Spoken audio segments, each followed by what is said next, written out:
Brought to you by CGC Water Treatment. For the first time since 2009, the Tigers hit a pair of grand slams in the same game. Last time it was Ryan Rayburn and Brandon Inge doing it 14 years ago. This time it was Javi Baez and Jake Marisnik as Detroit won their series in Colorado with a 14-9 victory. Spencer Torkelson, just a lowly 2-run homer, but does lead the team with 12 on the year. Also, Michael Lorenzen is the Tigers rep for the upcoming All-Star game. And after hitting his grand slam, Baez spoke about Lorenzen getting that nod.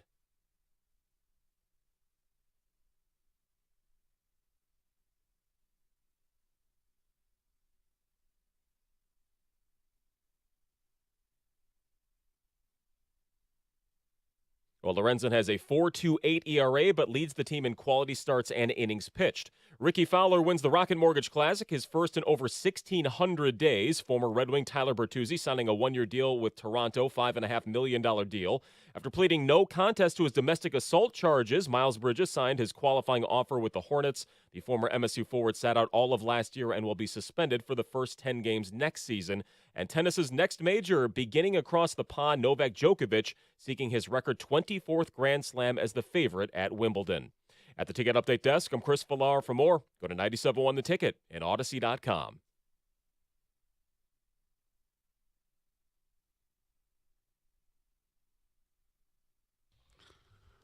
Two 248-539-9797. Thank you, Chris Villar. By the way, I was watching a little bit the Wimbledon, like Djokovic and whoever he's playing entering the court, and they have the military out there. It's the pomp and circumstance is unbelievable, but it is a bucket list item. Oh, I would love to go to Wimbledon. I know. It just looks like it would be so cool. Plus, it's just one of those. You mentioned a bucket list. It's just one of those iconic venue and event. Yeah. And whether you're a huge tennis fan or not, I've gotten into it a little bit more since my daughter's played tennis. I know that you play tennis now, pickleball, right? But yeah, it's the iconic moments. Yeah, it's growing up watching that. Yeah. Every year, and I still watch it occasionally. I mean, Djokovic is going to, I think, tie Federer if he wins this year for most Wimbledon championships, or pass him anyway. I think he ties him, but he's already surpassed in terms majors. Of the majors. Yes, yes, indeed. All right, we're talking about if you had to call your parents to tell them you were too drunk to come home or come get me from an event, like a lot of the kids who went to see Morgan Wallen had to do on Friday night, and I got to see it because I was in the ER myself, but it had nothing to do with that. Tommy and Troy, you're a 97 The Ticket. What's up, Stoney? How you doing, Tommy? John. Good morning. Yeah. Well, I had a story back in the mid-'80s. Me and a friend of mine, there was four of us. We went to Canada, partied down, went to the bars there in Canada like we always went to, and two of them left. Our rides left. And well, me and my friend, we were like, okay, we thought we were going to get a little kind of lucky. We met some girls, and it didn't work out. They locked their keys in their car, like a Stony thing, and so we were screwed. So now we're like, okay, we're going to walk. We're walking back to the tunnel, the USA tunnel back to get into the States, and we're in Canada still, another country, and What we did, we stopped at the Beanery, which is a gentleman's club. Oh, yeah. And we spent, most of our money there. That was a real smart move. Not. And then we finally got a ride into America, walked our way home, 3 hitchhikes. We hitchhiked 3 times. We finally got home, and I never called my parents. I never called my dad because he knew what I was doing. He knew I was just a wild child. And we made it home, walking home from Canada. And I tell this story to this day. It's a true story. And I gotta say, Tommy, it would have been more impressive if you would have walked through the tunnel. Yeah. That's what I thought. They don't like you. I understand that. That's why I would have been a better story. I don't know. You would have been basically a fugitive escaping Canada to walk back to another. Yes, John. Yes, the Canada, other country. Canada's another country. Yes, you know overseas.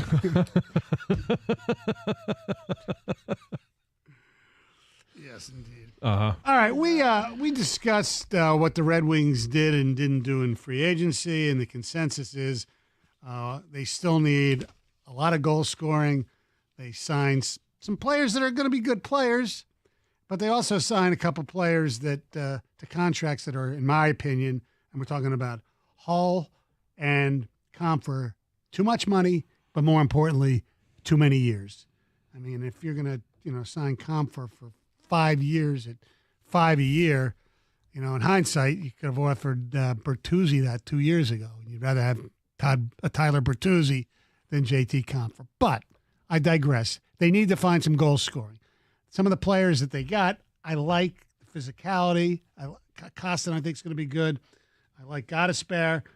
He'll be really good on the power play. Sprong's got promise. But other than that, it's meh, but it's okay. Nothing where you should fire Steve Yzerman for, but you certainly don't put it in, oh boy, Stevie did this. No, this was just And to be quite honest, it was kind of disappointing. Well, the overall haul, they did good at backup goaltenders. But basically, they got better third and fourth line players in their opinion. And that to me does not show enough progress. That's them. Well, and so the progress that we want to see is, all right, are the Wings going to be a playoff team next year? Are the Pistons going to be a playoff team next year? And I think after watching what both of them did in free agency and the draft, you could say, okay, maybe the Pistons find something, and because they're, those guys can play earlier. The Wings, the draft picks you're not going to see for 3-4 years. Right. And you're looking at free agency going, did they get good enough to be able to make the playoffs? And I think they're going to be right on that, on the edge of, hey, maybe we're talking about the same thing as last year where, with 2 weeks before the trade deadline, they're in the hunt. And then what happens at the trade deadline? Are they going to be selling again? I don't know if they have enough. I don't know if they have enough offense to be a playoff team. I don't think they're going to be much better than they were last year. Hopefully I'm wrong. But right now, today, I think they're pretty much where they were last year. A little more depth, more physical. They'll probably be better defensively because their forwards will be better defensively. So they'll be in more games. But as far as sitting there going, they're going to make the playoffs, no. I think when we look back on all this, the first 5 years of Yzerman, I think we're going to find the biggest mistake he made was dipping into the free agent market last summer and not sucking enough this year to get one of the top three. That's what I think, but the jury's still out. Now, as far as the Pistons go, they made some trades. They didn't they didn't really do anything in free agency. I mean, they got Joe Harris for a draft pick, right? They signed Joe Harris, and then they got Monty Morris, who I like a lot. I mean, very good backup point guard. Some experience. Yeah, no problem with the acquisition. Harris, the fact that his contract expires means if he does well, and historically, look, we know he's a really good three-point shooter when healthy, in capital letters. And because he's had health issues, his defense is something I don't think Monty Williams is going to be very pleased about. However, if he has a really good season shooting, then come deadline time, because this team I don't think is headed to the playoffs either, because the other teams in the East keep getting better. I think with him and Bogdanovich and Burks, you can flip hopefully one or two of them and get something, because they didn't give up anything. I mean, in fact, they got second-round picks back for Joe Harris for nothing, for cash basically, and they gave up one of their draft picks in the Morris deal. So they didn't do anything either. The Wings did more. The Pistons didn't do crap either. No, and not the player from the Nets that you were hoping. No, I was hoping for Cam Johnson, but I think Brooklyn made it abundantly clear they were going to match anything, because he got a obscene contract. But Well, that's and okay. they cleared. I mean, the Pistons did them a solid by taking on their $20 million cap hit for Joe Harris. So that's what they did. They basically, $20 million should get you a starter in the NBA. Is Joe Harris good enough to start? Well, when healthy, he could be, but you're going to be taking time away from Jaden Ivey, maybe Oscar Thompson. Like, that's not what you're bringing him in for. It's simply maybe he can be good enough to have some value at the trade deadline, and if not, at the end of the year, he's off the books because he's on an expiring contract. Same with Monty Morris. And next year, you kick the can down the road, and you could have anywhere between 40 to 60 million in salary cap space to go out, and hopefully next year's free agent pool is much better than this year's. Right, it's supposed to be much better. That's for damn sure. So you look like I'm saying James Edwards, who does a great job in The Athletic. Right now, he has for the Pistons depth chart the starting five: Cunningham, Ivy, Stewart, Duran, and Bogdanovich. Okay, if Cade and Ivy continue to get better, Stewart improves, and Duran, they'll be fun to watch. I don't think they're going to scare people. They do have a lot of depth. Their bench: Morris, Burks, Harris. They love Isaiah Livers, Bagley, who I think they want to get rid of, Hayes, Sasser, Thompson, and Wiseman. So they are deep, but they have deep with guys. Right. Like nobody's going to set themselves apart from anybody else's roster. No, but as far as I think their depth in their second and third units are as good as a lot of teams, even good teams. However, until Cunningham and Ivy become stars, if they do, they're going to be where they were last year again. It's, Little Caesars Arena. To just change the name of the arena to Lottery Arena. That's what it's going to be for both teams. Let's be real here.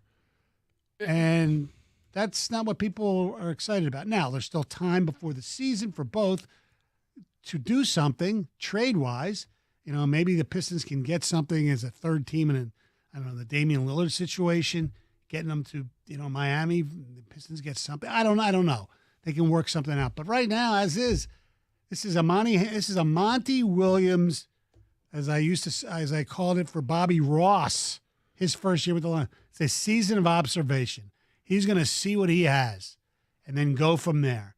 So next year, now, for Monty Williams, next year is really going to be his first year, I think. Yeah, the problem is it's a season of observation for Monty Williams, but the rest of us that have been observing for so long, for Troy Weaver, it's not. We're exhausted with waiting for a playoff team. Yeah, it is. It is absolutely exhausting. That's a great term, and it just sucks for the fans. It sucks for the fans, and we're left right now, and this is less than a month away from training camp starting for the Lions, which everybody is excited about. But right now, we're talking about free agency with the Wings and the Pistons, and we're left wanting more. We're then, looking down at Comerica Park and a team that is, you could say, in the hunt for the division. They're 4 games back with 3 against the A's. You're hoping maybe by the All-Star break. But they're 8 games under 500? Right. It's a joke. It is literally a joke, and it's so exhausting trying to manufacture ways in our minds that the Pistons, the Wings, the Tigers can be relevant. Yeah, and right now they can't when it comes to the playoffs. Right now, there's still time to change the rosters a little bit, but not much. And it certainly looks like to me that the Red Wings ain't making the playoffs and the Pistons ain't making the playoffs. And the Tigers ain't making the playoffs. And the Lions better damn make the playoffs or else people are going to be jumping from buildings, especially if you're not a Michigan football fan. Because right now, them and Michigan State basketball is the only thing you might want to, lock in, so to speak. And I don't even know if you want to go there. You kind of think both teams have Final Four potential in their college sports, Michigan State in basketball and Michigan in football. It'll at least be exciting along the way. Yes, indeed. Some expectations. But as far as our pro teams, especially if something crazy, if something Lion-esque happens to the Lions, if the Lions revert to the Lions, don't do it. Don't do it. I'm not. Don't do it. It will be miserable. 97 won the ticket.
Yeah, baby.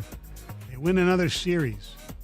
14-9 over the Colorado Rockies. What do you think of those Rockies alternative uniforms? Green with the white. I wasn't a big fan. Not a huge fan, but I don't like messing with uniforms. It really doesn't matter to the sport. I just like, hey, you get one uniform home and away, and that's what it should be. Mr. Old School. And trust me, I get it. That is a very old school take.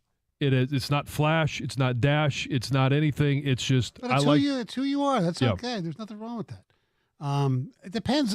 For me, it depends on the uniform. Sometimes the new school ones are pretty damn cool. Could be, yeah. That was bad. By the way, I want to digress for a second because we kind of mentioned ESPN and all the layoffs they had. You know, Jalen Rose, Mike Breen, Susie Colbert. Susie Colbert's best known for two things. One, hanging out with you and her dog and your dog almost. Yeah, my dog almost ripped her arm off. And of course, when she said she was interviewing Joe Namath when he did the famous, the team is struggling. But she was terrific for years. Let's see, who else? LaFonso Ellis, Todd McShay, David Pollack. I mentioned Jalen Rose already. Anyway, so Steve Young, Jeff Van Gundy, Max Kellerman, Jalen Rose, Keyshawn Johnson, Matt Hasselbeck. You mentioned Susie. Matt Hasselbeck's son, by the way, just signed a verbal Michigan State, a three-star quarterback. Mm-hmm. I don't know. I watched this because I wanted to just check it out because I never saw it before. Their version of the Manning cast on Sunday Night Baseball. It's funny you mentioned that. K-Rod I watched yesterday because I wanted to see Scott Boras was one of the guests, and I wanted to just check him out. I watched it because it had on ESPN and ESPN2. They were right on my guide. Yeah, 202, 203. Yeah, and so I was picking between the two, and I thought, you know what? I'm just going to see what this is. It's awful. I lasted for less than 2 minutes. You talked about ESPN firing some dead weight. What? Alex Rodriguez, who likes that guy? We talked about the nicest guys in sports. People, I don't understand if there is any appeal from anyone to A-Rod. He's not very good on the air. No. People didn't like him as a player. People still look at him as a liar on the whole steroid issue. Yeah. How the hell does this guy have a job? And Jeff Van Gundy and Jalen Rose and David Pollack, and they're gone, and you're keeping A-Rod? And the only reason and Michael K's okay, but you know he's there because he does the TV voice of the Yankees or whatever. I don't know what the ratings are for that version of the broadcast, but it can't be lighting the world on fire. It's awful. Nobody talks about it. No. The Manning cast, at least, we come in the next day, and even though I don't enjoy watching it, I could turn it on and I can at least stand it. And some of their banter back and forth, the guests that they have, it's entertaining, but people discuss it. It's something that around the water cooler the next morning, it's a topic of conversation. Yeah. The reason that we're talking about this today is because it's so god-awful. Oh, my God. And because ESPN got rid of some really good people, and they keep that crap on. It boggles the mind is what it is. You just left scratching your head going, really? Yeah, really. This is the quote worldwide leader, and I'm watching this. And you're talking about Jeff Van Gundy, Steve Young, Jalen Rose, Keyshawn Johnson. You could say whatever you want about him as a player and some of the antics that he had, but he's a class act. Like all these class acts, Matt Hasselbeck, they're not a classier guy in, when he was a player or on this, Todd McShay, Susie Colbert, and then you turned it on last night, and that's what you're forced to see. Well, you're not forced. No, but I know. We could change the channel, I which turned we it did. off. I didn't even watch the regular game. No, I watched the regular game. It was actually pretty good. I went to bed early last night. As you should. Yes. Yes. I'll do a lot of sleeping today, too. Good. You should rest, recover. Yeah. Stay hydrated. Mm-hmm. I will. I've been hydrated. Actually, the doctor, I asked him if I could have coffee because I hadn't. He said, coffee sometimes dehydrates you, but if you're drinking enough water, you can have 1 cup. Oh, okay. All right. So you're enjoying your 1 cup. Enjoying my 1 cup of Java. All right. Ladies and gentlemen, it's Heather Park time. Saginaw woman is facing charges after she allegedly took over $100,000 from her disabled mother. stealing money from her mom. 60-year-old Velda Cork pled guilty to one count of embezzlement of $100,000 or more. So back in 2018, she was appointed as her mother's guardian and conservator because her mother had suffered multiple strokes, couldn't take care of herself anymore. And then authorities claimed that Cork spent approximately $1.1 million of her mother's money over a 12-month period. She was on a spending spree. She purchased other things totaling over $200,000 that she did not report to the probate court. She also purchased a condo for over $660,000, which she did also not have court authorization to do. Finally, the probate court decided, let's replace her with somebody else, right? They sold her condo. All the proceeds were paid back to her mother's estate. With her guilty plea, she does have to repay that $200,000 to her mother's estate and also to the Michigan Department of Treasury. So the weather in Metro Detroit is supposed to be clear for the 4th of July. So get those fireworks ready. It's going to be the perfect backdrop. Today, you can still expect some cloud coverage. There's going to be some breaks for some sunshine, but you can still see some thunderstorms and showers. Then they say a cold front is going to swing through later in the evening. That's going to bring an end to the showers and the thunderstorms later tonight. And then on the 4th of July, expect plenty of sunshine, very warm temperatures, a high of 88 degrees, clear skies at night, which, like I said, will be perfect for those fireworks. And they say the drier weather is supposed to stick around for Wednesday as well. High of 89 on Wednesday. And then by Thursday, you could expect some rain and possible thunderstorms back. But that's great news. Yes, it is. It's hot. It's going to be hot. Make sure you have your sunscreen out.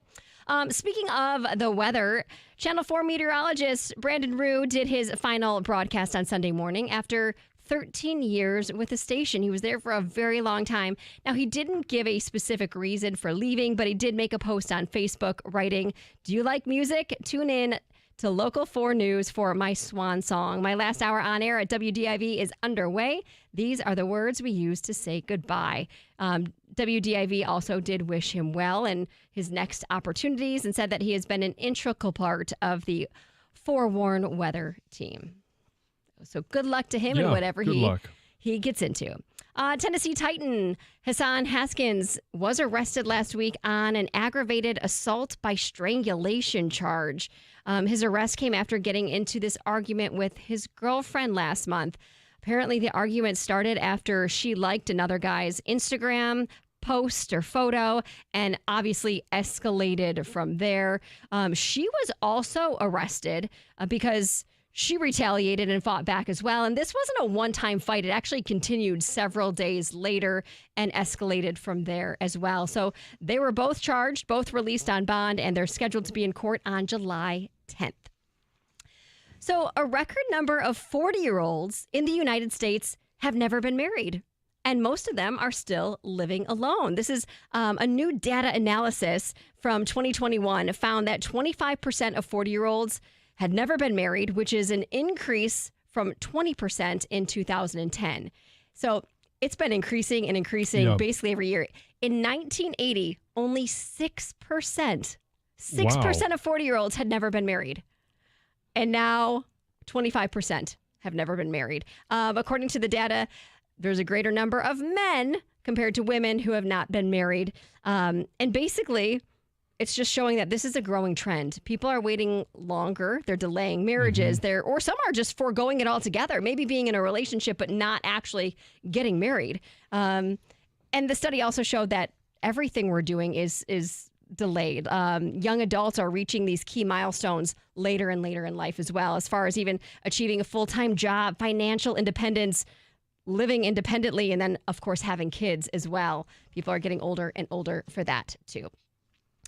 This is a great story because I love stories about animals that always have a good ending here. There was a little 5-year-old boy that went missing in Oregon in the woods last week, and his Australian Shepherd, Roo Bear, came to the rescue.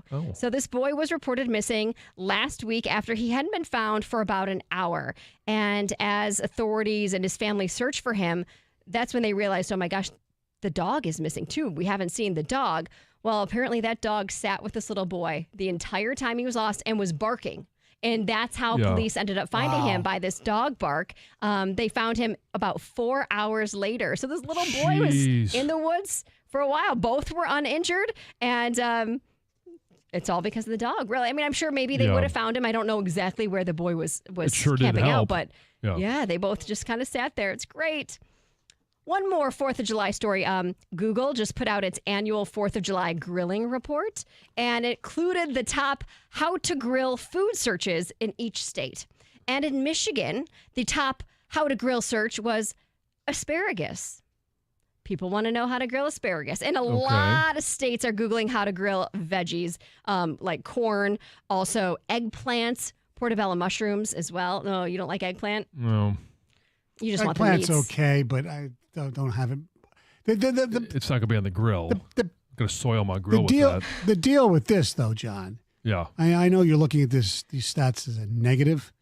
It's that everybody knows already how to grill the good stuff. I mean, Well, the protein on the grill, everybody's ready to roll. Well, in Michigan at least, because there was 19 other states that were looking at how to grill burgers, for example, and steak, ribs, pork chops, brats, things like that. But here in Michigan, we got those. Yeah, exactly. Trying to figure that out. Anything with California, you just rip He's not everything. a fan. I know. Yeah. All right. Thank you very much, Heather. All right. Our telephone number is 248-539-9797. The new law went in effect on Friday. Did you have a problem with it? 97 won the ticket.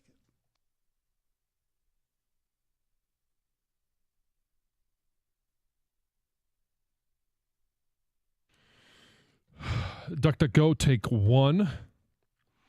Hey, I value my privacy just like everybody else. That's why I use DuckDuckGo. DuckDuckGo is a browser just like Chrome with its own private search that's not going to track what you're searching for or your location. So if you're searching for something, maybe you want a new car, you're not going to be bombarded when you hit social media with all of the different types and options that you can get. Stop that creepy feeling that someone is looking at you and all your personal information on your phone or in your computer. DuckDuckGo is available on Android, iOS, Windows, and Mac. So download DuckDuckGo for free from DuckDuckGo.com or from the App Store or Google Play.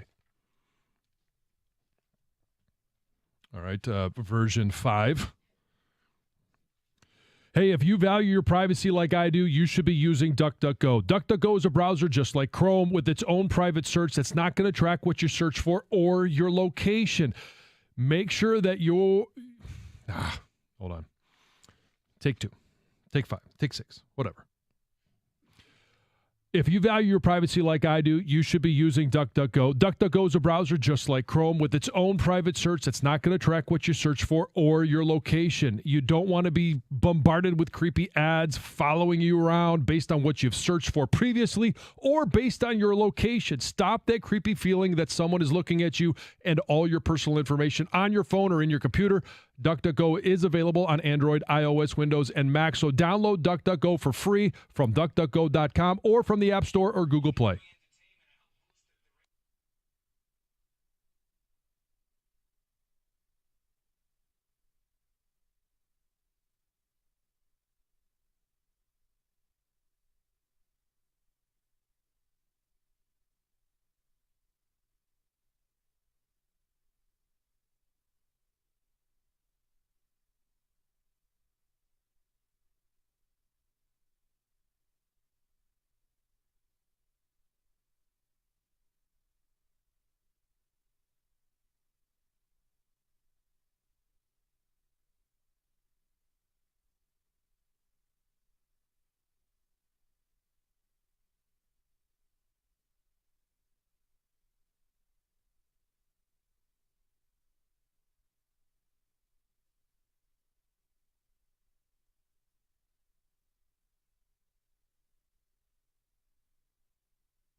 97 won the ticket, as you know. It is now against the law to hold your phone at all when you're driving. Yeah. And that law went into effect on, Friday? It did, yeah, July the 1st.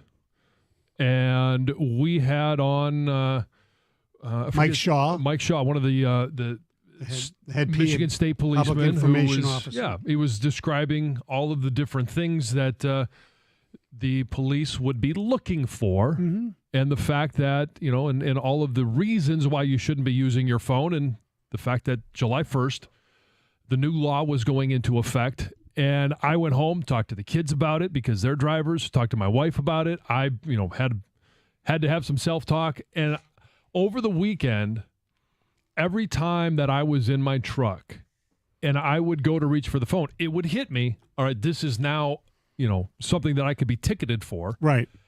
And I was shocked with how many times I reached for my phone. Me too. I didn't realize how often I would look at it in the car. And I'm looking at nothing. Like, I'd be at a red light, and I'll grab it. I'm like, why? Just to see if I have any notifications. Why? See what's going on. What am I doing? And I use it all the time. I didn't have any long trips or anything like that, but at least that you remember. Yes. Yeah, I didn't use my phone in the ambulance. I didn't use the phone. I did try to text you, voice to text. I thought it worked. It evidently didn't. This morning. Yeah, which I still can't figure out why, because it said, I said text John Jansen mobile, Actually, because I don't have your phone number, just John Jansen. And it puts up, and I said I said, I'll be here. I was a little later than normal, not for the show, but I'll be here at 5:20. Yeah. And they repeat what you said. Do you want me to send it? And I said, yes. That was it. And then I told him when I got here, did you get my text? It probably went. It misheard you, and it didn't go to John Jansen. It went to No, it didn't. So that's what. So he came in and said, "Did you get my text?" I said, "No." So I looked at my phone, and there was no text. I looked on mine to see if it texted. No, but it said on this, the okay, big so you can see that it was him. Yeah. Well, you have to investigate that a little. Well, that's another further. thing. I think people have to make sure.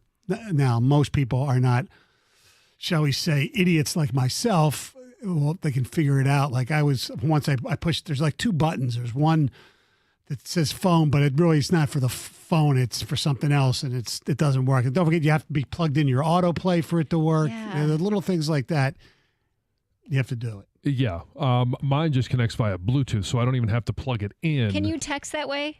Yeah. See, I don't know if I can. Yeah. So all I got to do is it literally is, and Mike said we get the one touch. Right. So I could one touch on my screen, and then I could say, hey, text Mike Stone. Right. And I'll, the little lady comes on and says, what would you like to text him? Correct. And I'd say, hey, I hope you're doing well this morning. Right. Period. Yes. And so don't forget to say don't that. forget to say I know. period. Yes. And same thing. Do you want to send? Yeah, send. And so it does. The one thing I think is going to be interesting is, the texts that don't get sent that you think you're sending, or the ones that the voice to text is not perfect. No. And maybe sometimes I just need to enunciate a little bit better. But the fact that I am one that when I send a text message, it has to be grammatically correct. Oh, geez, not me. So I will say, however, comma, the rest of the sentence, period, and then I'll say the new sentence. So what if it drives me nuts if it's not grammatically correct? So what if you're now, a lot of times because of the grammar is already into the system. It wasn't, but suppose, like if you're saying the word your, there's so many people that are they go crazy if you don't do Y-O-U apostrophe R-E, if that's the... I won't use contractions. Contractions, yeah, whatever they call contractions, yes. What'd you say, constructions? Conjunctions. Conjunctions. Conjunction, junction, what's your function? Yes. Right? I won't use those. I'll actually say both words. Okay. Oh, wow. Yes, you are. They are. I am. Do not. I want to hear from people if anyone got ticketed over the weekend. Yeah. Like, who got stopped? And pulled how'd you over? get caught? Did you get a warning at all Right. the first time? Because It is like the first weekend it's in effect. You would think people would be lenient. Or they're going to set the tone. Yes. Hey, true. We're gonna. It's easier to loosen up later than it is to to try and stiffen up a little bit later. Correct. Yeah, I get what Knew you're it when going. I said it. Yes, I know. You're pathetic. I tried not to say it, but it's the only thing that was in my head right there. 248-539-9797. Look, all in all, it's a really good rule, especially it's a if law, you do, yeah. especially if you do have, hands free. If you don't have hands free and you're on a long trip, You can still use most phones or smartphones, and they have some sort of, one touch. You can Right. even just say. In fact, if you're using an iPhone, if you have the Hey Siri, all you have to do is Hey Siri. And if you have it mounted on your dashboard, you Exactly. can still use your GPS and do a one Yes. touch like that, and it's basically the same, and you can see it better. It's a great law, though. The amount of people I see people. I said like, Hey Siri, and Siri went off. I see people, they must be knee drivers because they have on the highway both hands on their phone. I'm guessing texting. Yeah. Yes. Who knows? It's so dangerous. I know. I'm only a knee driver when I'm eating something. With both And that's hands? not against the law. You'll eat No, with I both know. hands? Like you could do Well- one hand on the wheel and one hand eating. Yeah, but it depends. Like if it's a greasy burger, like if I'm going down the road and I'm trying to get it prepared to eat, Yes. then you've got to unwrap dangerous. the foil and do Right, all that make sure stuff. there's enough Yes, napkins on the seat Yes, yes. next over to my you lap, or on yeah. your lap, Yeah. depending on Mhm. which. Yeah, don't want which, the by grease the there, way, yeah. never works for me because I'm a slob. Because I'll usually get, whether it's a quarter pounder with cheese or a Wendy's. The Royale with cheese. Yeah, but it always has ketchup and mustard. Mhm. So no matter where I'm driving or when I'm driving, that first bite, the ketchup and mustard part of it, It'll squirt on you? It'll always end up on my lap. Yeah, It's just such a problem being a slob. can Like be. even if you're parked or only when you're driving. I feel like driving and eating is not satisfying. Oh, it's very satisfying. Really? Yeah, Like I it's would better to like disagree, be yeah. parked and Oh, when you I can, can, I like, completely really get a disagree. good dip. As Really? far, especially when it comes to, you're not a big fast food person, No. but especially when it comes to fast food, it is so much more satisfying to eat while you're driving Really? than if you pull over. Oh yeah. Oh, yeah. Because you But feel like how you're do you, wasting you can't- time, I and feel then like you you're have wasting to. your And then Yes, I exactly, feel like John. I'm racing to eat, and instead, if I'm driving, I Right. get to fully enjoy No, every see, bite. I don't think Yes. so because you're Every focused hot on fry. multiple things. Yes. You're focused on the road, on the radio, whatever, and you're not just focusing on that savory burger. You can't Oh, dip it well in the no. ketchup or your dip or whatever That's why you're you dipping that's it why in. you do the napkins. Ah, And sometimes no, with the not for fries, me. there's always the driving, and you reach your hand in, and there's no mystery fry, but it's like you always reach, and then you hope that there's still one because you don't count how many fries you have. Right, Right? yes, you don't sit wanna- there, you don't reach, wanna have a fry, reach for the last and fry. then you reach, and there's none in there. Oh, that sucks. It's very disappointing. Yes. It Yes. does. It does. But yeah, especially like I said, if it's prepared correctly, fast food, I know it's not the healthiest thing for you. No. I get that. But No. when if it's prepared correctly, It has its time and its place. and it's hot. When you're driving down 75 from up north and you have a 3.5 hour trip, or John makes it an hour and a half, the fact that you get that, quarter pounder with cheese. yes, just a piping few hot. minutes of Oh. enjoyment while you're behind the wheel. Yeah. Yes. Interesting. It's great. And a Diet Coke Yes. out of the fountain. Yes. It's very satisfying. It's the best. Yes. Yes. Ronald, And here's another. Ronald did some good work. Yes, here's another one where you might be, two-handing it is when you have a Frosty Oh, you want with to dunk fries. your fries? Yes. Because there might not be anything more satisfying than the Frosty I and just fries. don't really eat in my car. I don't think I've It's ever. not a frequent occasion, but when it happens, Yeah. you want to do it right. I'm not a frosty dunker person. I've done it in the past. It's fine. But if I'm driving, I'm usually not doing the frosties. Well, You got a spoon. See, don't know. That's difficult. Again, part of the problem. double hand, knee drive. Now I know I'm in the minority here, but when I get like a milkshake, whether it's a frosty or wherever, sometimes most people like them thicker. Okay, What flavor?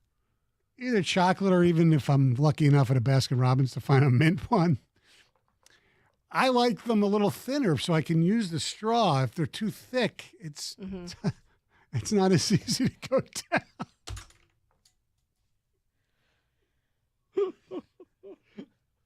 I was just going to stay quiet, and let's see where that took us. It's pretty much where I thought it was. I threw my pen. I don't even know where it went. Boys. She thought Ellie was the only child she had. She's got Emily, 40, she's got a 40. seriously, I work with children every day. Excuse me, miss. How many children do you have? 3? How old? 63. Why? 46 and 47. 63.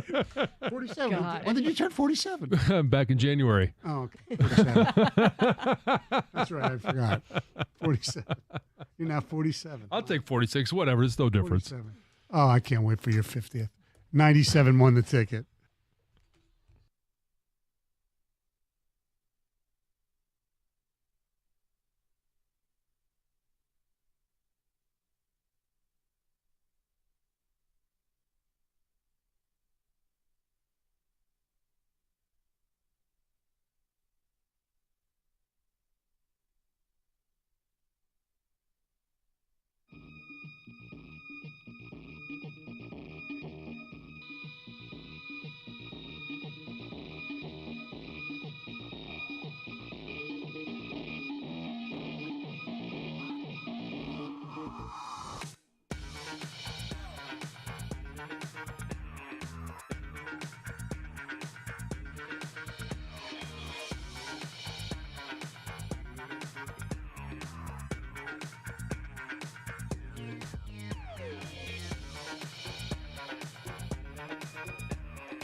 248-539-9797. That is the telephone number.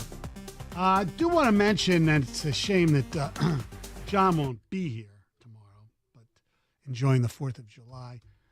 I kind of know the answer to this question, but I'm going to ask anyway. John, tomorrow is a big day in the world of sports. Somebody that we talked to on this radio show. I know. You think that it's one of the best athletic feats there is. Yes, the over-under for one, Joseph Chestnut, 72 and a half in 10 minutes. Were you going over or under, John? Oh, boy. I haven't checked the weather conditions at Coney Island yet. Yeah, I haven't gotten the training report from Joey. I'm going to go under. I was actually thinking under. Since you're going to go over, I'll make it interesting and go under. I would go over. Okay. Mm-hmm. So it is 72 and a half? 72 and a half. All right. I think he's ready. Mm-hmm, me too. I think we set a new standard. I think the fact that he was on this radio show has motivated him. Okay. He is just, I heard, through the grapevine, the training. He's got a new regiment. He's been on the Peloton more. He's just been, like any great athlete, he has to get himself ready to go. Sure. And his stomach, he's got a new personal trainer. He traded. He got rid of the old other guy because he wants to even shoot for higher. He's not satisfied. That's what kind of great athlete he is. Yeah. So his stomach is being stretched out. His core work is much more intense than it has been in the past. Well, he doesn't want to tighten it up too much. No, but he just wants to get it ready. He's working from the inside out. Nice getting it stretched out, ready to go, ready to take in 73 hot dogs tomorrow. It sounds absolutely miserable. It sure Not does. at all how I would want to spend my 4th of July. Now, he obviously is compensated very handsomely for it. I would assume so. Yeah. And just think of what he has done and his prowess in that endeavor for, eating competitions. Right. But especially for, the hot dog industry. Right. Everybody's making a big deal that, Djokovic, might, pass Federer at Wimbledon or tie him. Mm-hmm. Yeah, one of the greatest athletic feats, actual athletic feats. But what Chestnut has been able to do, they talk about, records that'll never be broken. Come on. Will there be a new Joseph Chestnut? Yeah, what's the other guy that he's rivals with? Kobayashi. Kobayashi, yeah. He hasn't really been a factor in a long time unless there's the return of Kobayashi. Yeah. Or, the comeback of Kobayashi. Coming out of nowhere. Yeah. And then it becomes, a very volatile, event between two fine countries.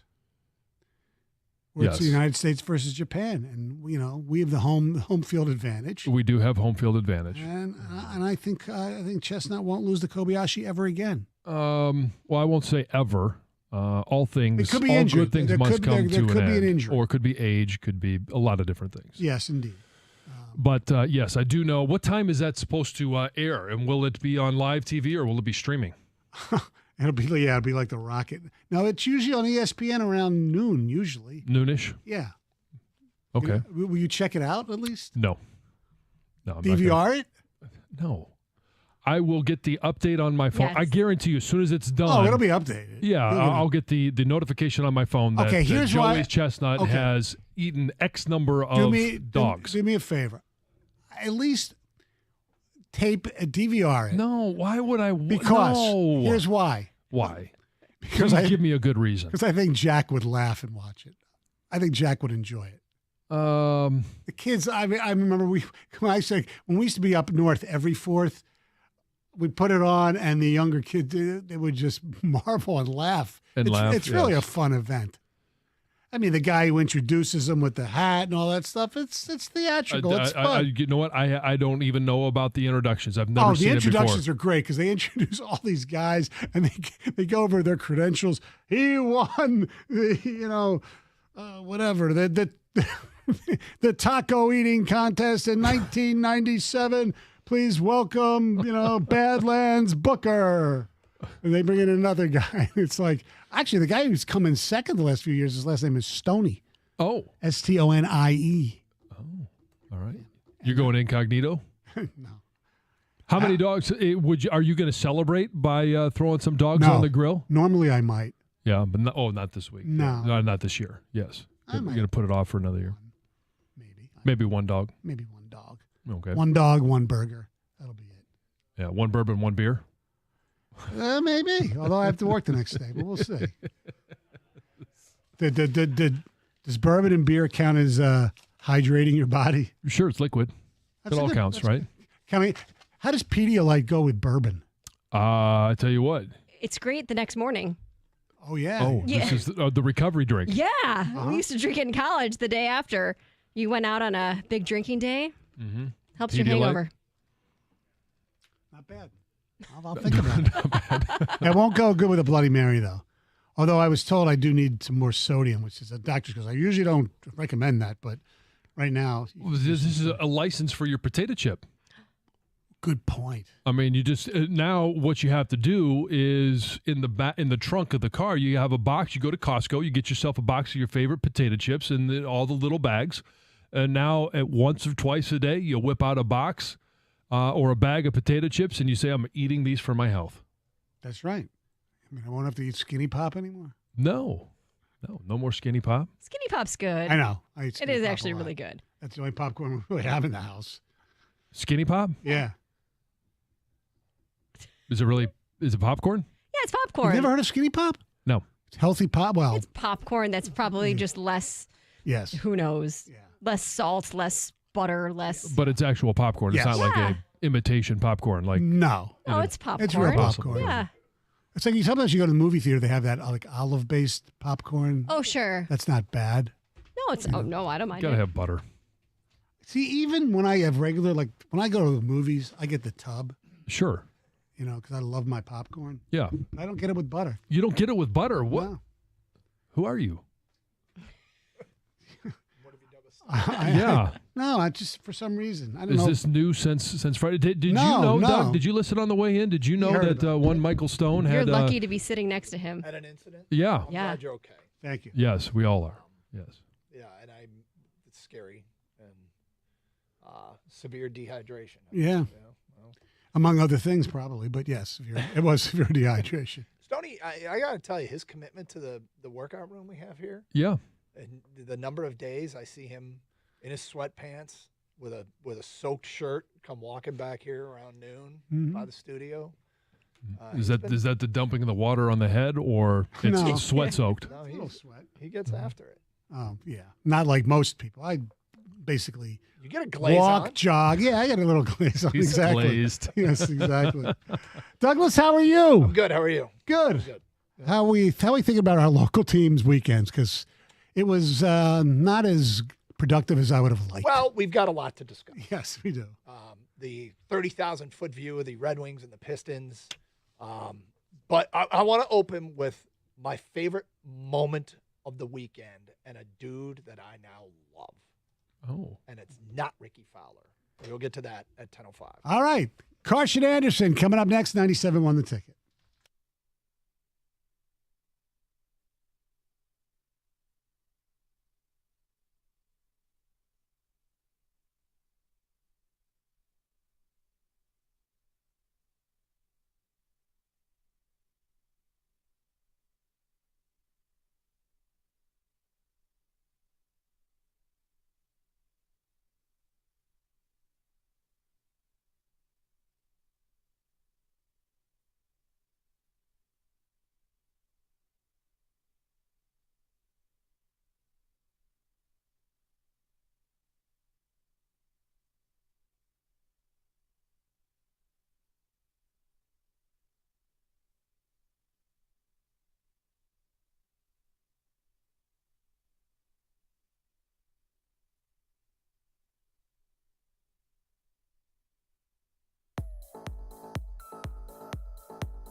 Hey, it's Doug Karsh, Gator out today. Hope you had a great weekend and big plans for the 4th. I'm sure many people have today off, and as you should.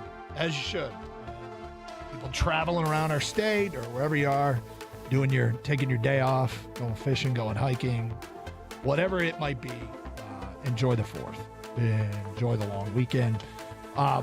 There is so much to get to today, but I'm going to start with what just became my favorite story, and now maybe became one of my favorite athletes in Detroit. There is something to be said when someone is relatable. I've often told this story on the air that way back in the day, was the show Kang on MTV, or VH1, was it called The Newlyweds? Yeah, I believe it was on MTV, The Newlyweds. Okay, and it was Jessica Simpson and Nick Lachey had just gotten married. So you've got this. They were newlyweds, Doug. Right. And, Lachey, a boy band member, I had zero interest in, but I'm like, let's see what Jessica's up to. And so I start watching the show, and very quickly, I became far more fascinated with Nick Lachey. And maybe it was just for the cameras, so you never know. But the Nick Lachey that I got to know watching that show was a guy that would sit around on the weekends drinking Miller Lite, watching football. He was a guy that bought some video games, which is not something that any of us can do. Well, I shouldn't say any of us, but most people, we can't, we're not filling our game room with video games and pool tables. And when he got the stuff delivered, he hired out a forklift to raise him up and bring him into the second story room. And he did the work himself. Well, he rented out the equipment, and then him and his brother, I think, yes, right? Yeah. He wanted to put new sod in to this little lawn area at their mansion in Beverly Hills or whatever the hell they were. And he, and I think his brother again, they did it themselves. And I'm like, Nick Lachey is awesome, because he was certainly financially capable of getting people to do this stuff for him, but he wanted to do it himself. And he was really relatable. And I became a Nick Lachey fan. Now, I know the texts are going to come in, oh, Doug, it was just for the cameras. It was just TV. And maybe it was. But I don't even care. He was willing to do some of that stuff himself when he had easily had the financial means to get people to do for him. I was relating to this boy band member, which... And then you became a huge 98 Degrees fan after that. I can't even name one song. Mm-hmm. Yeah, I know. Sure. And yet, I seriously... You watched the show, didn't you? Yeah. And am I right? Was he relatable? Yeah, no, Nick Lachey became very relatable. Jessica Simpson was still very good looking.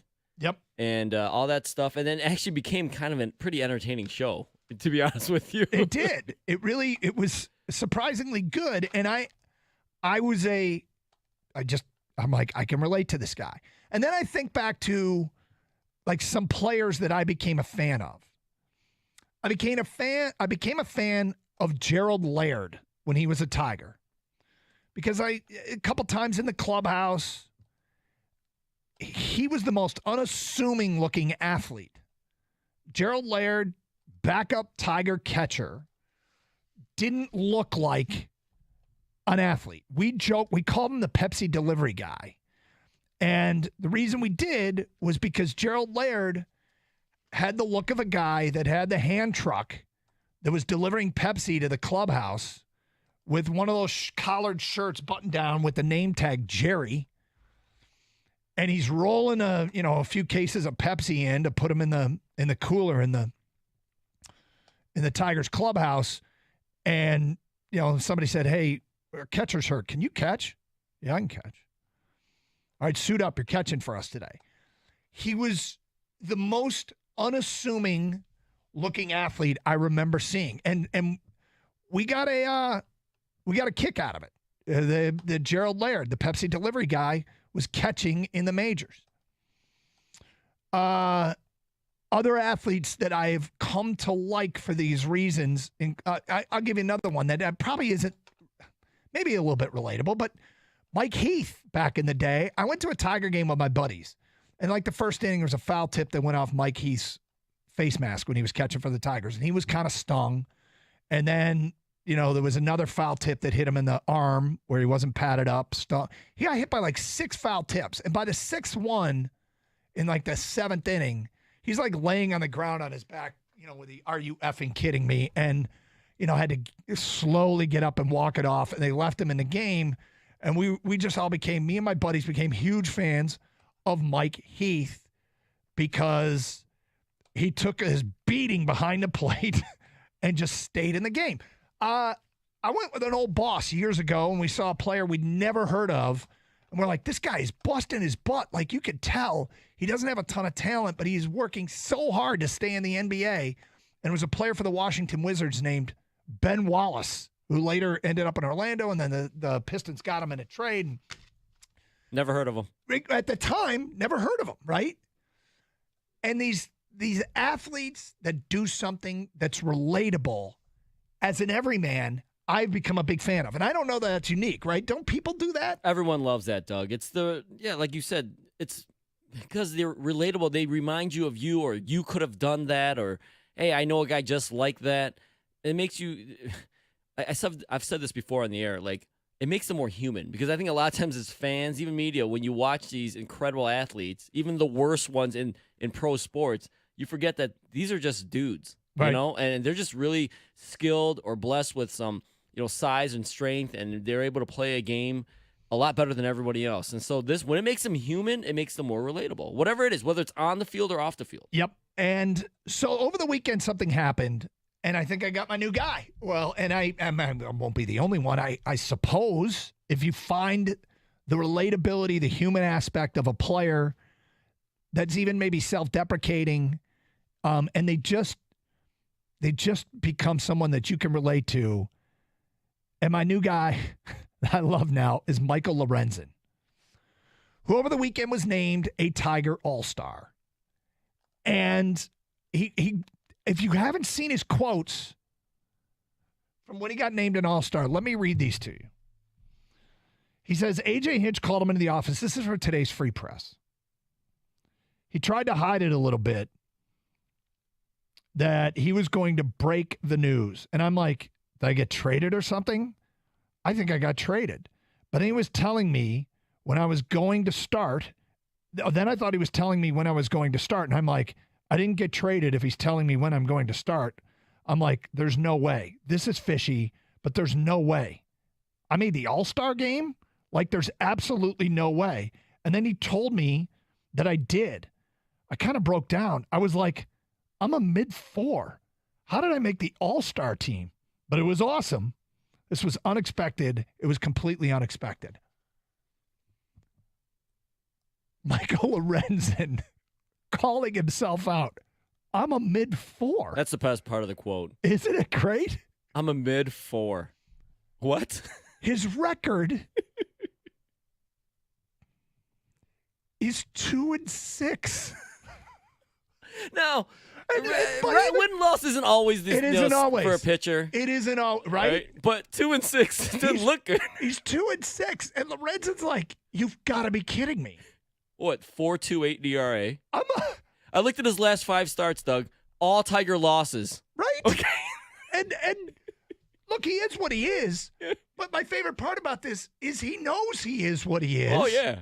And he's as shocked as everybody else that he made the All-Star team. He's like, this is awesome. I thought I was going to get traded. I thought he was going to tell me when I was going to start. Because you don't always get called into the manager's office. He gets called in the office. He's like, what's going on? And then he finds out he's an All-Star? And he can't believe it. Name another roster where you can go into, call a guy in the office, and it's borderline he could get cut or named the All-Star. Okay, like what the hell? He thinks there's a chance he won't be with the Tigers, and he's named an All-Star. This could go either way here. It's pretty drastic. I don't know that can happen anywhere else. No, it can't. You don't call in a guy and goes, I'm either an All-Star or I'm looking for schools for my kid. Right? Yeah, I'm out of work. I've been dealt. It's such a weird situation. And it's like the Tigers, they're what they are. We know what they are. They're loitering near the top of the division. And my man gets named an All-Star, and he's like, what? I think if you would have told him he got released, it would have been just as believable. Like, right? Oh yeah, or maybe more believable. Right. He might have thought that made more sense. Well, I am a mid-4. Right? Hey, I'm sorry, man. We got to send you down. It's like, I am a mid-4. Or, hey, you made the All-Star team. I'm a mid-4. He's like starting to argue. No. I just love the guy for his acknowledgement of what he is, his total shock, his surprise, and then the line, I'm a mid-4. So there's a couple things about this. One is just, do you like Michael Lorenzen more? But two is, who's an athlete or star that you like because they did something relatable, something you could relate to? Like Michael Lorenzen's response to getting named to the All-Star team. Like the way I reacted to Gerald Laird, who looked like just nothing. The way I felt, just became a huge fan of Nick Lachey because it was so relatable in the show The Newlyweds. 248-539-9797. It's Carson Anderson, Gator out today. Open lines. We'll talk about the Tiger Series at Colorado. Red Wings free agency, Pistons free agency. And because it's open lines, if that's where you want to go right out of the gate, have at it. In the meantime, Mondays we do Champ and Chump. Who should be singled out for having the best weekend? Who should be called out for having a weekend that stinks? I got a Champ and Chump. Kang will fill in for Gator. He's got a Champ and Chump, and we'll announce ours at 10:35. It's Carson Anderson, 97.1 The Ticket. Hey, discover how good your water can be, like we did with a Kinetico system that removes 99% of contaminants. Every day I fill my water bottle, bring it into work. I've got it here in studio with me every single day. Those that watch on Twitch and YouTube see me chugging out of this thing. It's with the great water I get because of CGC water, with the clean, purified water and reduced plastic bottle waste at the same time, which is good. Call 855-339-4242 or visit cgcwater.com. This month, get 50% off a Kinetico K5 drinking water system with the purchase of a Kinetico Premier Softener. Financing options available with approved credit. CGC Water Treatment and Plumbing, your authorized independent Kinetico dealer.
That's our guy, Michael Lorenzen, who was shocked that he was named to the All-Star team. He has started 14 games. He's 2-6, and as he said, I'm a mid-4. Somebody asked what that meant.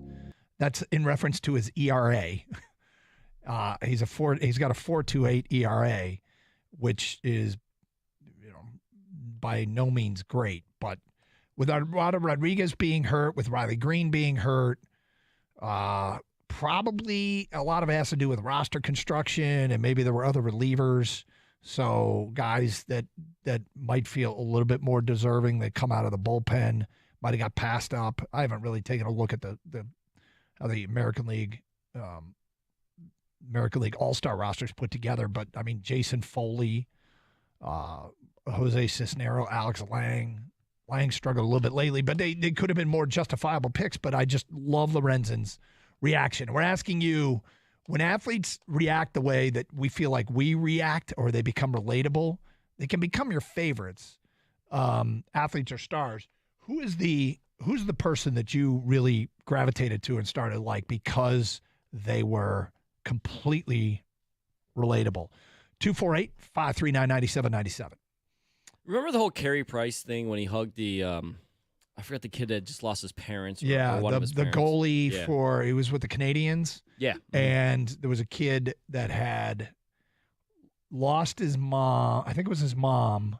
His favorite athlete was Carey Price, the Canadians goalie, and he'd lost his mother to cancer. And the mother had reached out to Carey Price and said, hey, is there any chance you can help my boy through this time? Because I think she knew that her time was coming. And he was the video of him meeting this kid was incredible. That was mine. I just became a huge Carey Price fan after that. I mean, because it wasn't like there's a lot of Make-A-Wish stuff, and athletes do a lot of visit children's hospitals and families and things like that from tragedy and whatnot. But when he met the kid, I think he was skating off the ice. It was practice or something. He gave him a hug that I felt. It just felt he was so emotionally connected and felt with the child and the whole family. And ever since then, I was just a huge, huge Carey Price fan because it felt like it didn't matter if there was one camera around or 100 or none. It felt real and it looked real, and you could just tell. I think Carey Price was shook up and emotional about it. The kid was as well. So for me, it meant it wasn't. He wasn't going through the motions he wasn't there for the cameras. Like, it meant he wanted to be there and to do something for this kid. That's a good one. Feedback coming in. Big John in Royal Oak says, my buddy and I met Gerald Lara at a bar in Royal Oak. He was definitely very unassuming, in a T-shirt. Bought him a beer. Good dude. Not surprised. Jilly at work. This is great. Is it Jilly or Gilly? Well, either way. First to say, I'm not a Tiger follower. But damn it, if they had, quote, I'm a mid-4 T-shirts, you'd bet I'd wear it. It's such a great quote.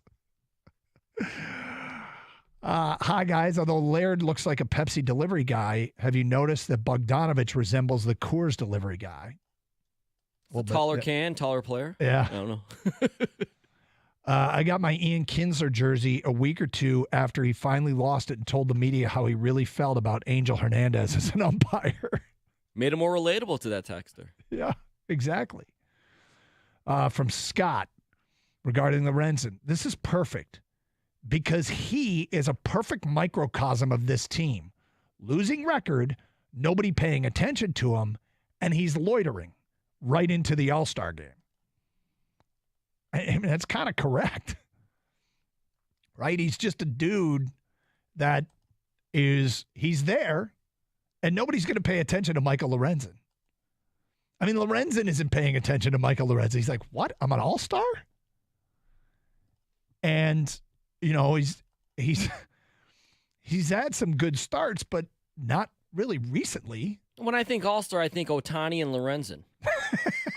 I don't know about you, Doug, but that's what I think. Judge, Ohtani, Lorenzen. Yeah, he should sit their locker is right in between those two guys. Yeah. I mean, but at the end of the day, I get the feeling Lorenzen's going to be the guy walking around the clubhouse going, can I get an autograph? Yeah, he should. Yes. Like, this might be it, man. Yeah. I don't want to cap your ceiling or anything. But in the meantime, sounds like we're belittling him, and I don't mean to come across that way, but my God. He was shocked. He was shocked And he's given them some good starts. Earlier, at the beginning of June, against the White Sox, he went 7 innings, gave up 2 hits, 1 earned run, 6 strikeouts, no walks. He's had a little bad luck lately. Like he lost a 1-0 game at Kansas City, 5 innings, 1 earned run, 3 walks, 7 strikeouts.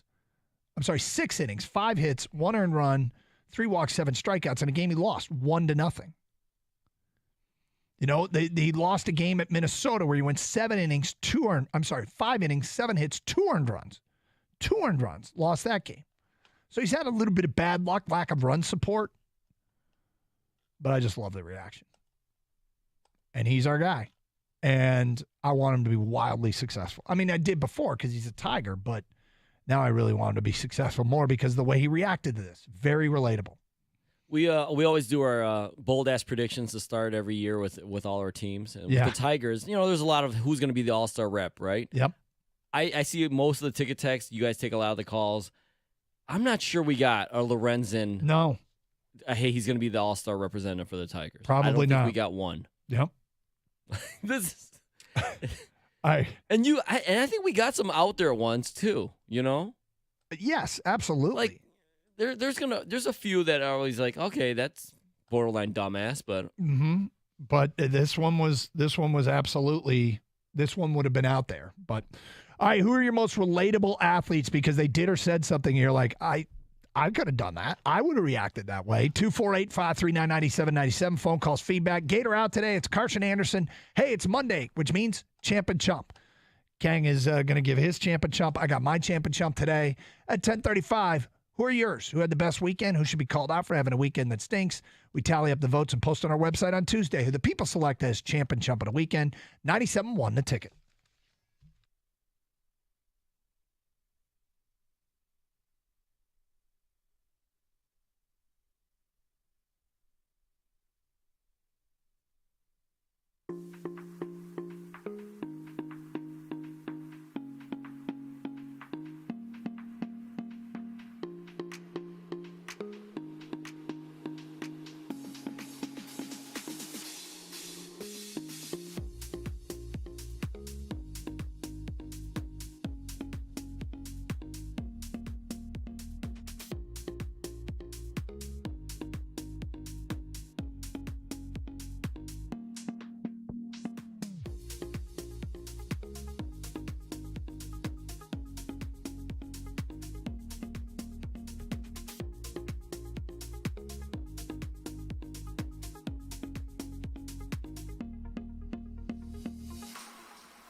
Gators out today. It's the Carson Anderson program here on 97.1, 248-539-9797. Hope you have a great holiday-long weekend. Monday's main Champ and Chump. We'll have our Champ and Chump nominations coming up in a few moments.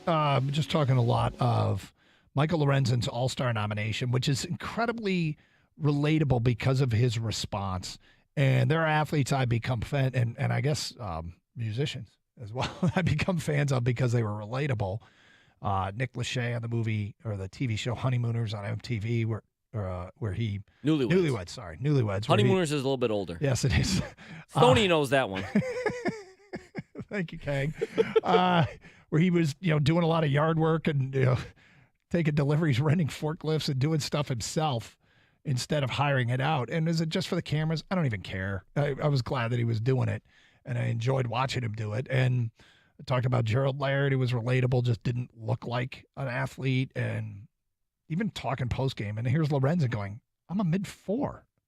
I'm completely shocked I made the All-Star team. So who are the relatable athletes that you become fans of just because they seem to be like you in some ways? Plus, Champ and Chump, here's a bunch of feedback coming in. Champ of the week is Ricky Fowler. Chump is Steve Yzerman. He didn't do terrible, but he really needs to do more. We'll get to that coming up in a few minutes, actually. Another one here from an unnamed texter. Champ Ricky Fowler for winning. Chump NBC Senior Open announcer for giving the results before the CBS coverage even began. Yeah, so one network didn't tell you spoiler alert for something that's on another network. I guess I'm not surprised. That might have happened with the Rocket Mortgage Classic. It kind of did with me, and I'll explain a little bit later on. Regarding relatable athletes, Drew and Frazier says Nikola Jokic, he won the NBA championship and finals MVP, and he said all he wanted to do was go home. Very relatable. That was funny. He basically, the celebration's going on, and he's like, I just want to go home. He acted like he just served time in a war or something. Job done. Go home to horses now. Like, what? You're making like $200 million, Nicole. Yeah. I get it, though. Regarding Michael Lorenzen, who's shocked he made the All-Star team because he's, quote-unquote, a mid-4. An unnamed texter writes in, my wife thinks I'm a mid-4. Yeah, that's relatable. We can all relate to that one, Doug. Yeah. David writes in, and he's running late for his tea time. David writes in, Ryan Newman, NASCAR driver, Midwesterner, stocky fella, very unassuming, good family guy, drove hard and gave everything he has, every race, talking smack, drinking Millers, and gambling with the boys. I love it. Another one here. Lorenzen's the most likely all-star to ever hear the question, may I see your credential? They check everyone. Like, he's the only one they check. Everyone else gets to walk right by, right? Right into the locker room. Right. Go ahead, this way, Mr. Ohtani. Yeah. This way. Mr. Judge. Right. Who are you? No, seriously, who are you? From Scott, Champ Bernard Langer, not just for becoming the winningest senior golfer, but for stopping his walk-up 18 for a fan-favorite hometown guy and do the walk together. I didn't see that. That's cool. Jump All-Star uniforms. They are bad. Please just go back to having the players wear their own team colors. I agree. That was kind of the fun part. Was seeing him in all the different uniforms, and one team's wearing the home, one side's wearing the home. The American League would wear the home uniforms, and the National League would wear the dark, road uniforms, or vice versa. I agree. All right, let's get to our Champ and Chump nominations. My champ of the weekend is Ricky Fowler. First win since 2019, wins the Rocket Mortgage Classic here in Detroit. Look, I know he has an endorsement deal with Rocket Mortgage, but he's been to every one of these things. He's committed to a local company and committed to a local tournament. And, maybe that's just doing his job, but I really, really like that. He's a very likable guy. People say one of the nicest on tour. And to see him, have an opportunity at the U.S. Open, didn't come through, came through in the Rocket Mortgage Classic. Not quite as prestigious, is it? But still, he gets a win. Ricky Fowler, my champ of the weekend. My champ of the weekend is Detroit Tiger All-Star Michael Lorenzen, Doug. Obviously, and when you're the best player on the team, you deserve more than just an All-Star nomination. you deserve the champ of the week. All right, there you go. My chump of the weekend is Hassan Haskins, former Michigan running back.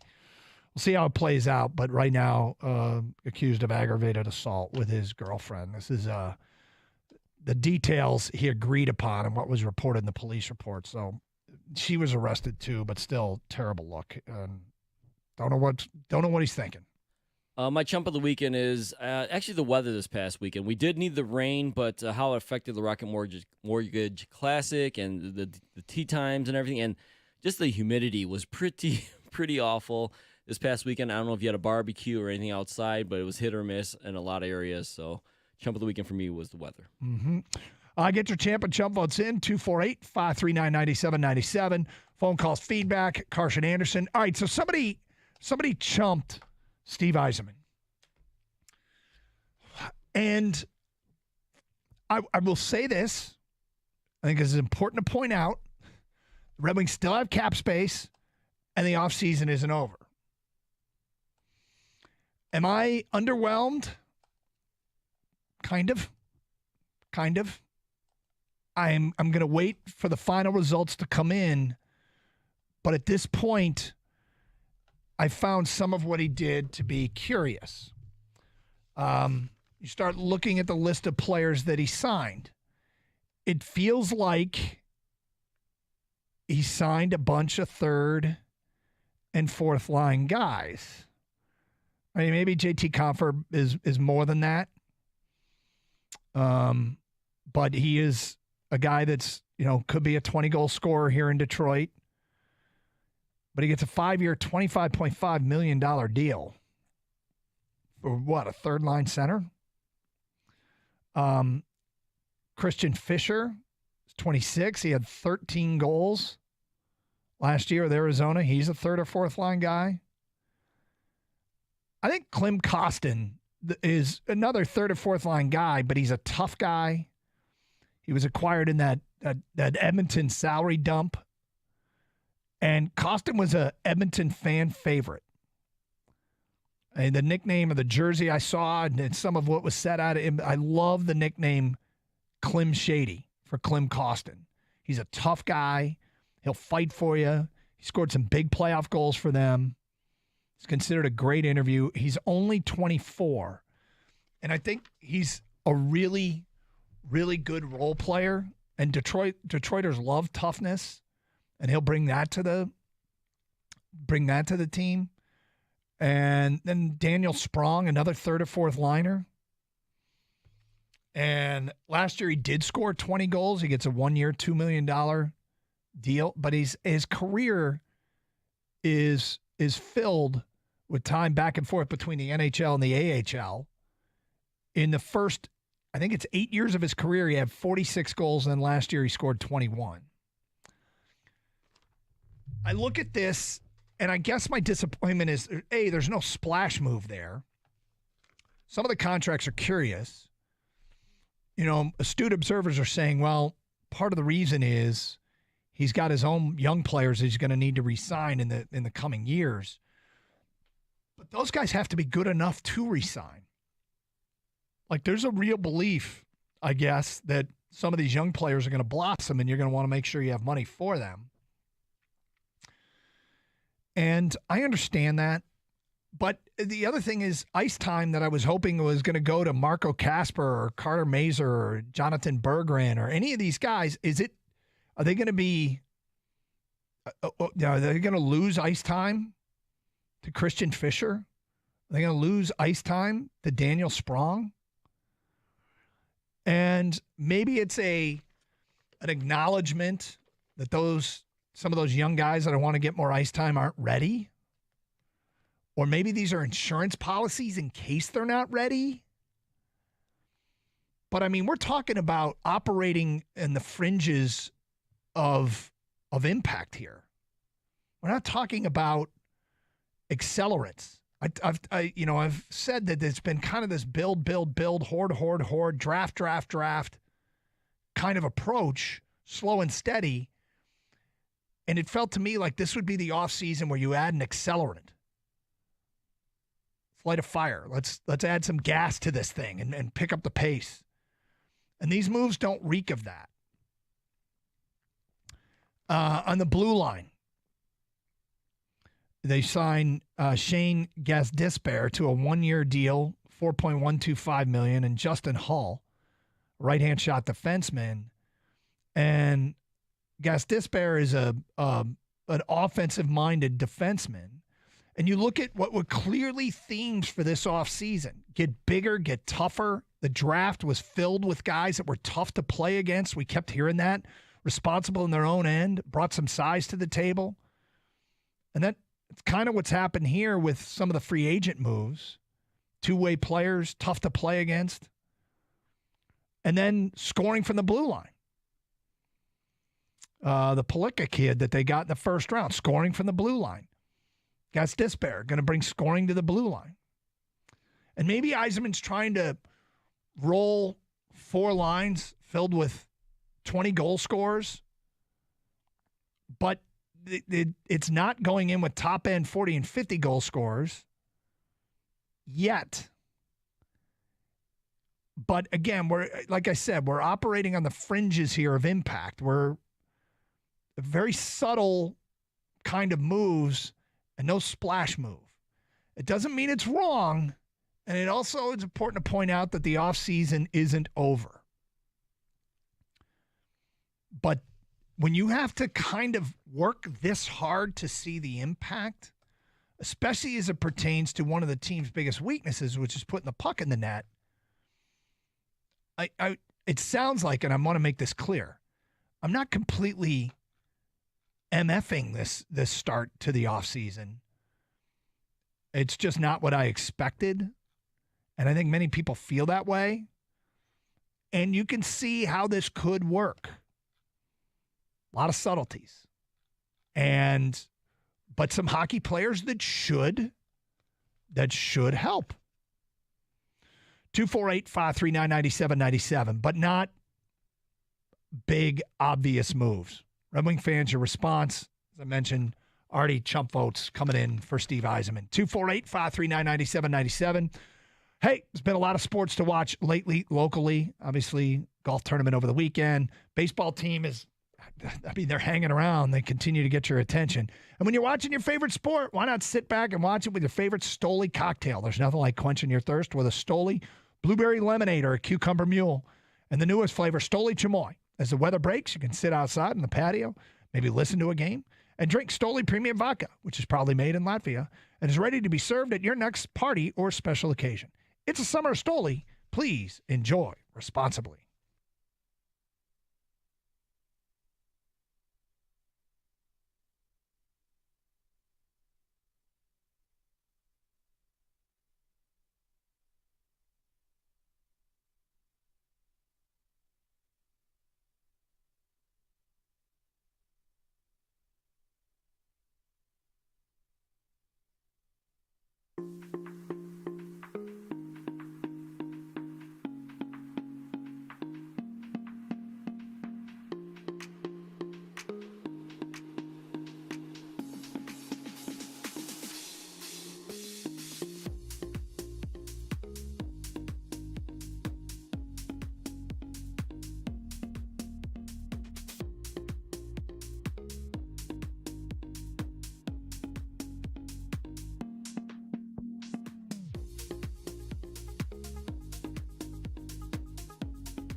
That's Yzerman after the draft, and then kind of laying it out that he's still, quote unquote, collecting assets. And the accelerant I was hoping for has not been added to the Red Wings roster. I can see how some of these moves will help them. And I mean, we can have disagreement over the amount of money and the length of some of these deals, but do I expect them to be a better team next year? Yeah, I do. But I don't. It doesn't feel like it's a big jump forward. Is that expectation based on what Yzerman just did, or is just gradual progression that you wanted to see? The expectation. It's based upon what he just did, and I mean, I do expect Lucas Raymond to get better. I do expect Berggren and Casper, and maybe Simon Edvinsson. But again, because of the veterans they brought in. Are these insurance policies if the young players aren't ready, or are these guys taking ice time away from young players that should be ready by now? I'm curious. Not killing it, but it's a very curious. It was a curious draft with no movement. It was a curious free agent, beginning of free agency and trades. No big splash move. But as I've said a bunch, the offseason isn't over, and there's still time and money to make other moves. Yeah, it's not over yet, but it seems like a bulk of these moves get done early, you know? Yep. And you don't want to force anything, but they lack a top-tier scorer. And if you want to roll out 4 lines and you want to be deep, I get that strategy to it, but I guess where do you know where your goals are coming from, you know? Yeah. You can't really count on that. Like, I hope these guys at least all become 20-goal scorers, because that makes it a lot easier. But sure does. if they don't, then you're kind of in trouble as far as scoring goes. Let's get to your phone calls. We go to Sean. You're on 97.1 The Ticket. What's up, Sean? Hey, guys. So right before that quote you just played, he also said the team is really in need of centermen. That's what he said, right? So, but yet they went and spent $5 million on a winger in Comfer, right? Who I like, but you know, I still say there's $10 million left in the cap space here. That's a lot in hockey.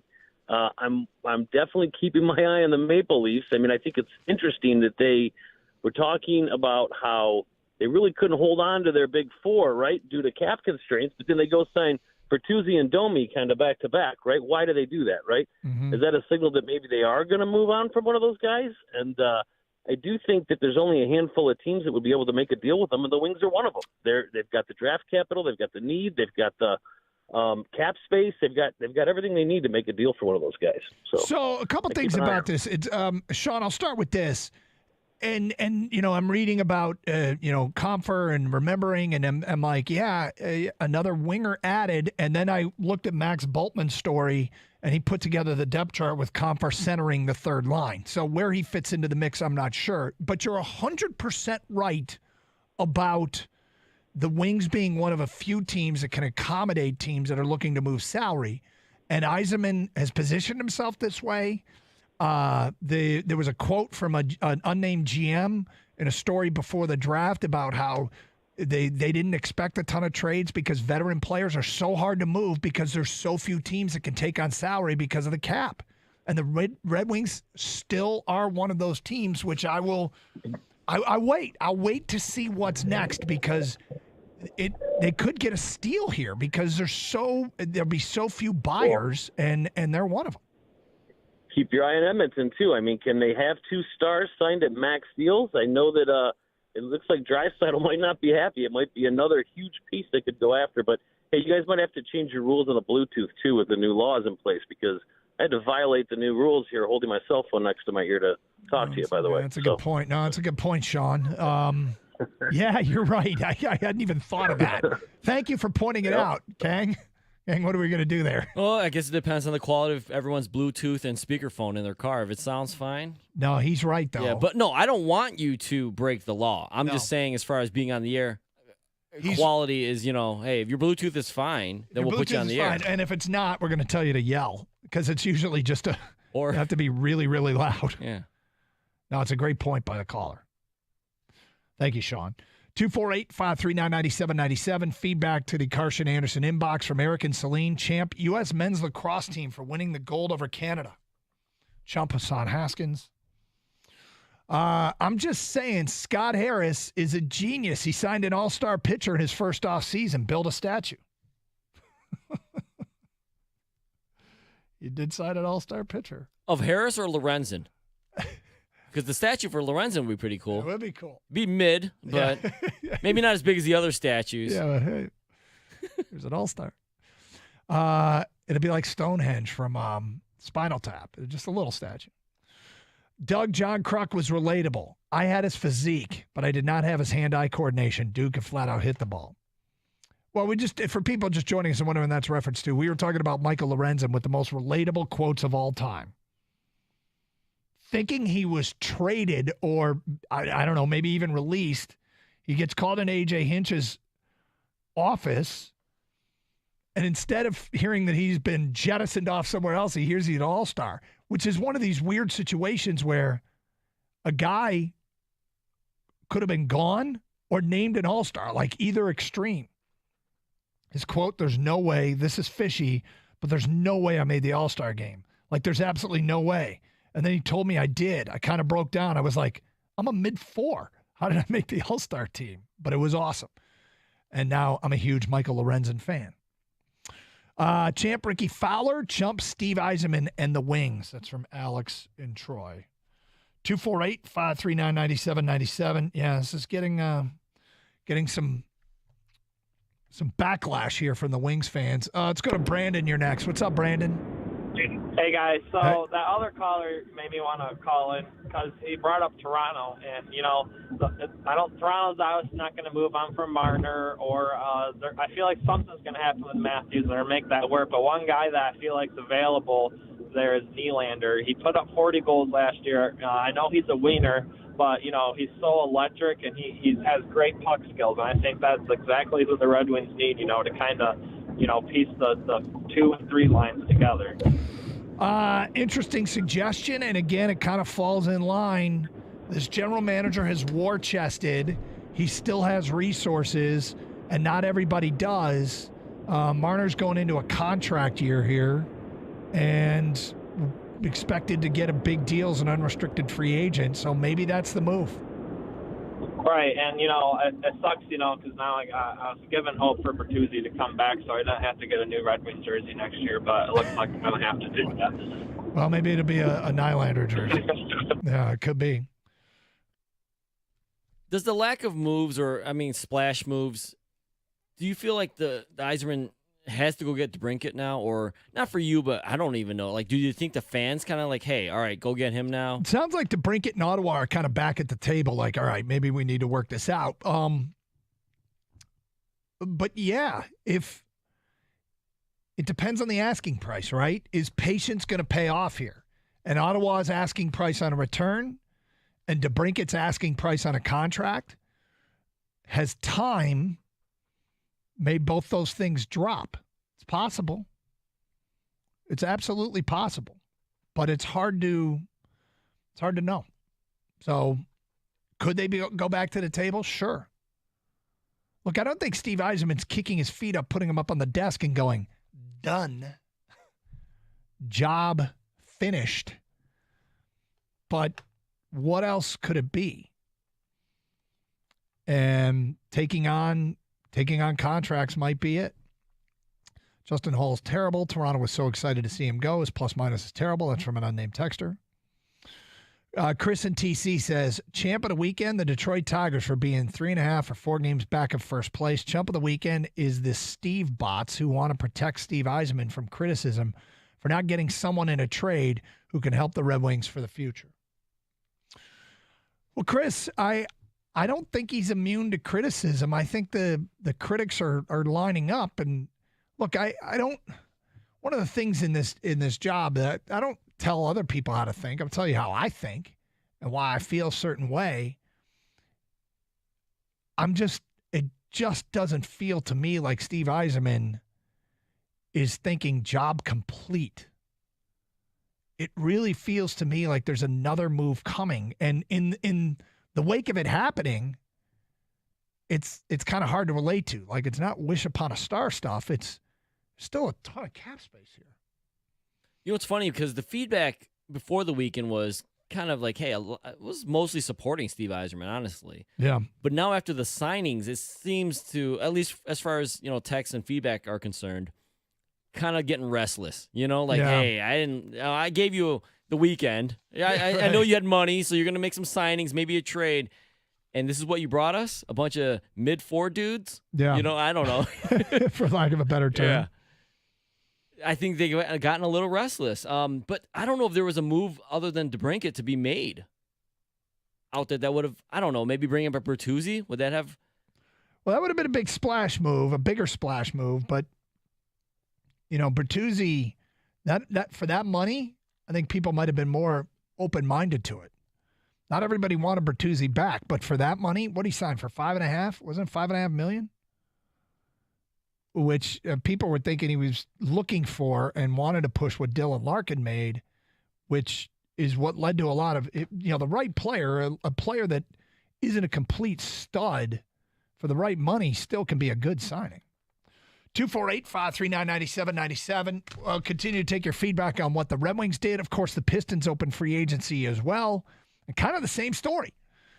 We'll get to that coming up in the 11 o'clock hour. It's Carson Anderson, Gator Out Today, 97.1.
Brought to you by Mother Waddles. Red Wings development camp continues as they work with their newest young players. However, the vets that they signed during free agency are ready to help the team reach their goals, including Daniel Sprong, who came over from a surprising Seattle team.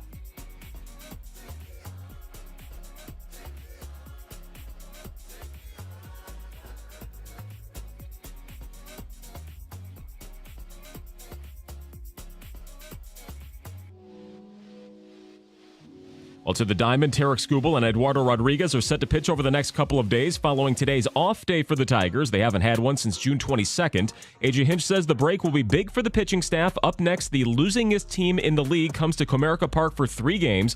Oakland will play in Detroit tomorrow through Thursday. They have a run differential of minus 237. That's almost 100 worse than the next worst team, the Rockies, who Detroit just took 2 of 3 from. And Wimbledon beginning this morning over in London. Novak Djokovic beginning his title defense. He's the 2 seed and could tie a record for the most all-time single major wins if he takes the crown. It's been almost 2,200 days since his last defeat at Wimbledon. Matches were suspended due to rain earlier this morning. At the Ticket Update Desk, I'm Chris Villar. For more, go to 97.1 The Ticket and Odyssey.com.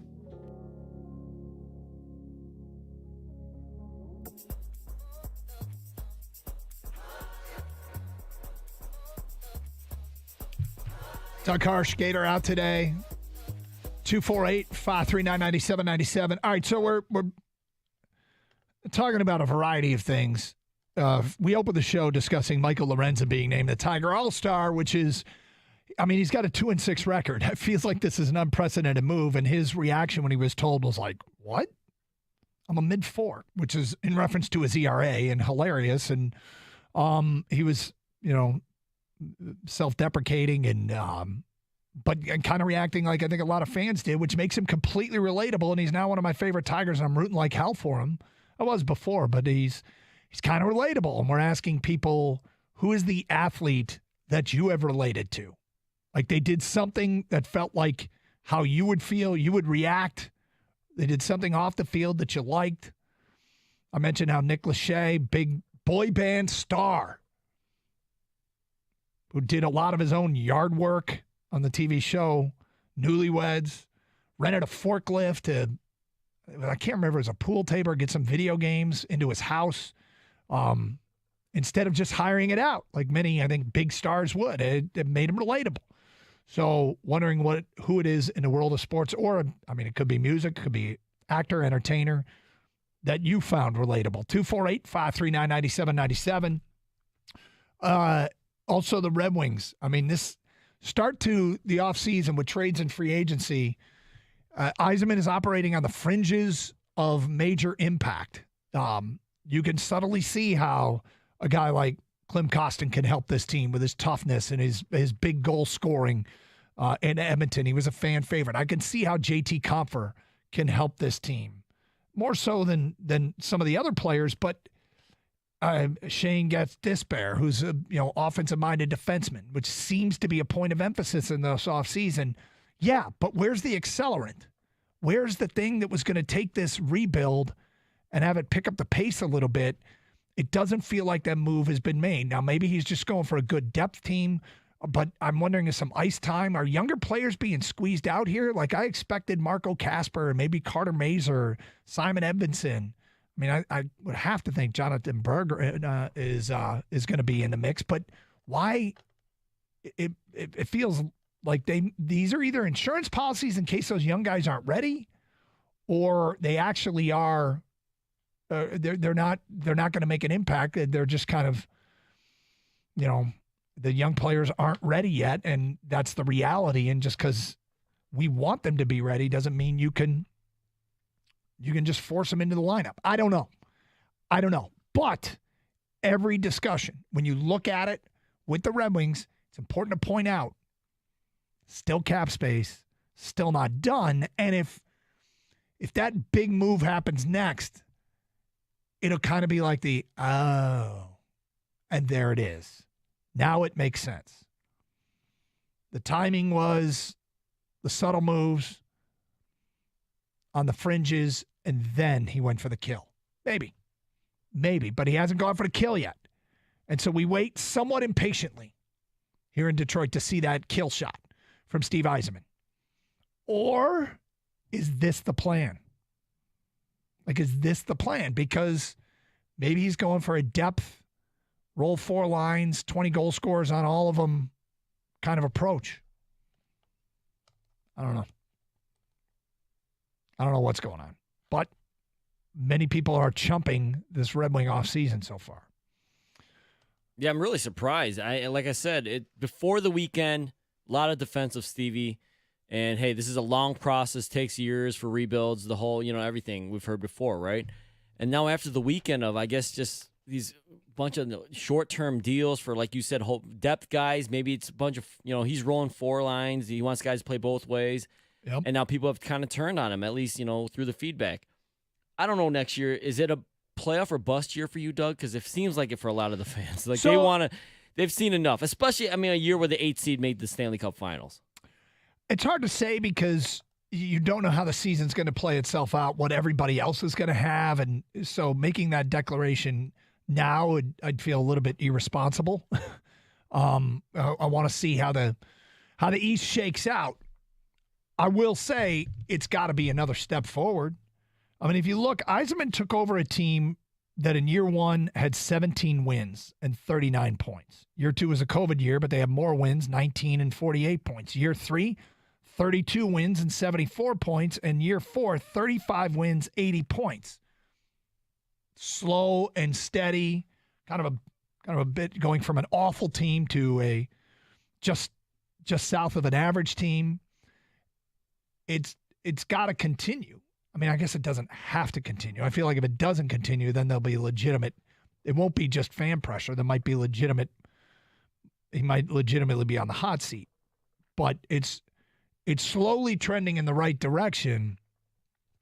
It felt like with all the draft picks they've had, that the idea that this could be an offseason where they take a step forward. Yzerman has said it himself, though. We're continuing to hoard assets. And, I always think to myself, all right, if Yzerman's looking at his team saying we're headed in the right direction, but we're not there yet, this wasn't a great free agency class, and I want to be poised to pounce next year in the offseason, that's fine, but you can't blame people for growing impatient. If you're the Red Wings organization, you kind of have to understand. And the good news is it's a passionate hockey town. When you build a winner, it's maybe no place better to have a great team. But along with that passion comes impatience, which I think some people are justifiably showing now. 248-539-9797. Phone calls, feedback, Carson Anderson. All right, a few things. One, you can stream the show with the Odyssey app. Download it for your mobile device today, AUDACY. And that way, if you're traveling this week, you can listen to the station. So if that big trade does happen and you want to hear what's being said, you can tune in and check it out on the Odyssey app. Download for your mobile device today. It's free, AUDACY. You can also stream to our website, 971theticket.com. And streaming available with video through Twitch, twitch.tv. Where's the streaming chat there? And I see some folks are on there today. Happy holiday weekend. Hello to the Twitch crowd and YouTube as well. It's up YouTube where you can watch the show and search up 971 The Ticket. Feedback coming in from an unnamed texter. Champ the weather. Wait, didn't you chump the weather, Kang? Yeah, that was me. Well, this is not my text. No, but I'm just saying, I'm saying, right, somebody's champing the weather. Yeah. And this person writes, for keeping the fireworks at a minimum so far. Hope it rains all month, LOL. Someone doesn't like the fireworks. Apparently not. I get it. Because actually, as the older I get, the more understanding of the less fireworks I can appreciate. But I'm also not one to rain on someone's parade, Doug. It's legal, within reason, within your city ordinance, within your subdivision rules, whatever it is, Go for it. Do I like a ton of it? I got 2 small children. I don't have a dog. I know people with pets, don't like it necessarily. But like I said, within the rules, people are allowed to do what they're allowed to light off. Then go for it. Chump, the Yzer scam. It shouldn't take 5 to 8 years to make the playoffs. Well, nobody wanted. I remember Kenny Holland's famous line that set Detroit off. Completely on tilt when he said it rebuilds can take 10 years. And this one got off to a bit of a rocky start with what Yzerman was taking over. Like I said, 17 wins to 19 wins to 32 wins to 35 wins. But it really does feel like they should be a little closer.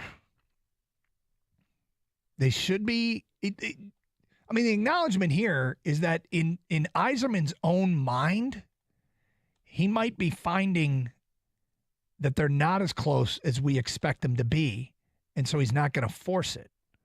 And then you get into, well, why aren't you closer? 248-539-9797. More your phone calls and feedback. Some Piston talk coming up this hour. I do want to talk about the Tigers weekend. We'll get into that. Lots going on a Monday. Rocket Mortgage Classic. We'll have some to discuss there. It's Carson Anderson, 97.1 The Ticket. Hey, over the weekend, need a quick breakfast with the kids. Where do we go? Tropical Smoothie Cafe. It's one of my favorite places to get food that's fresh and good for you and still tastes great. Tropical Smoothie Cafe, they got the summer mocktail party going on right now. Some of the favorites this summer include the new strawberry margarita, the island punch, and the watermelon mojito smoothie. Check them out. Order them on the app or online at tropicalsmoothie.com. Every day, make it a getaway with the bold flavors and better-for-you pairings only at Tropical Smoothie Cafe. Trop brings the goodness with fresh made-to-order smoothies and food. You can customize your smoothie with the add-ins like almonds, spinach, kale, chia seeds, ginger, or the supplements like Fat Burner, Energizer, or Protein.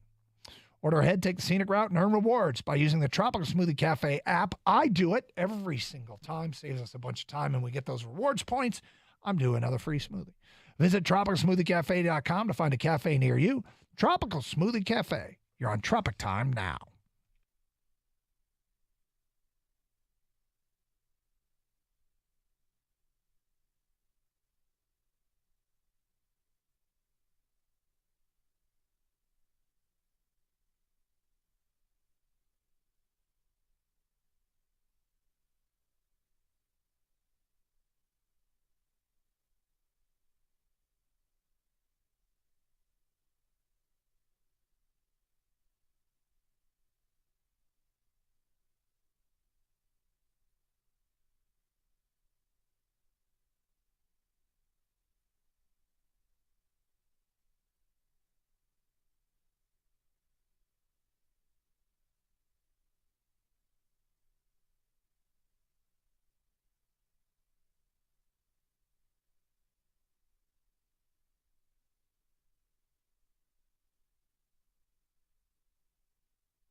Doug Carr, skater out today. Long holiday weekend for many of you out there. Enjoy the day off if you've got it. To me, this feels like Yzerman just brought in all the guys to replace guys and prospects he might be trading. Also using the Vegas approach of being 4 lines deep. Looks to be the approach here too. Scoring by committee and be tough as hell to play against. Well, I agree with that, and we've discussed common themes. Common themes of this offseason, draft and acquisitions. Tough to play against. Size, scoring from the blue line. Seem to be some common themes. And at this point, I can see it. It's kind of an underwhelming feel. And yet you have to think it's okay. This is Steve Yzerman's plan. It's Steve Yzerman's job. Steve Yzerman, I would assume here it's safe to say he believes in what he's doing, right? So we can trust him. I am still waiting for the next move. I'm suspicious that there's one coming. I'm curious at what they've done so far. But it feels like there should be another move coming. Should be. From an unnamed texter, people keep knocking Yzerman for not big moves. What moves should he or could he have made? I heard a lot of DeBrincat, both good and bad. Lots of questions if he would be worth the money. Yes, and so here's the interesting thing with DeBrincat. I'm going to go back and see where I can find the story I saw this weekend about Ottawa and DeBrincat going back to the drawing board, whether or not that means he is going to reconsider re-signing with them, whether or not it means Ottawa is going to drop their asking price. I mean, what if Yzerman gets DeBrincat on the cheap because of the patience? What if Ottawa says, all right, we didn't get the offer we expected, and DeBrincat isn't getting the contract from a team, a potential suitor that he expected? Does Pierre Dorian, the GM up there, slightly drop the asking price? Does DeBrincat slightly drop the asking price? Did one side or the other up there overplay his hand? And this is where the Red Wings doing nothing, one of the few teams that could accommodate a contract demand, gets him. Because remember that soundbite we played from Elliot Freeman? Let me finish my thought before I go there. But the Red Wings get DeBrincat for cheaper than any of us expected in terms of assets given up and then the contract they signed him for. That sure is a glass half full way to think about it, but the soundbite we played from Elliot Freeman from that 32 Thoughts podcast, where he said Yzerman draws a line in the sand and just says, "This is the offer, take it or leave it." If you draw a line in the sand with Ottawa or with DeBrincat himself and his agent, say, "This is the offer, take it or leave it," and a week later he's still there, do they decide to take it? Does Yzerman get DeBrincat at an Yzerman price? We'll see if it plays itself out. You hope that the patience pays dividends. There weren't big splashes, but Yzerman added a few 100 pounds to the roster. That's from an unnamed texter. Okay. Jacob at South Lyon says, Champ Monty Morris coming home, chump everyone jumping ship on the Wings and Pistons rebuilds. Ooh. You don't think they should be jumping ship, huh? Well, I mean, look, if somebody else doesn't have faith in what's going on, I'm not mad at them. They can feel however they want. But if there's also something to be said for blind faith. Yeah, I don't know if it's jumping ship. I don't think anyone's called for Yzerman to be fired, but I think people are okay to be critical at some point and just ask for and find out, hey, what is the plan? What's a reasonable timeline for both franchises? You know, you look, I mentioned the Panthers making the Stanley Cup Finals as an 8 seed. The Vegas Knights. Right. How long have they been in the league, right? And so I'm not saying that they have to be in the Stanley Cup Finals next year, but I think slow and steady is one thing, but you can see some progress as in making the playoffs at some point. And I think next year people really want to see the Wings in the playoffs. Yep. 248-539-9797. Your thoughts on what's going on with the Red Wings. In the meantime, we had the texter go with Monty Morris. So the Pistons, they trade nothing and get back dead-eye three-point shooter in Joe Harris. They have to take on his $19 million contract. And presumably if he stays healthy here and can play enough defense for Monty Williams, this is a guy that's going to stand behind the arc, that becomes incredibly valuable with dribble drive guys like Cade Cunningham and Jaden Ivey. The teams, if they have to collapse on him, you could see him and Bojan, if he's still here, these guys just setting up shop behind the arc and getting a lot of open looks. And this could be a formula that works, but it's also not a big move for sure. And then they traded for Monty Morris, a second-round pick, who I guess becomes the new Corey Joseph, who is now with Golden State, which means he'll probably win an NBA championship. I do wonder what's next for Killian Hayes. Is Killian Hayes kind of getting his last chance here at Detroit? Is this, this is a better player than Corey Joseph that they just brought in. They also drafted Sasser, the guard from Houston. So where does this leave Killian Hayes, who former first-round pick, who is going into a contract year, would be a restricted free agent after this season? You have to wonder if he is he's maybe on his way out. So writing on the wall here a little bit with Killian Hayes. I like the Joe Harris signing, although it feels like he might be just playing out the string here. If you ask me to see the future with Joe Harris, here's what I see. Pistons trade Joe Harris for first-round pick. That's what I see. He comes in here, stays healthy, knocking down perimeter threes, and becomes an asset at the trade deadline. That's what I see. Yeah, Joe Harris isn't the Brooklyn net that the Pistons fans may have thought they were getting, but that's the one they got, right? Mm-hmm. And if things go right, he either helps you get into the playoffs or that play-in game, or he becomes a trade asset, like you just mentioned. He's an elite. When he's healthy, he's an elite three-point shooter. Now, this adds to Burks and Bogey as two other guys. Maybe one of those guys is the odd man out, but someone apparently is. They're on one-year deals essentially. Bogey that's an easy move right there. Joe Harris is a one-year deal.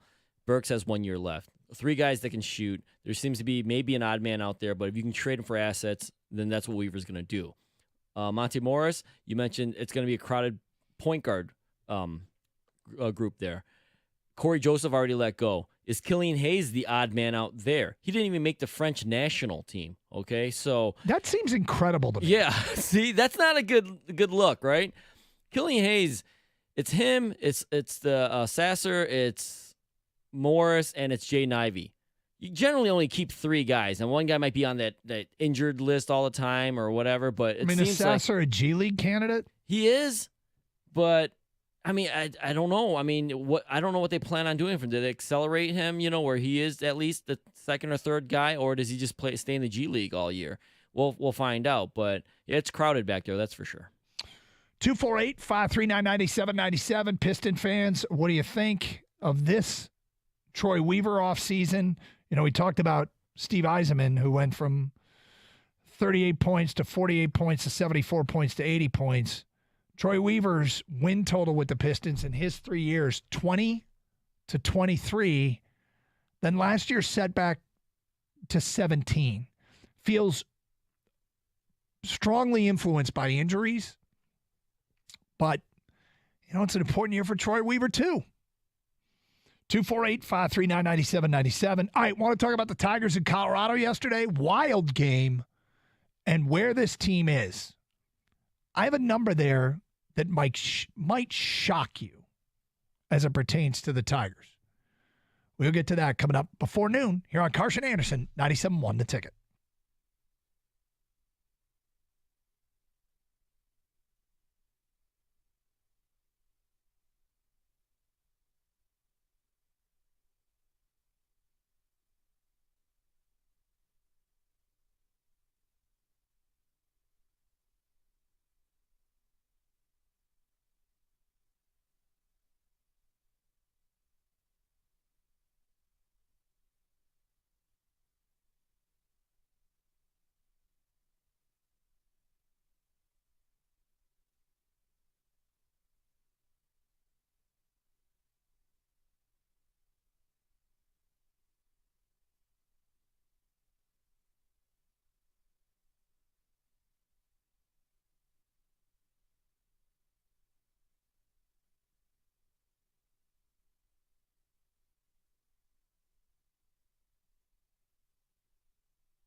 Mondays mean Champ and Chump.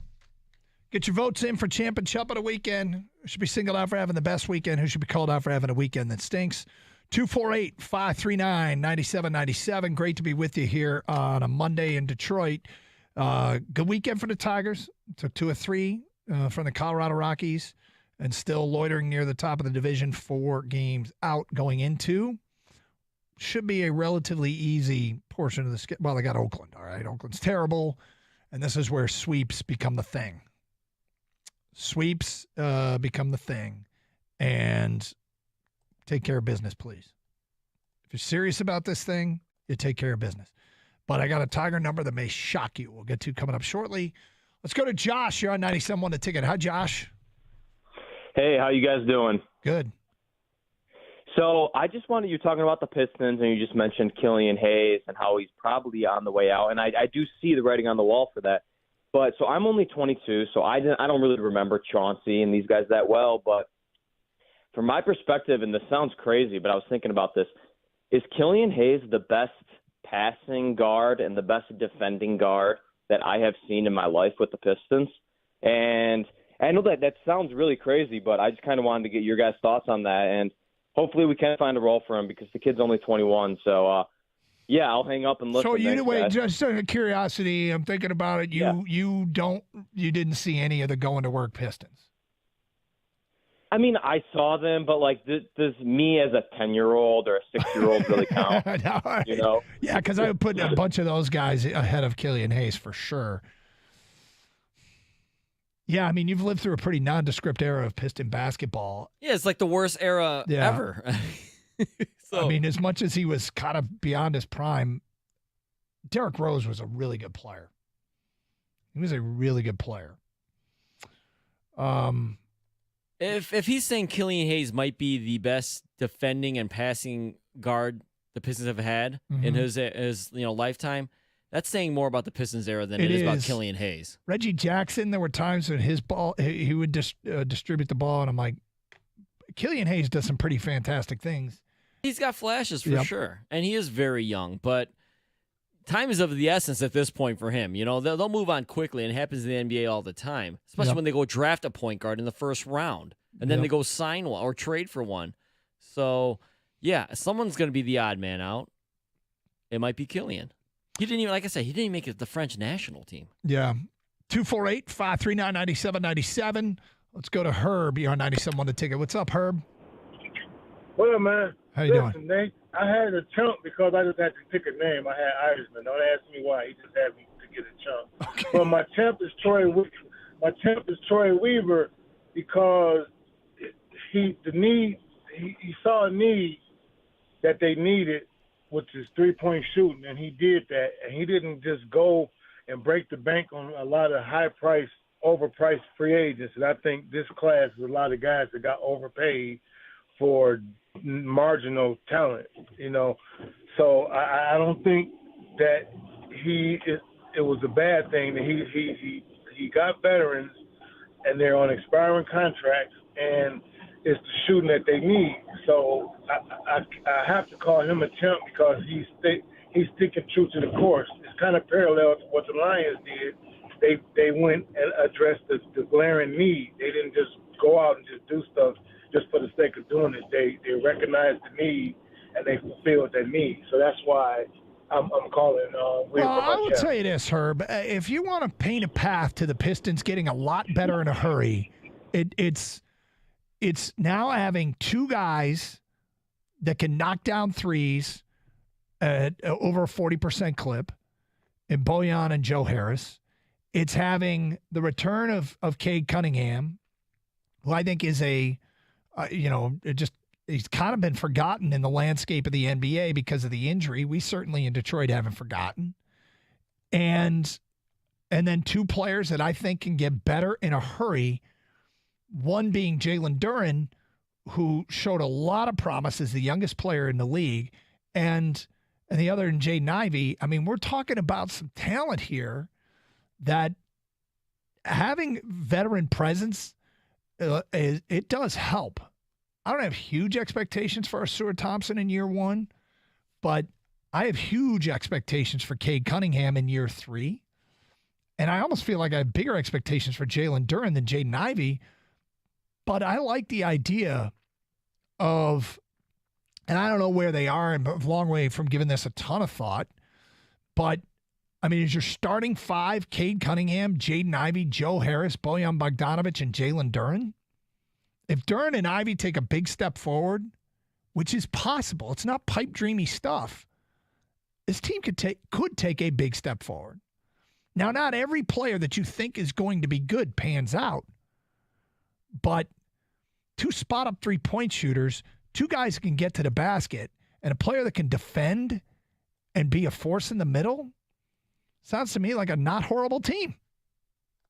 Well, the thing that Troy Weaver has over Steve Eisman in their rebuilds right now is they have 2 to 3 guys that could be potential all-star type superstar players in the league. Now, maybe Lucas Raymond's that guy for the Wings, but it's got to be somebody, right, for the Wings. For the Pistons, you see the big leap is, so if Troy Weaver doesn't make a big splash in free agency or with a big trade, Cade Cunningham, Ivey, or Duren, 2 or 3 of those guys have to become perennial all-stars, and that's where your team can get a lot better, a lot quicker.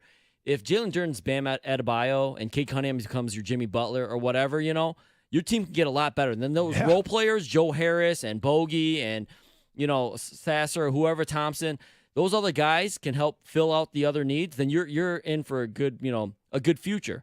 But if Cade doesn't pan out or Ivy doesn't pan out or Duren doesn't pan out, you're in trouble. But at least you've got those possible lottery tickets right there. And Cade better play a lot next year after not playing this past year. And Ivy got his feet wet during his rookie year. The Wings thing is, like I said, is it Lucas Raymond? Is it whoever? Or is it just a bunch of dudes on one-year contracts? Yeah, I mean, the Wings, Lucas Raymond and Mo Sider, right, are there young players that have stud potential. Sider further along than Lucas Raymond. Year 2 was kind of underwhelming, but Raymond, I mean, he's still insanely young, and I'm glad to have him as an asset.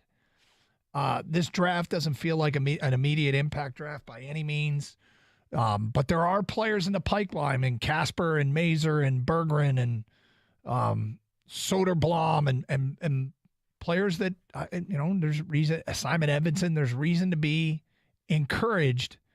How much of an impact do they make? I mean, are the Red Wings going to try and build a championship caliber team without a star? I mean, you hope that all your players are stars, but can you do it with just a bunch of really good players? I mean, did Vegas just do that? So, yeah, they're different. They're kind of very same and very different at the same time, the Wings and the Pistons. 248-539-9797. All right, so I said we get to this. Tigers, I mean, yesterday, Siebel was throwing BP, and the Tigers were taking advantage. 2 grand slams. What was the final? 14-8, 14-9, whatever it was in that game. And really, it was a game in where Matt Manning had to fight through not having his best stuff.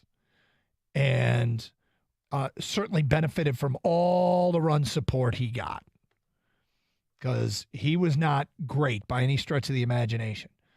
But Spencer Torkelson hit another home run. Jake Rogers hit another home run.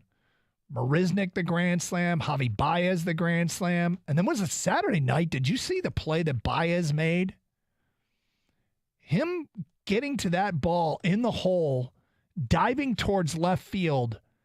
It looked like when you have a snow cone, there was some principle of verticality moment where I don't know how he snow coned that baseball, because it was going away from him, like directly towards left field, and he dove out towards left field and managed to stop a hard hit ball just in the absolute tip of his glove, popped up and threw the runner out.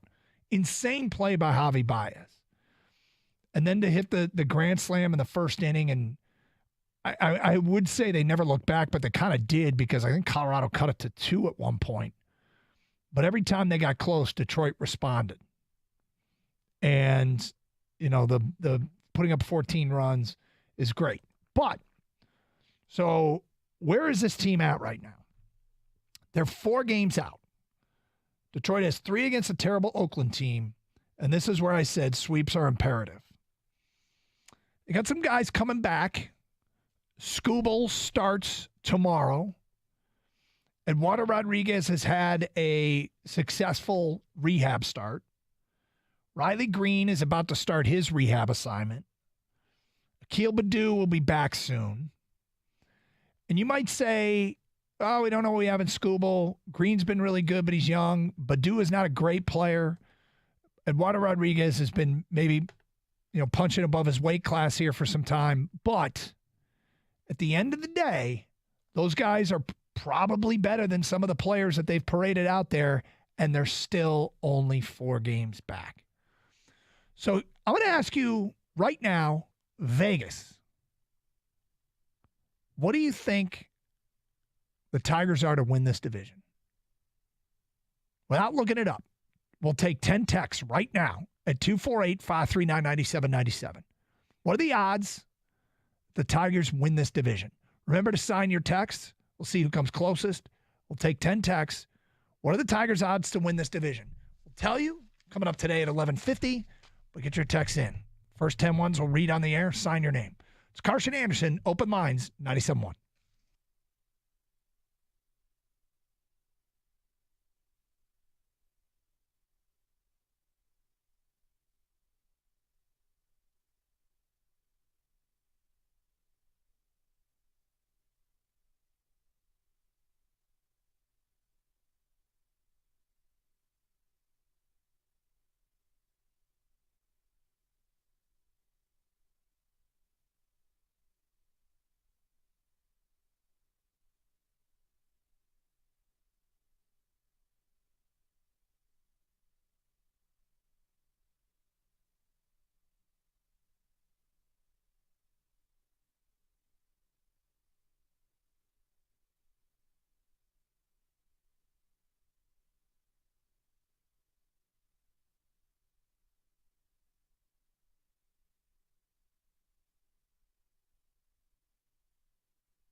Doug Harsh, Scott Anderson out today. All right, we call it Take 10 Text. What are the Tigers to win the division? What do you think they're at? Kang, before I start reading through these, I asked you before the show. What did you say? Or what? And And I don't know if you've changed your mind, but Yeah, I kind of have because then I thought about it. I looked at okay, the third in the Central right now. Yep. So you could say maybe a 1-in-3 chance based on that, but they're not that good. But I gave them some credit, maybe where it's money going in, maybe the value was there. So I give them. The more I thought about it, 25-1. 25-1. Yeah. All right, here's some of what has come in. Brian says 15-1. John says plus 385, which is almost 4-1. Julian says plus 650, so 6.5-1. Ty says plus 800, 8-1. Keegan in Armada says 15-1. Christian in West Bloomfield says, I think the Tigers are 30-1. Great odds to win it. This is to win the American League Central. Jake on a tractor says 25-1 sounds right for me. Dave in Clarkston says 12-1. Stephen Livonia says, I think the Tigers are 20-1. The real Tigers will soon show their stripes again, always do. Tim in a truck says 35-1. So out of the 10 texts we took, plus what Kang said, only two of you had long enough odds. I was surprised when I looked this up today. I do not expect them to be the favorite by any stretch of the imagination. And they aren't. The favorite to win the American League Central right now on FanDuel is the Twins at minus 185, which I would not bet if I were a Twins fan. I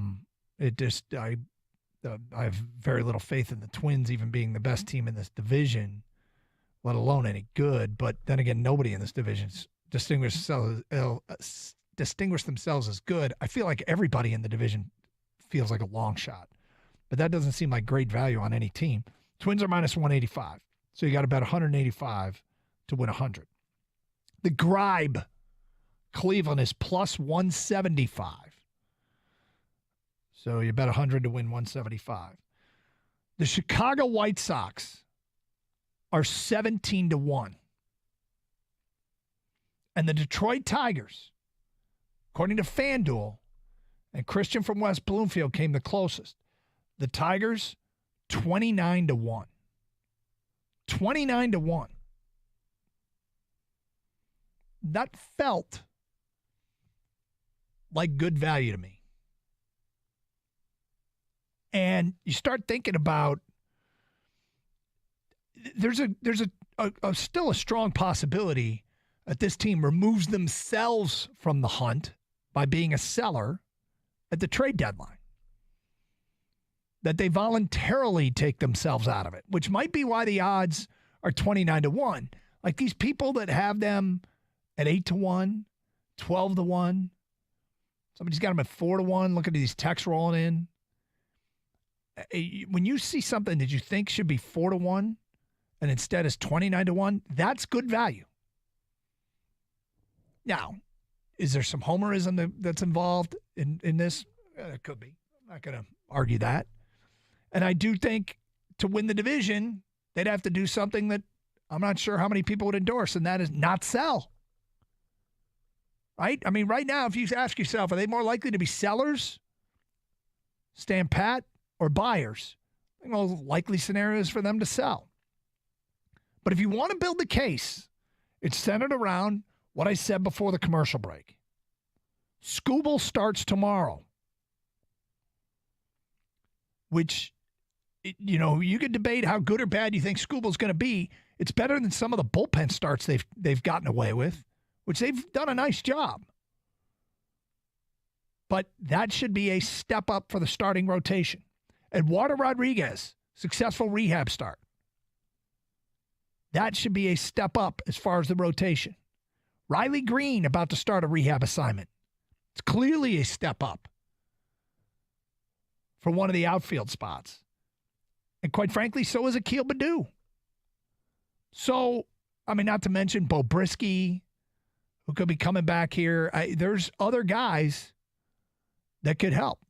Matt Manning, yesterday, fought through a rough outing, but he fought through it. They gave him some run support and, ended up, the Tigers getting the win 14-9.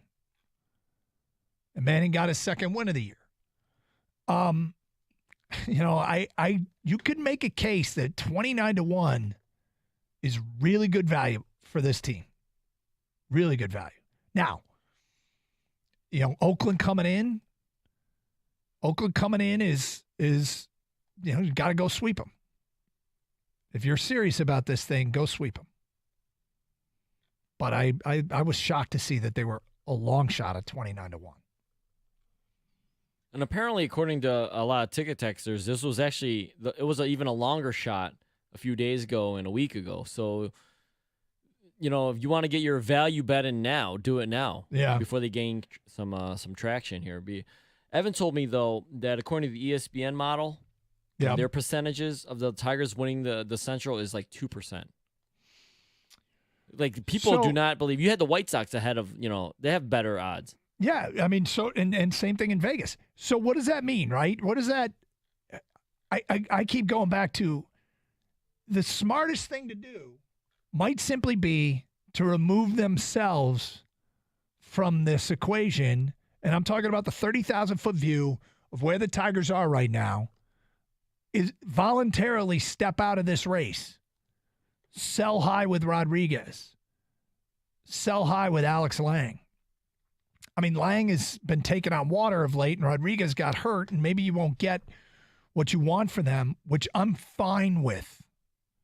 Scott Harris will be dealing from a position in which he can tell any GM, and it's not the other GM's problem, but it justifies Scott Harris driving a hard bargain. Hey, we're still in this thing. Yeah, you could say we're not very good, but I got a chance to take this team to the playoffs. So why am I giving up on that chance for your paltry little offer? Hey, that's cute, but you're going to have to do better than that, because I am perfectly fine at walking away from your deal and trying to win right here, right now. You can't always say that when you're a bad baseball team, when you're 9 games under. He can say that. It's a weird situation where he can say that, justify selling, and I mean, Yzerman did it, but yeah, Scott Harris can justify selling right here, right now, and drive a harder bargain. Even if Vegas has him at 29-1, even if ESPN's model says they have a 2% chance of winning the division. Because the reality is, the only thing they have to scale is the American League Central.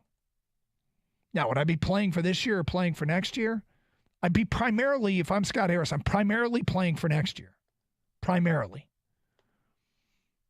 But I don't have to. I don't have to. Set your asking price for your assets, and then don't budge. And if you don't make a deal, maybe you start looking at a cheap asset that you can add to help this team win.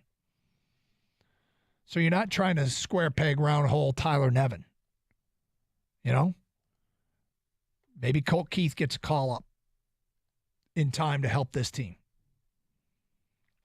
But, it feels like 29-1 is good value. Now, we did this with Dan Campbell and Coach of the Year. You remember that? Somebody mentioned that Dan Campbell. What was he? Do you remember what odds we saw him at? And everybody flooded the market betting Dan Campbell. It was pretty bad. Maybe even 50-1. It was not. They weren't good. No, right? A whole bunch. Somebody pointed out how Dan Campbell, when the Lions were in the midst, late in the season, still in the hunt for the playoffs, and he was a super long shot to win Coach of the Year.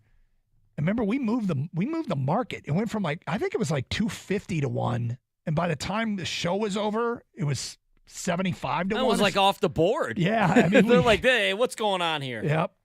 They had to take it off the board. Detroit was moving it so much. I don't know if that's going to happen with FanDuel here, but I was a little surprised when I saw that. And it's not because I think they're going to win the division. I just think they have a better chance than 29-1, which is, sometimes how the best. If you start thinking about point spreads and what you want to bet, and you set what you think it should be, and then you go look at what it is afterwards.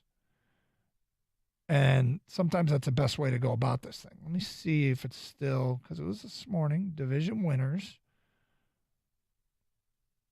They're now 30-1. It's gone the other direction since before the show. So Twins are minus 185, Gribe plus 175. Money's come in Chicago this morning. They've gone from 17-1 to 15-1, and the Tigers have dropped to 30-1. So there you go. I mean, that's a small. Would you stop and pick $30 up off the ground? Probably. And so bet $1. Do what I do. Bet $1 so you can pick that $30 up off the ground. Hey, that's a couple of lunches, right? It's a bar tab. Have some fun with it. Please bet responsibly. 248-539-9797. All right. Lots to get to, including we haven't talked much about the Rocket Mortgage Classic. I kind of blew it with the Rocket Mortgage Classic, but so did the weather. Weather stunk this weekend. Was not ideal conditions. I know a lot of people have enjoyed going to this in the past, but we'll get into the Rocket Mortgage Classic. Also, 30,000-foot view of the Red Wings and Pistons situation. We'll talk about something we haven't yet. Both of them opening free agency and the offseason and trades with subtle moves on the fringes. Nothing big has happened yet. Maybe it will, but we'll get to that today at 12:30. Carson Anderson, open lines. Gator out today. 97.1 The Ticket.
Doug Harsh, Gator out today.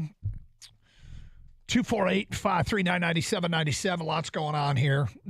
Surprisingly busy sports weekend in Detroit and elsewhere. And look, free agency opening with the Detroit Red Wings and Pistons. I'll take the 30,000-foot view of what's going on and why we are underwhelmed with both teams. Why that happened. We'll get to that today at 12:30. Also, Tiger Talk. Michael Lorenzen with some of the great quotes I've ever heard from somebody who's just been named an all-star. He was surprised. He was self-deprecating. He was human and relatable, and now I really, really like the dude, and I'm rooting for him. But we've all seen him, and we know what he is. His quote, A.J. Hinch called him into the office. Quote, he tried to hide it a little bit. This is from the Free Press today. He tried to hide it a little bit. He was going to break the news. I'm like, did I get traded or something? I think I got traded. But then he was telling me how I was going to start, and I'm like, I didn't get traded if he's telling me when I'm going to start. And I'm like, wait, there's no way. This is fishy, but there's no way I made the All-Star game. Like, there's absolutely no way.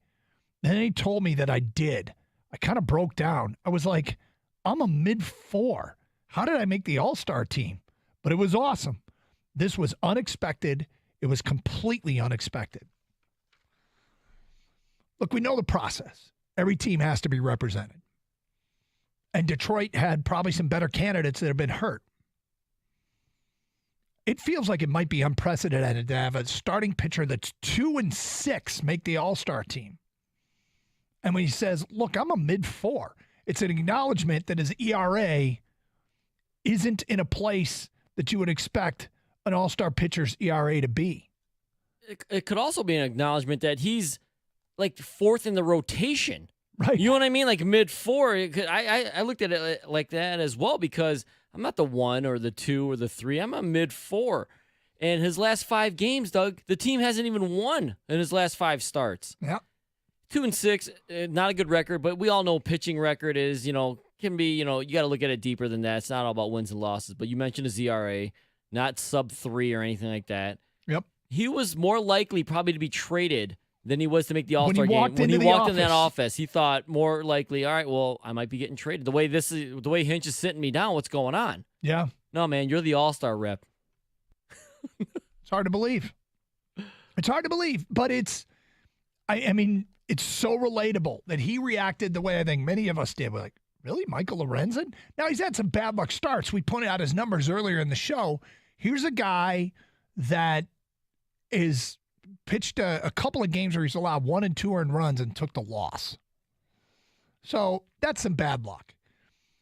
But it got us to thinking here, and we ask you, as we did earlier in the show, did you become a fan of somebody because they did something completely relatable? And by that, the examples I offered up, one was Nick Lachey, the boy band member from 98 Degrees. Yes, I started watching the show Newlyweds because Jessica Simpson was on it. She had just married Nick Lachey. And Nick Lachey turned out to be way more of an everyman than I expected a boy band member to be. He liked drinking Miller Lite and watching college football on the weekends. He wanted to get some yard work done. He and I think it was his brother, laid down their own sod. He bought some video games, which is not something an everyman does, but he bought some video games and a pool table, rented a forklift to help put him in this house. Like, he could have hired all this stuff out, but he did it himself. I'm like, this guy's completely relatable. Gerald Laird. I became a huge Gerald Laird fan because he looked like the Pepsi delivery guy that they asked to catch one day in an emergency. And, as it turned out, he wasn't bad. He was a good backup catcher. But a star, an entertainer, an athlete, a musician that ever did anything relatable that made you become a fan of theirs. Who is it for you? Because that's what I think Michael Lorenzen just did. He just did something pretty relatable that people can say. That was my thought too, right? Well, he probably said what a lot of fans said when they heard that he was the All-Star rep. Dude, Lorenzen, he's a mid-4. Which is such a great quote. But Hey, congratulations to him, That too. is I mean, really cool. he's got a pretty good WAR relative to the rest of the staff. Well, he's above 0. There's only one other starting pitcher that's a plus WAR. That's not true. Matt Manning's now a 0.2. Michael Lorenzen's a 1.0. Eduardo Rodriguez, who's been hurt, is a 2.7. The thing is, the reason why the MLB has a rep from every team is for the fans, essentially. So the fans can at least see one player from their team, I think, right? Yeah. But this is actually where it works out for the player because he wasn't going to make it otherwise. And it's not like, I don't even know if you could say he's borderline all-star numbers. It's underwhelming. I mean, he should enjoy this experience because otherwise he wasn't going to get it. He knows that. And that's why he was so surprised when Hinch sat him down and said, hey, you're the rep, man. You're going to the all-star game. Well, good for him. I mean, Ohtani and Lorenzen. That's what I think when I think all-stars. Sure. Why not? Put him right next, slot him in there between Trout and Judge. I mean, good for him, and we'll root for our guy. And I don't know if there was ever a 2-6 pitcher, a pitcher whose winning percentage was 0.25 that made that. And you're right, wins and losses are overrated, and he hasn't always gotten the run support, but still. I feel like if he does pitch during the All-Star game, they're going to show a Taco Bell commercial. They're like live baseball instead. Like, Lorenzen. Does Taco Bell have like a new nacho fries come out or anything? Right. Are we bringing back the quesarito? Something other than this guy, right? Hey, look, congratulations to him. And who is your athlete that you found most relatable? Champ and Chump, we do it every Monday. My champ of the weekend was Ricky Fowler, first win since 2019. Dude's played in every Rocket Mortgage Classic. Now, obviously, he has an endorsement deal with Rocket Mortgage, so he's kind of just doing his job, supporting the event of the company that he has an endorsement deal with. But doesn't mean I'm not happy to see a guy who's been here every single time. He made the cut the first 3 years, missed the cut last year, and this year he won it in a playoff hole. Very likable guy who, just a few weeks ago was a popular choice to win the U.S. Open, and it didn't work out for him. So glad to see him get the win here in Detroit. Ricky Fowler, my champ of the weekend. Kang? My champ of the weekend is all-star pitcher Michael Lorenzen. From now moving forward for the rest of his life, he can always tell his family and friends and anyone that he sees, I'm a former MLB all-star pitcher, Michael Lorenzen. So somebody actually asked earlier, and I never got around to it. Somebody asked earlier if this makes him more tradable. What do you put that on the resume? And I'm like, no. But if somebody trades him, an opposing GM can sell it as saying, hey, he was an all-star. But I don't think in any tangible way this really makes him more tradable. He is what he is. If somebody's looking for a veteran arm that can give him innings, that's, not afraid of the spotlight, that probably would come at a cheap price, this would be it. But I don't really think it makes it more tradable. No. The only value this provides, if any, is if he had an incentive in his contract for Michael Lorenzen. Otherwise, I don't think an opposing GM could sell this to their fan base, or you could sell this to an opposing GM. I think they know exactly what you're getting if you trade for him, and you don't need to say that he was an all-star. No. My chump of the weekend is Hassan Haskins. Look, he agreed with the police report. Usually I let these things play out, but aggravated assault, both he and his girlfriend arrested, chump of the weekend. Your chump, Kang? Mine was the weather this weekend, the rain. I know we needed the rain, but for a holiday weekend and what it did to the Rocket Mortgage Classic, pushing that up earlier, wasn't able to show that live. It was just, and the humidity. Everyone says it every year, everyone from the Midwest. It's not the heat, it's the humidity. Well, it definitely was the humidity this weekend. So if you have barbecues and things like that, might have hurt those. It's funny you mentioned the humidity because it was, I think, Saturday afternoon. I showered like 5 in the afternoon. Been coaching baseball and didn't, get a chance. And so I hop in the shower at 5 in the afternoon and I go sit down outside on my front porch to write an email 20 minutes later, I came in soaking wet. All I did was sit there. Insanely humid this weekend. So get your champ and chump votes in. We tally them up and post on our website on Tuesday who the people select as champ and chump of the weekend. Kind of a shocking move. Detroit's just released somebody. We'll get to that at 12:15 here on Carson Anderson, 97.1.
Doug Carr, skater out today.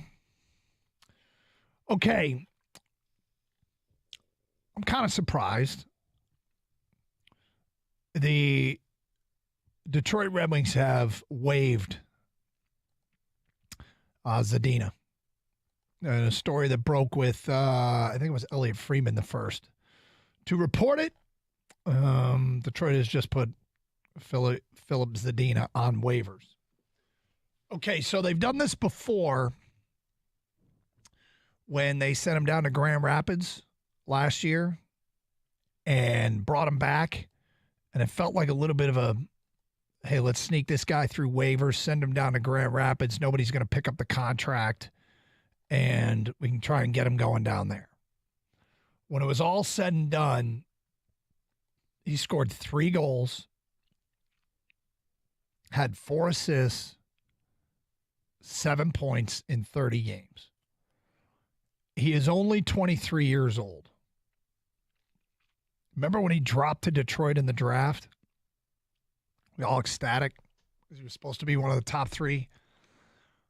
There seemed to be 3 guys and then everybody else, and Detroit was picking 6 maybe. And Zadina was still on the board at 6. And like, wow, they get one of the top 3 here at 6. They made that pick, and Kenny Hall move. It just hasn't worked out.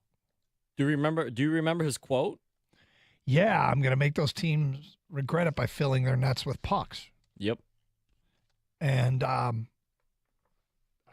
this doesn't feel to me like they sneak him down to Grand Rapids move. You don't think so? Nope. Not again? Nope. Do you think so? Well, he's on waivers. That means any team can claim him, right? Yep. So you think someone's going to claim him? Yeah, I do. Right after all those stats you just read off of? Yeah, I think somebody will. Well, they didn't the first time. No, they didn't. But now we're in the offseason, teams wanting to make moves. Maybe you didn't get what you really wanted. Oh, this guy's available. It's worth a flyer. No, and even if he doesn't, here's the other thing. Even if he doesn't get claimed, I'm not sure Detroit wants him at this point. Well, that's my next question was going to be, do you do it again? Or at this point, hey, Yzerman, you're known to draw lines in the sand, take a hard stance. Maybe it's just we gave it a second shot. It's not working out. We're done. Good luck elsewhere. We're not going to bring you back, no matter what. Yeah, he didn't make a ton of money. Is this like Dylan Brooks' scenario where I don't see any scenario where you come back? Yeah, that was greatest quote that Dylan Brooks would not be back with Memphis under any circumstance. That seems kind of final, guys. Yeah, it feels. You know what Zadina's cap hit was this year? $1.85 million. Excuse me, $1.825 million. That's paltry. It's nothing. So, look, I mean, swing and a miss here with a 23-year-old former high first-round draft pick. Yeah, I think he's done in Detroit. I guess I'm kind of surprised they didn't get one final last shot. But maybe with all these signings, they just try to move him. The other thing about this is, in trade rumors last week with DeBrincat, his name was included. Now, even at the time we were talking about how, well, that doesn't do much for a deal. It feels like it'd be a throw-in here. Do you want to take your shot at this riddle we haven't been able to solve? I will say this too. I think you got to be cautionary with the chip on the shoulder thing. Like, clearly Zadina fell in the draft, right? And he made all these quotes. I'm going to fill their pucks. Anyone that passes me, I'm going to fill up their nets with pucks. Yep. And he interviewed in Detroit, said, what do I bring to the team? I bring goals. And it didn't work out. And then he got sent down while he was here, and then it's like, oh, will this light a fire under him? Is Yzerman doing this on purpose? Chip on shoulder again. Obviously not, because he's been put on waivers again. We see it, and this is not Yzerman's fault or anybody else, I'm saying, but any sport you pick where a guy falls in the draft and says he's going to make every team pay, yeah, those are nice and all, but there's probably maybe a reason why these guys fell. Yes. The skill set wasn't there, or they don't think they're going to live up to what other people think they're going to do. Yep. Just because you have a chip on the shoulder doesn't mean you're going to do anything. No. Yep. There's a lot of people play the chip on the shoulder card. It's just not the type of thing that is the centerpiece for turning your career around. Sometimes it motivates people. 248-539-9797. Let's get to your phone calls. Justin, you're on 97.1 Ticket. Hi, Justin. Hey, guys. Thanks for taking my call. Sure. I just want to do a champ and chump, and I don't really have a chump, so I just kind of defaulted to Yzerman just because I'm just kind of impatient. I just feel like a lack of moves.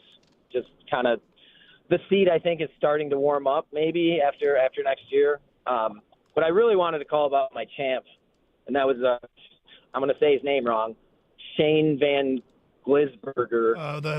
The Kiwi that won the NASCAR race in Chicago. Yes, they raised the streets of the whole thing was really, it was awesome. The weather held off. They had to cancel the Xfinity race earlier in the day, but the weather held off. They were able to run the Cup Series, and I happened to watch qualifying, and I saw he ran a pretty good thing, and I said, I might pick him to win, and I saw he starting third, and he ended up winning. So I made a made a $13 bet on him, and so I got the champ. What was your takeaway, Justin? What did you?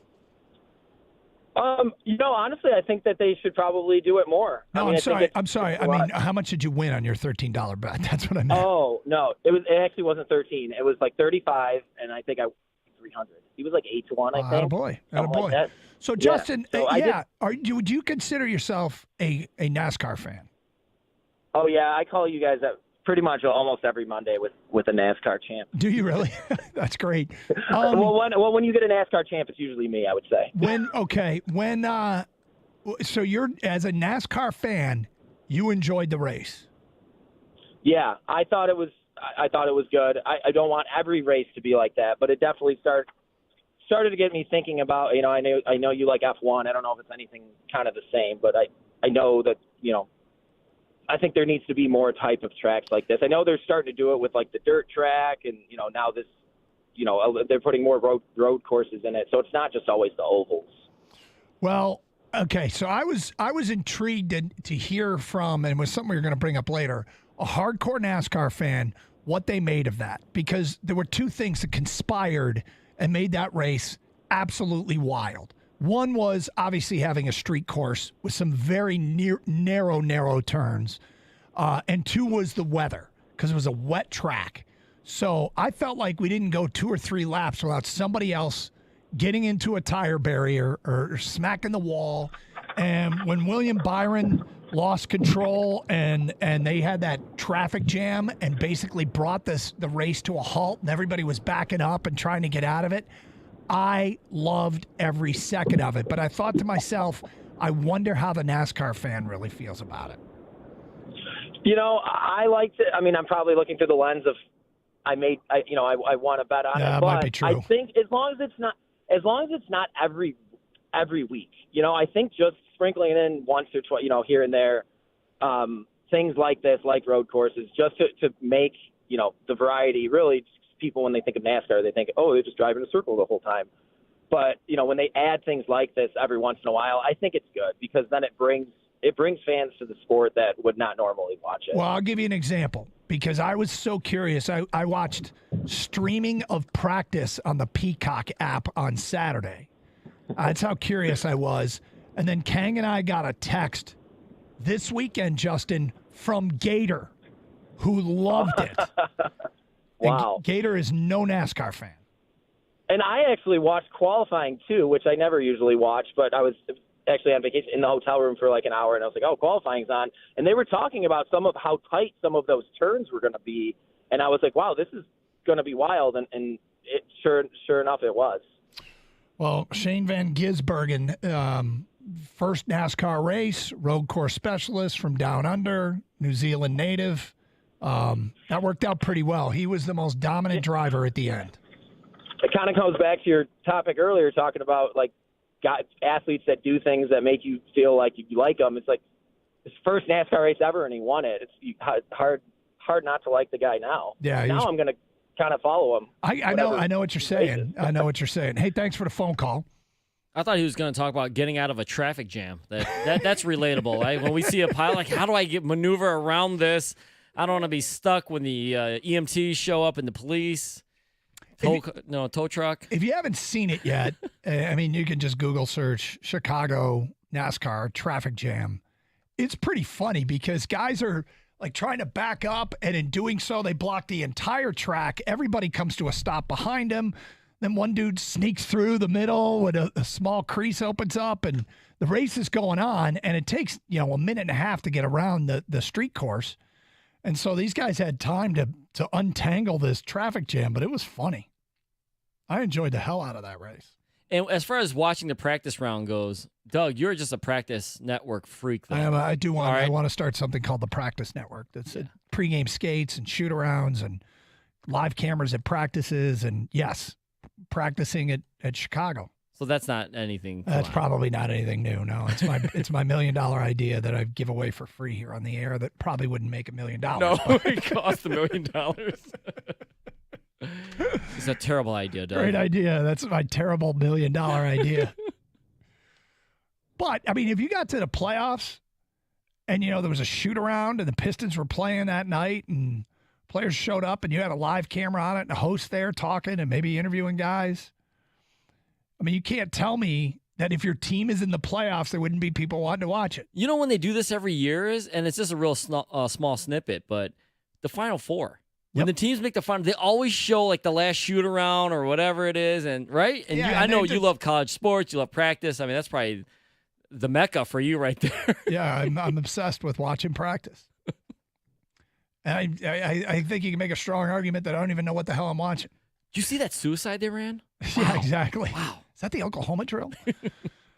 Okay. We'll get to more of your phone calls, more of your champ and chump votes. Also, we'll take a 30,000 look view at what happened with the Pistons and Red Wings. Why no big splashes? That at 12:35 here on 97.1.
Made the prediction last week that if Chicago was a successful NASCAR event, they're going to New York. They're going to go to New York. They're going to race through downtown Manhattan or around Central Park or something. You can totally see it. And was I curious in part because I've been to Chicago and Grant Park and down there a bunch? Yep. It was funny. My daughter came in and she's been to Lollapalooza twice, and it's right down there. And she even sat down and started watching just because of the backdrop and the kind of just cool to have a race through city streets. And yeah, I mean, raise your hand if you've been on Lakeshore Drive. Raise your hand if you've been on Michigan Avenue. Raise your hand if you've been to the Bean. Raise your hand if you've been to Soldier Field. Like, they were racing all through that part of Chicago.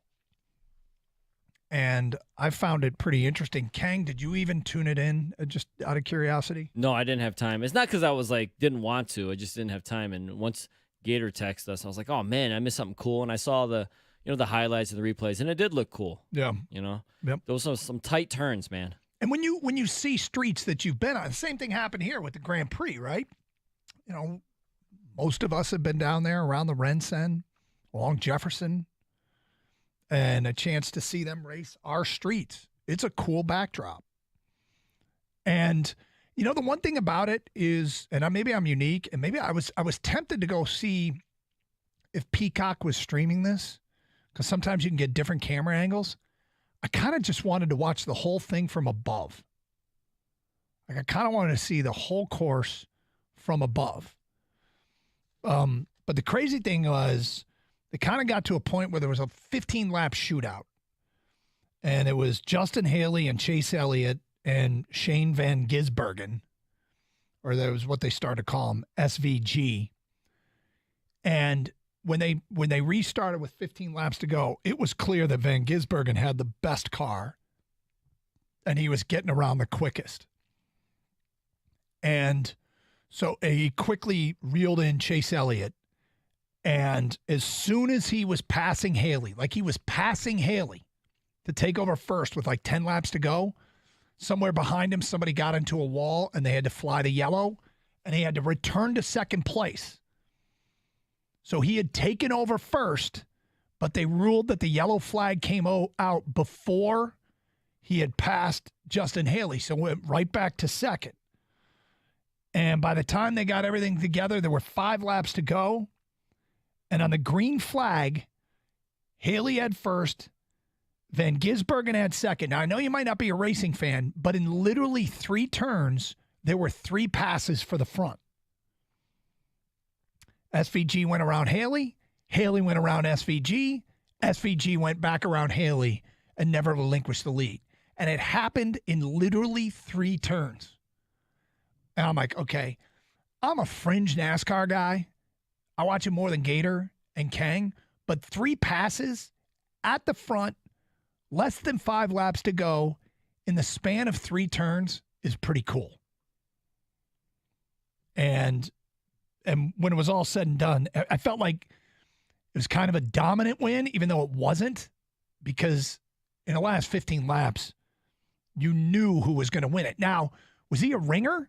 Kinda. He's a road course specialist. He never run a NASCAR race before. And they plop him down in the 91, that team is trying to promote international racing. And they put him in the 91, and here he is. He's one of the fastest in practice leading up to the race.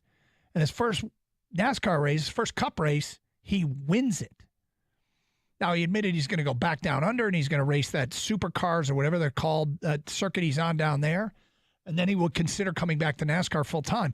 Maybe it's just he's good on road courses. Wasn't it Wally Dallenbach back in the day that was a road course specialist? So maybe that's just his thing. But it was cool to see some new blood in there. And when the race was over, by the way, a very diverse team, okay, when they were celebrating, which was awesome. And I don't know. I think everything about that's a win for NASCAR. Now, I tried to find quotes from drivers complaining because, I mean, it was difficult to get around that course and not end up in the wall or a tire barrier. In part because of just the narrowness of the street course. When you couple that with rain, I mean, the beginning of the race was wild.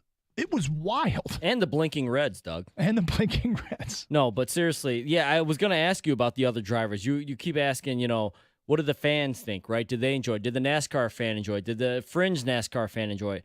What about the drivers? Did they enjoy the fact that this guy just came in and won one of their races? I know it was a road course, but they said some pretty tongue-in-cheek things about this guy's going to go back and tell everybody how much we suck. And, it's kind of embarrassing. It was kind of said with a smile to have this guy just, parachute in and win one of our races. But I think everybody gets it. It's a different skill set. Between running a tri-oval at an MIS and running this. They probably want him back on a regular course just to be like, hey, yes, that was a road course, dude. Try what we do on a regular basis. You're probably right. Feedback. Lord Goofa says, sorry, guys, traffic is not interesting to me. That's from Twitch. From Banks Manor 2, my husband and I watched the race. I felt like we were watching Mario Kart every time they slammed into the tires. Yeah, kind of. So would that be a different race if it wasn't wet? Probably. But I enjoyed the hell out of it. And again, I'm a fringe NASCAR guy. And I would imagine that, I think it was well received by the NASCAR crowd. Drivers, teams, fans. I'm not sure of that. I don't even really know where to look, right? I don't have a go-to NASCAR Twitter account or message board, so I don't even really know where to look. I think you got to look at the Twitter account, Rusty LeBrun. he updates me on all that stuff. Does he? Okay, good to know. All right, I said we'd take a 30,000-foot view at Yzerman and Troy Weaver. Yzerman, of course, general manager of the Detroit Red Wings. Troy Weaver, general manager of the Detroit Pistons. Both took over bad teams. Yzerman in year one, 17 wins. Then 19 wins, then 32 wins, and 35 wins. Slow, but small steps forward. Troy Weaver, 20 wins, 23 wins, and then a setback this year, 17 wins. Both teams entered the offseason with decent draft capital and cap space. And neither team went big. So the question is, why not? Why not? There's a lot of factors here. I mean, the simple explanation is the two general managers in question deep down might not have loved the players that were available that you could go big with. Now, did they not go big because, in their view, it doesn't make sense to spend right now? Could be. Could be. Did neither go big because when you're that bad, you don't have the access to the great player? They don't necessarily want to be a part of a rebuild. So you can call and you can offer, but they don't take you seriously. They perhaps just use you to drive up the price of better teams that are bidding for their services. Because while you have the money to spend, people don't want your money because your team is bad. So it's possible that neither Yzerman nor Weaver had access to the elite free agent. Now, when you trade for that free agent, or trade for that player, that veteran player, that star, they don't have a choice. Although many stars have no trade clauses, and you can work out a deal with a team that we never know about, and the star player exercises their no trade clause, and they don't come to you. Is it possible that players aren't coming here because these two GMs aren't really selling their vision to the elite free agent? That you could call and you could ask to talk to Timo Meyer's agent, or you could ask to talk to Draymond Green's agent or James Harden's agent. And you can say, all right, here's my pitch. And I'm like, yeah, you're not convincing me. It's possible. I mean, the crazy thing about both Yzerman and Weaver, they don't really say crazy stuff. They don't exactly wow you with personality. I mean, Yzerman is extremely reserved. Weaver doesn't say much at all. And so you're talking about two guys that have to give a recruiting pitch to a free agent. At least Yzerman can sell that he's built a cup contender, a cup champion before. But is it possible that neither are good at selling their vision for the organization? Is it because both organizations are cheap? Is the reason they didn't go big because we didn't come to step to the plate with a legitimate offer? Is that a possibility? That they lowballed some people? Or what they deem as a legitimate offer? Others don't? I mean, they already kind of said no to Tyler Bertuzzi's contract demands once. He only signed for $5.5 million. Did they come to the table with would he have ever agreed to come back to Detroit for less than what they were talking about before? I mean, it's possible that they went kind of on the cheap. Or is it, just maybe the harshest reality and the thing that is always tough to admit and is depressing? Maybe our GMs aren't any good. I don't think that's it, okay? I mean, I think that's it's possible when you look at, the 360-degree view of what just happened.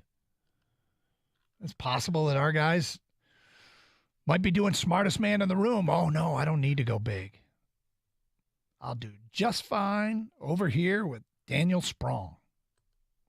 Do just fine over here with Monte Morris. And, that could be the case here. These are all things I'm just kind of throwing out there, but I'm going to ask you, what do you think it is? Maybe it's none of the above. But why do you think neither the Red Wings nor Pistons went big? 248-539-9797. Love to get your thoughts on that. Mondays mean Champ and Chump. Get your votes in. It's Carson Anderson, Gator Out Today, 97.1 The Ticket.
Doug Harsh, skater out today, talking about the underwhelming weekend for the Pistons and Red Wings.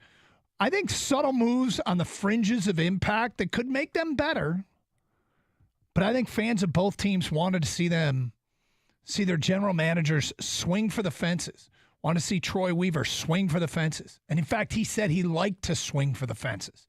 Steve Yzerman had a ton of cap space and draft picks and didn't swing for the fences. And I offered up, literally 5 reasons as to why they didn't, or why it appears like they didn't. Because we don't know what moves got rejected that might never go public. We don't know what big swing move that Yzerman might have been working on that didn't come to fruition, or that Troy Weaver might have been working on that didn't work out. So, 248-539-9797. What do you think it was? Monday's main champ and chump. Get those votes in. It's Carson Anderson. Also, if you want to react to the news that Philip Zadina released again, placed on waivers again by the Detroit Red Wings. This one feels like this time we mean it. Not slipping him through to put him in Grand Rapids to build his confidence back up and come back. But let's get to your phone calls. We're going to Marcus in East Point. You're on 97.1. Hi, Marcus. Hey. What's up? I believe that the reason why we didn't acquire any, whatever you want to call them, top-tier free agents on any of our teams is because no one wanted to come here. I don't believe that there was really, to me, anyone who I was really enamored with in either league anyway.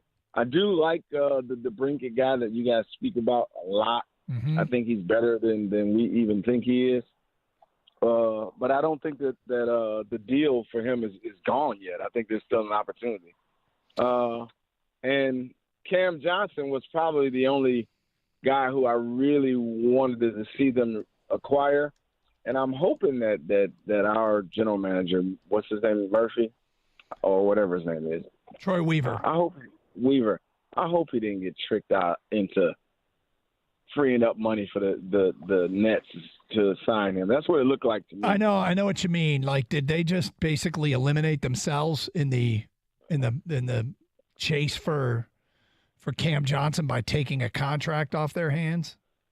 Well, I just wish they would have just offer him money. If it got turned down, like I heard Valente say, offer him, 3 at 120 or something like that, 4 at 120, something like that. That would have basically made New Jersey have to let him go because they would have been over the second tier of luxury tax. Yep. Sometimes you just do it. Yep. I mean, I don't know how it is that I can sit in my car and you guys can sit in your studio and come up with these scenarios, and these GMs seem clueless sometimes. Well, there's other considerations that I think very often we don't consider, and that is who in-house is going to command a contract extension soon, and they're actually war chesting for that. They're holding some money because they don't want to lose a player that they have in-house to free agency, and they're always thinking down the road. Like I've had a rare occasion to sit in or get into an office where I've seen the dry erase board with the little magnets of players' names, and they've got future rosters, and you can see how depleted a team looks in a few years if you're not bringing back your own guys. And it can be shocking. And it's not always that they're trying to do something big on the outside. It's that they're trying not to find themselves in a position like the Philadelphia Eagles were, where a lot of good players got away from the Eagles this offseason because they had no money left to sign them. I mean, it's easy to say like this GM looks clueless or whatever, but you don't think Troy Weaver knew that him taking $19 million off the books for the Nets would help them in signing Cam Johnson? I want Cam Johnson as well. But if they didn't even make an offer, maybe they didn't want Cam Johnson. And I'm not saying that's the right or wrong move, but clearly that's what it showed to me, right? Yep. Brett Holmes said it.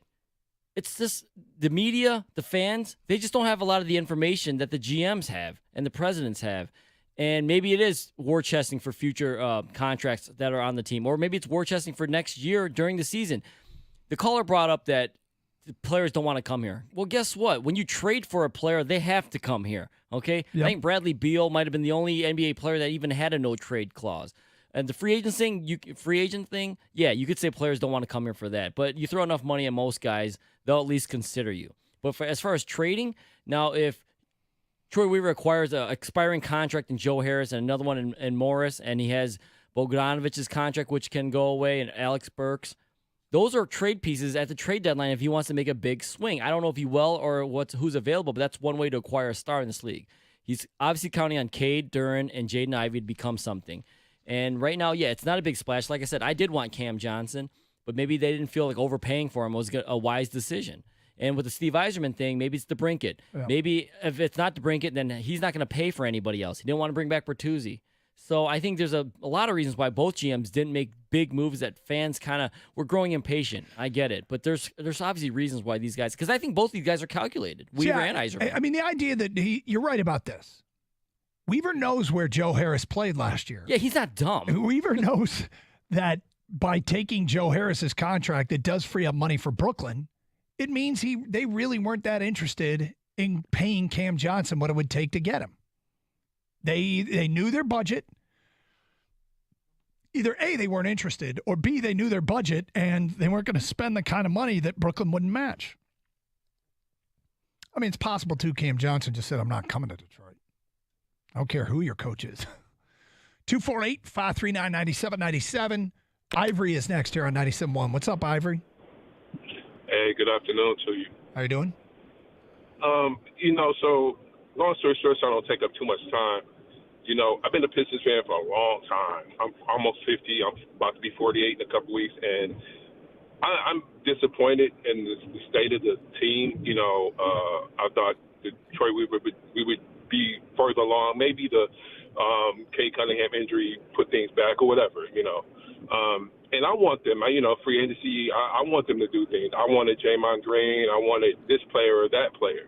And, you see all these contracts some of these players are getting, like Van Fleet and Dylan Brooks and the Bang guy from Memphis. And it's like, as much as disappointed as I am and as bad as I want them to get certain players, et cetera, it's easy, it has been for always, like, for fans to sit back, like fans such as myself, to sit back and say, well, they just need, I wish they would just do this, just do that, like you said a little while ago, we don't know what these gyms, what happened and what didn't happen, what they offered. Sometimes they may not want things to get out. Like they may have offered IV, blah, blah, blah, for the star. They may not want that to get out. So it's like, as much as I want things, I wanted them to do things too, but it's easy for us to be armchair, GMs and say what they should have done. So I'll say this, Ivory, because I've seen it, and we've talked about this before. When something looks nonsensical, and I've gone and talked to people in the game about something that looked completely nonsensical to me, and they'll tell me what really happened, and it'll make me go, oh, well, that makes sense. And there's almost always more to the story. Not always, but I shouldn't say almost always. There's frequently more to the story than when you hear about it later, it makes you go, oh, all right, well, then I do understand why they did. Because I wanted Cam Johnson, too. There were two players I wanted. I wanted Draymond Green and I wanted Cam Johnson. But I'm sorry. I know sometimes you got to overpay to get a certain player to a certain place, and that may be the case here, but I'm not paying $30 million per for Cam Johnson. Sorry, not doing that. And Draymond Green, I figured he might re-sign. So it's like sometimes the fans like such as myself, and I'm disappointed. I'm not saying I don't want to give them excuses. I'm disappointed. I'm getting impatient a little bit with Troy Weaver and the process here. But sometimes we don't want to hear the P word, the patience word, because sometimes during the offseason you got to kind of take a step back and wait for the totality of Ivory, things to occur. And here's something else that shouldn't make a difference, but I almost guarantee it does. Having 4 teams in a rebuild at the same time. What the Pistons are going through shouldn't impact our feelings towards what the Red Wings are doing. And what the what the Red Wings are going through shouldn't impact our feelings towards what the Pistons are doing. It shouldn't. But it's human nature. Everybody's sick of hearing patience, patience, patience over and over again with all of our teams going through the same thing. It's incredibly difficult and incredibly, because I think it's happening. I think in part we feel the way we feel because all our teams seem to be doing it at the same time. And we just want somebody to be a winner. And maybe the Lions will save us from that. 248-539-9797, 97.1 the ticket.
Doug Carr, skater out today. 248-539-9797. Good to be with you on a holiday weekend. Champ and Chump, get your votes in. champ and chump of the weekend, who should be singled out for having the best weekend, who should be called out for having a weekend that stinks. My champ was Ricky Fowler in the Rocket Mortgage Classic. For those that brave the weather, I think you probably got a pretty intimate viewing experience because I don't think the forecast helped, and I don't really hold it against the Rocket Mortgage Classic. When you have thunderstorms, it kind of changes everything, and people don't want to get stuck out in the golf course in a thunderstorm. I had plans on going, but kids' baseball schedules got in the way, and some games delayed, and playing at times didn't expect, and it just wasn't going to happen. But ultimately, it was cool to see big names at the end in a playoff. Ricky Fowler and Colin Morikawa, along with Adam Hadwin in a three golfer extra hole, and Fowler won it. And again, hoping for better weather in the future because it does put a damper on it. But if you went, I bet you got a pretty intimate experience. I flipped it on TV. I was like, wow, you have no problem seeing today because it looks sparsely attended. And when you have outdoor events, it's like planning an outdoor wedding. It's great in theory until the heavens open up and ruin everything. It was over early, too, a lot earlier than expected, right? Because they had to start early. Kind of blew it. They went off in threesomes early in the morning, try and get it all in Sunday before the storms hit. And I flipped it on and I saw recorded earlier. And my immediate thought was, they're in a rain delay. So I went on social media to find out if I could get an update when they were going to restart. And the first thing that popped in when I put in Rocket Mortgage Classic was Ricky Fowler wins the Rocket Mortgage Classic. And I'm like, what? And I realized that what we were watching was basically like watching in the bubble. It was over, but they had their TV window from 3 to 6 or whatever it was. So they were playing the last 3 hours of the Rocket Mortgage Classic, which had already finished. So I kind of blew it there. Once I knew who won, I was like, well. That kind of sucks. Yes, it does. Right? It's like when I go in a bubble for a sporting event. You DVR it, and then you don't want to know what happened. It makes me lose interest. But anyway, 248-539-9797. Let's get back to your open line calls. We're going to Derek. You're next. What's up, Derek? Hey, Derek. Hey, how you guys doing? We're good. For delay. Sorry. Right. So I would say my champ of the weekend would be the Detroit Tigers. Pat Capoodle called it. He said when Baez plays, basically lights out, they win games. Mm-hmm. I mean, that clearly stated yesterday. But my other point that I was touching about was about the Detroit Red Wings. How come the Maple Leafs signed Burt for $5.5 million for 1 year, but we go and sign a second to third round, third center, JT, for $5.1 million? What's the? Do you guys have any intel on that? Or Well, does he get hurt more, or how's it go?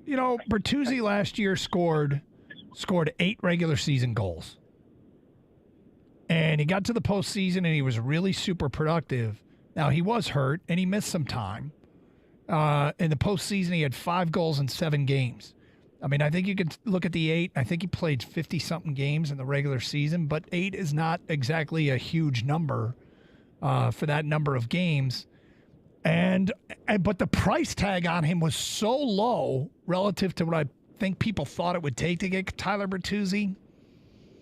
I'm a little curious, too. My biggest takeaway is either A, the Red Wings didn't want him, or B, he didn't want to come here. So let me ask you this one last thing, and I'll let you guys go. But so, in your opinion, would you rather have Burt or JT?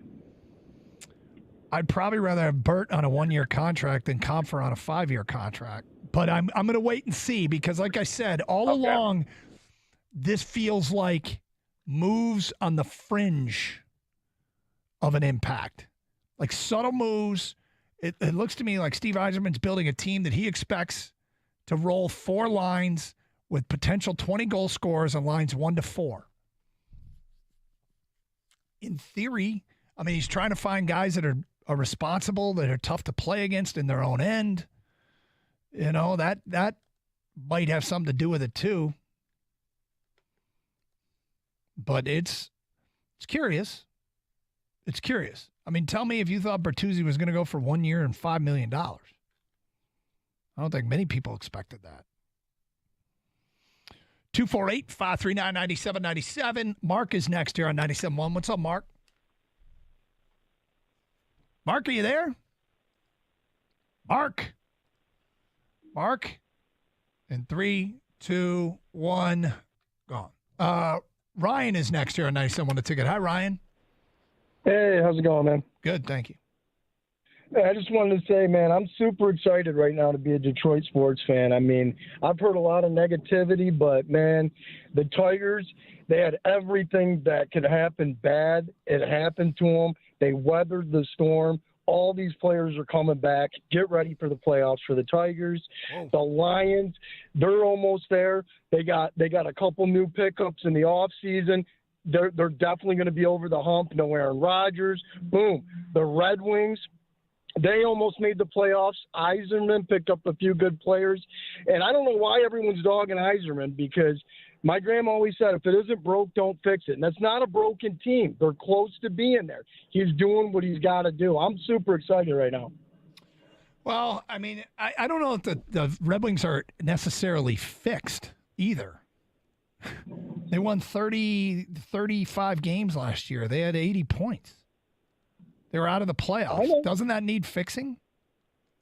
It does, but it's the same thing. You don't want to tear apart he doesn't want to tear apart. He knows he's got a good thing going, and he doesn't want to tear apart the team. He's just plugging in a few pieces. I'm telling you, you'll see. He's on the right track. You'll see. Well, I don't know what Ottawa's asking price was for Alex DeBrincat, but they have money, and acquiring Alex DeBrincat and signing him, they didn't need to tear anything apart. It was just an addition. Yeah, it was just an addition. As far as the Tigers, I mean, you're convinced they're going to the playoffs. You see what their odds are in Vegas right now to make the playoffs? Oh, I haven't even checked that out, buddy. 30-1. You can get great value. If you think they're going to the postseason, 30-1. 248-539-9797. Obi, you're next here on 97.1. What's up, Obi? Hey, how's it going, guys? How are you? We're good, thank you. All right, so I just want to talk about why the Red Wings and the Pistons haven't really gone for it. And if you really look at the history of sports, you kind of need three things to kind of sell to players, whether it be in free agency or I mean, if the trade really matters. But if you look at it, coaching, you know, who's the coach, the winning culture, and the players you have on your team. Now, if you look at the Warriors 10, 11, 12 years ago, what big-name elite player wanted to go to the Warriors? Nobody, because they didn't have that big of a winning culture. Their coach, you know, I don't even remember who their coach was 15 years ago, and the players on their team was, Baron Davis, you know, players like that. When they get Curry, when they get Steve Kerr, things like that, they started having a winning culture. Players want to go play for them now, like Kevin Durant. Now, when you look at the Detroit sports teams, the Pistons have Cade, you know, played well his first year, injured his second year. They had Jaden Ivey, not proven yet, although he looked good. You look at, you know, Jalen Duren, he looks promising, but there aren't the players there yet. Same thing goes with the Red Wings. I think Dylan Larkin, Mo Sider are the only two that look like big stars, and Dylan Larkin's kind of been on that maybe fringe superstar type player. You know, you look at the coaching staff, but then when you look at the Lions, you have your coach. The winning culture is pretty much been established, not 100%, but you look at this past year, you know, you see Gardner Johnson coming in, Cam Sutton coming in. You see that winning culture built. You have Amon-Ra St. Brown. You have Sewell. Jared Goff's been to a Super Bowl, no matter what anybody says about him. You have Ragnow, et cetera, et cetera. And so that's why I feel like the Lions were in a situation where they can go after C.J. Gardner-Johnson, and the Pistons and Red Wings couldn't go after the bigger players. I think one thing you bring up is very, very astute is what the Warriors did was they did draft incredibly well. In 4 drafts, they added Steph Curry, Klay Thompson, and Draymond Green. And it's incredibly important that both the Pistons and the Red Wings get it right, because what we're learning and what we knew and what could be a play here is when you're at the bottom, doesn't matter how much cap space you have. It's hard to convince people to waive no trade clauses or agree to sign with you when you have a better chance to win a championship elsewhere. So how do you get out? You crush it in the draft. And it is yet to be seen if Carter Mazur is going to pan out. It's yet to be seen if Marco Kasper is going to pan out. if Simon Edmondson is going to pan out. But that's the biggest thing that you can do that's within your control to get out of the bottom. And I'm not reinventing sports talk analysis here, but it's kind of what you have to do. We could sit here and talk about trading for this elite player, signing that elite free agent. They have to want to come. They have to waive their no-trade clause to come. Now, part of that falls on the GM to be able to sell the vision. We thought, going into last year, we thought Cade Cunningham might be a player that players around the league want to play with. And it feels like we've given up on that thought, and we shouldn't. He could still be that guy. He got hurt. It's not the end of the world. But if he can live up to an expectation, it's a huge step in the right direction. And it's probably, in the here and the now, the best chance the Pistons have of getting out of these doldrums. And it's the same thing with the Red Wings and all of their young players. 248-539-9797, 97.1 The Ticket.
Doug Harsh, Gator out today, 97 the ticket.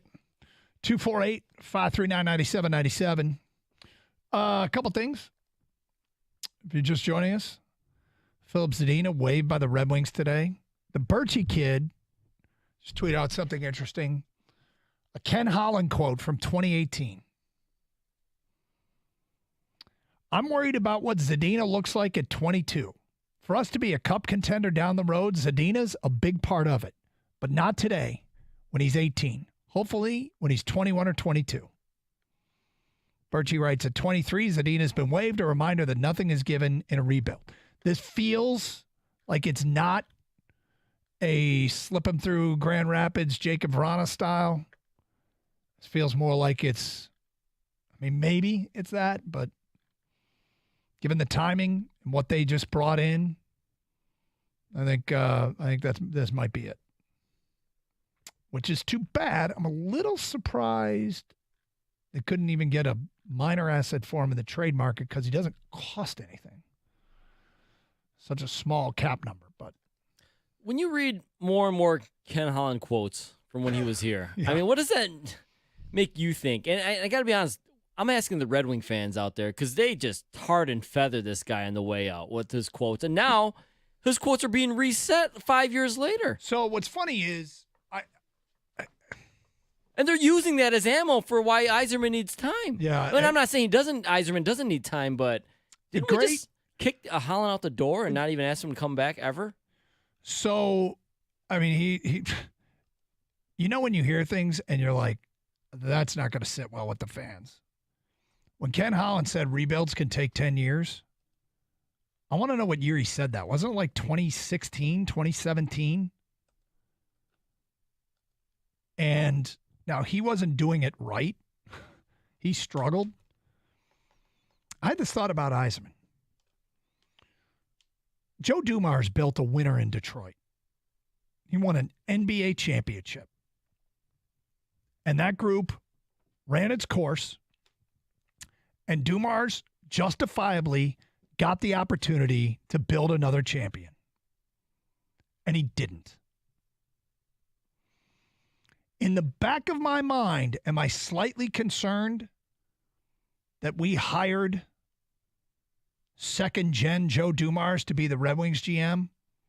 That he built the championship in Tampa, and now he's trying to build another one? And it might be like it was with Dumars, that it's so difficult to do that it's just, you've got to get the right break. It's in the back of my mind. I'm not giving up by any stretch of the imagination. But the thought crossed my mind today because Yzerman, the credibility and the patience that is afforded to Steve Yzerman, to me, has nothing to do with his last name, nothing to do with where he played, nothing to do with him being a Red Wing legend. The patience that I'm affording him is because that man built a Stanley Cup champion team in Tampa. And I don't care if his name is Bob McGillicuddy. If he built the champion, I'm going to be patient with him. And he built the champion. Whether his name is Yzerman or McGillicuddy. So that's why I'm patient. That's why I'm patient. But just like you mentioned with Dumars, that patience runs out. Patience runs out. Now, at least Joe Dumars built his championship with the Pistons. He did do it with Pistons. He did it with in a town that isn't exactly an exotic locale in NBA circles. So, although everyone wants to say, what Yzerman did and help with Tampa, unfortunately, we did not benefit from that at all. Tampa winning a championship. Nope. So what have you done for us is what I would say. And he still has the time to do it, but the natives are getting restless. Well, and I've said it. I said it last week, and I say it again today. The offseason's not over. We know that Yzerman drives a hard bargain in the trade market, and when it comes to contracts, will his waiting pay dividends? There's one case where we could really draw a conclusion when you hear that DeBrincat and Ottawa might be going back to the drawing board, that they might have overplayed their hand, either the DeBrincat camp or the Ottawa camp. Maybe that means Yzerman made look, I'm offering you a second-round pick in next year's draft. Take it or leave it. Maybe Ottawa says, you know what? We didn't get any better offers. We're going to lose him anyway. We'll take it. Maybe DeBrincat says, hey, we were demanding 8.5 a year, and the Red Wings offered 6.8. We'll take it. We'll see. 248-539-9797. Chuck, you're on 97.1 The Ticket. Hi, Chuck. Hey, what's up, man? Longtime fan. But first of all, Joe Dumars stumbled onto a championship. He didn't build a championship. He made a bunch of moves, and hey, look what I found. Why do you think that? Why do you think that? Because you think that he thought Ben Wallace was going to be what he was when he got here. Did you think that Chauncey Billups was going to be what he was when he got here? It was a bunch of pieces. It was like the Cleveland Indians of the NBA that year. A bunch of ragtag teams. Players came together and hey, look what we found. So for every good thing that Joe Dumars did, really unfair. Well, listen, for every good thing he did, look at the bad things he did. Who was his first draft pick that he ever took? Was it Darko? Makeem Cleaves. It was Makeem Cleaves. How'd that work out? He wasn't. Darko. Hold on, let me stop you, Chuck. Hold on, let me stop you. I don't think he was ever good at drafting. He got one. He hit one out of the park with Tayshaun, but he built his team through free agency and trades, and it worked out pretty well. Well, it did, but he didn't know that was going to happen. It exceeded our expectations. That's all I'm saying about that. Huh? How do you know? I didn't hear you. I'm sorry. How do I you know? Because we won an NBA championship with a bunch of players that how many teams was Chauncey Billups on before he got here? He was and on, he turned it I think on. he was I'm on grateful. 5 teams I'm on great. 6. On 6 years, I think he was on 5 teams. But I don't want to sound why doesn't he get ungrateful. credit? Why doesn't he get credit? He You does- couldn't he does- sound he does less get grateful. credit.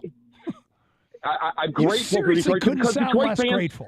Because Detroit fans are like alcoholics with moments of clarity, or nothing but fog. All of them we flipped on the fog for something for years and back into the I have no idea what you alcoholic just stages said. of not winning nothing. Yeah, because Detroit fans fans turned on him. Well, yeah, he went to 7 Eastern Conference championships and didn't get them again. He got lucky with the one championship, and the pieces fell apart after that. They were I like, guess, okay, I there was guess a you and I championship have now. a fundamental disagreement We on do. how you should look at something. We do, but that's not why I called. I just heard that, and I just have a distinct distinction about the way Well, I Joe don't think Dumars you said. can be I'm glad he lowballing. won it. I will agree to disagree on that one. I think somebody who's not getting enough heat for all this stuff going on is the owners of the Red Wings and the Tigers and the Pistons. They could be doing more to help these GMs, and I think that they're handcuffing these GMs in a lot of ways. Thank you for the phone call. 248-539-9797. Carson Anderson, open lines, 97.1 The Ticket.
So Max Bultman, who covers the Red Wings for the Free Press. I'm sorry, for The Athletic. My bad. Sorry, Max. Just tweet out a couple of things here. Yzerman says Zadina requested a fresh start through his agent before the draft. So today's waiver move is an attempt to accommodate that. Obviously, he explored other avenues first. Now we'll see where it goes. So, what does that tell you? Well, there were no takers on the trade market. It tells you it seems likely that they're not trying to pull the Jacob Vrana thing and waive him and sneak him down to Grand Rapids. It sounds like he just simply, it wasn't going to work here, and Steve Yzerman helped accommodate that move and probably tried to get anything he could for him. But you know what else it tells me? It tells me Yzerman doesn't disagree. If a player wants out, but you think he can help you win, you don't just waive the guy to make him happy. So that's where it's at. Yeah, I don't think anyone's going to rue the day. And even if Zadina does find his way in the league somewhere else to be a productive player, I think sometimes a lot of times people forget that or discount the fact that just because it wasn't going to happen here, and that's what matters most to us, right? Is it going to happen here? Yep. If it's not going to happen here, if this player is never going to help this team win games or win championships, then you move on from him. And that player happens to help another team, so be it. But was he going to help us here, just sitting here? No. Yeah. What do you move on? What do you do when you call up every GM in the league and say, "Do you want Philip Zadina?" and they say, "Nope." Then you got to move on. Yeah. How about for a conditional 2029 draft pick? Nope. How about for half a can of red paint and some K-Tel records? Nope. Okay then. Future considerations. Can we get some future considerations up in here? Nope. All right, then. So we'll see what happens there. Meanwhile, I got to tell you, this Tiger team being 4 games, tomorrow's the 4th of July, and they are 4 games out. It's remarkable. And by the way, if this team has such a thing as a cavalry, it's coming. It's coming. Scooble starts tomorrow. Eduardo Rodriguez just had a successful rehab start. Next up, Riley Green. We've got Akil Baddoo coming back. Now, that's not, Baddoo ain't great. Scooble might struggle a little bit. But having those guys gives you a better chance to win than not having those guys. And here are the Oakland Athletics coming to town. They're pathetic. And in the game of baseball, anything can happen. Anything can happen when 2 teams take the field in Major League Baseball, no matter how good or bad the teams are. It's just the way the game is. But damn it, it's time for this Tiger team to sweep somebody. It's time for this Tiger team to start taking some big steps forward. They have managed to do what I thought was unthinkable. They lost their best starting pitcher and their best hitter. And where are we a month later? They're still 4 games out. They have managed to tread water without their best hitter and their best starting pitcher. Are you kidding me? There's a story in the Free Press today about the vibes are positive in the clubhouse. The starting pitcher, Tarek Skubal, and Eduardo Rodriguez, and center fielder Riley Green, the 3 best players on the roster, will return from the injured list soon. Miguel Cabrera, I'll feel better when Green comes back. We need to rest our bullpen after the last 2 or 3 weeks. We have a chance to join the race. I think the bullpen's going to help, so they've got to be fresh. I'm growing more and more optimistic by the day. Yesterday, look, as much as I'd love to credit the Tigers, they're playing in the thin air with the wind blowing out in Colorado and Seabold throwing BP. Yeah, where they hit 5 home runs. Torque, McKinstry, Baez, Jake Rogers, Was there one more? Maybe that was it.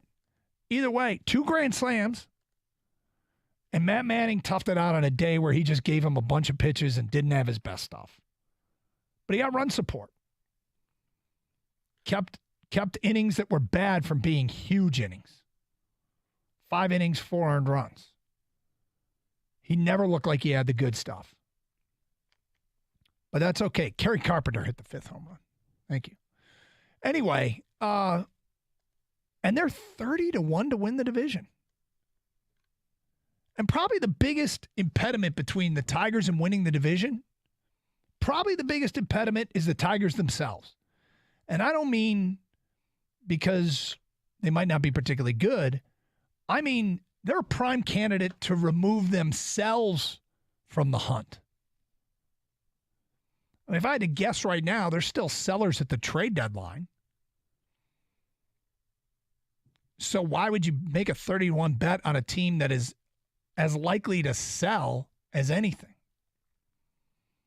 But the thing I love about their positioning is I feel like the Scott Harris, the president of baseball operations, can legitimately say to teams, look, I understand you want Eduardo Rodriguez, but I'm 4 games out at the trade deadline, or 3 or 2 or whatever. I'm not giving away anything. And then contending teams, if Eduardo Rodriguez returns and has a good month, they might be back in that position where they can get maximum value for him. It'd be nice to get Alex Lang going again. But, I mean, I've been saying this for close to 20 years. Every time the trade deadline rolls around, there was either, well, the Tigers could use a bullpen arm or two. There was that, or there was, the Tigers have a bullpen arm or two to offer. Everybody that's contending wants bullpen help at the trade deadline. And the Tigers have some bullpen arms, don't they? So, I mean, they're going to have to decide who they want to keep and who they'll let walk. I mean, the thing about Alex Lang is he's under contract and under club control for a while here. But, I mean, they've got a bunch of relievers that have done a good job for them. Tyler Holton, 2.06 ERA with a 1.05 whip. Jason Foley, 2.17 ERA with a 1.04 whip. Will Vest, 2.7 ERA with a 1.08 whip. Whip being walks and hits per innings pitched. For those who don't know, they're not letting runners on base, and they're not giving up runs. There is a market for those guys at the trade deadline every single year. Now, I haven't done the deep dive on contract situations and who might make sense to keep long term. But our general manager, president of baseball operations, I guess he's technically not the GM or he's doing the GM's job, whatever. Scott Harris can drive the bargain he wants to, can set his price tag.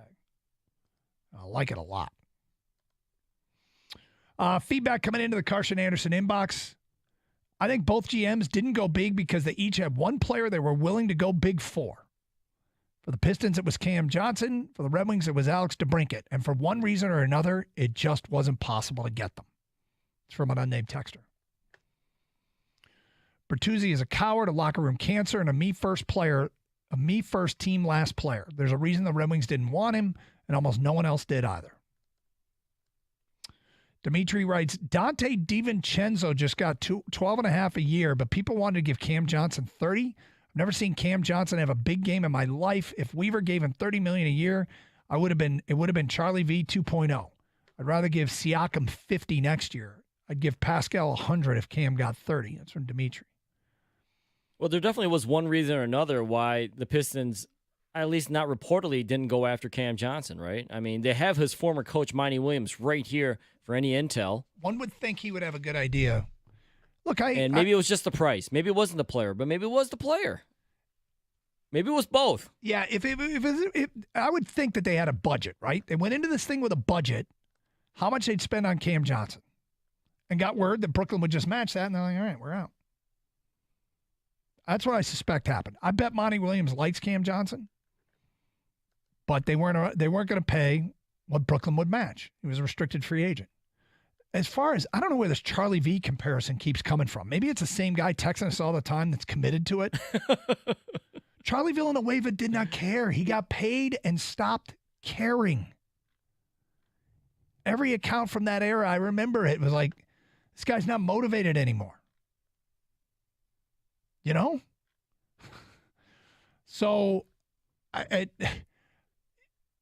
what indications are that Cam Johnson's going to get paid and stop caring? I don't know. Maybe they're just being. Maybe the comp is just overpaying for a player that's not going to be good. Yeah. Whether it's carrying or just not, or it's carrying and just sucks. You know? Yeah, exactly. I don't know. Odd to me. Well, they didn't get him, so that guy should be happy. Yeah, that's right. 248-539-9797. Phone calls, feedback. You want to keep going. Tigers, Red Wings, Pistons on the docket today. Were you at the Rocket Mortgage Classic? Did you brave the weather? And I bet you got a great intimate experience watching pro golfers. When it rains like that and people stay away, that means those that show up don't have to fight the crowds. I'm not mad at the event at all. It was a bad luck time to get a bad storm. But hey, for those that went, probably pretty good for you. 248-539-9797, 97.1 the ticket.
Hope you're doing well.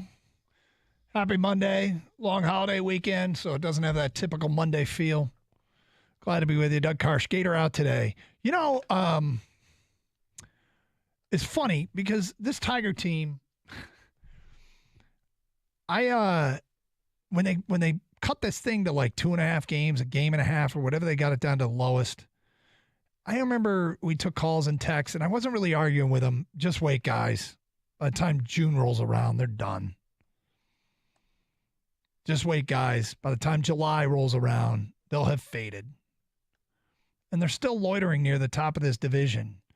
And I don't blame people for feeling that way. I kind of do too. I'm kind of like, okay, they're 9 games under.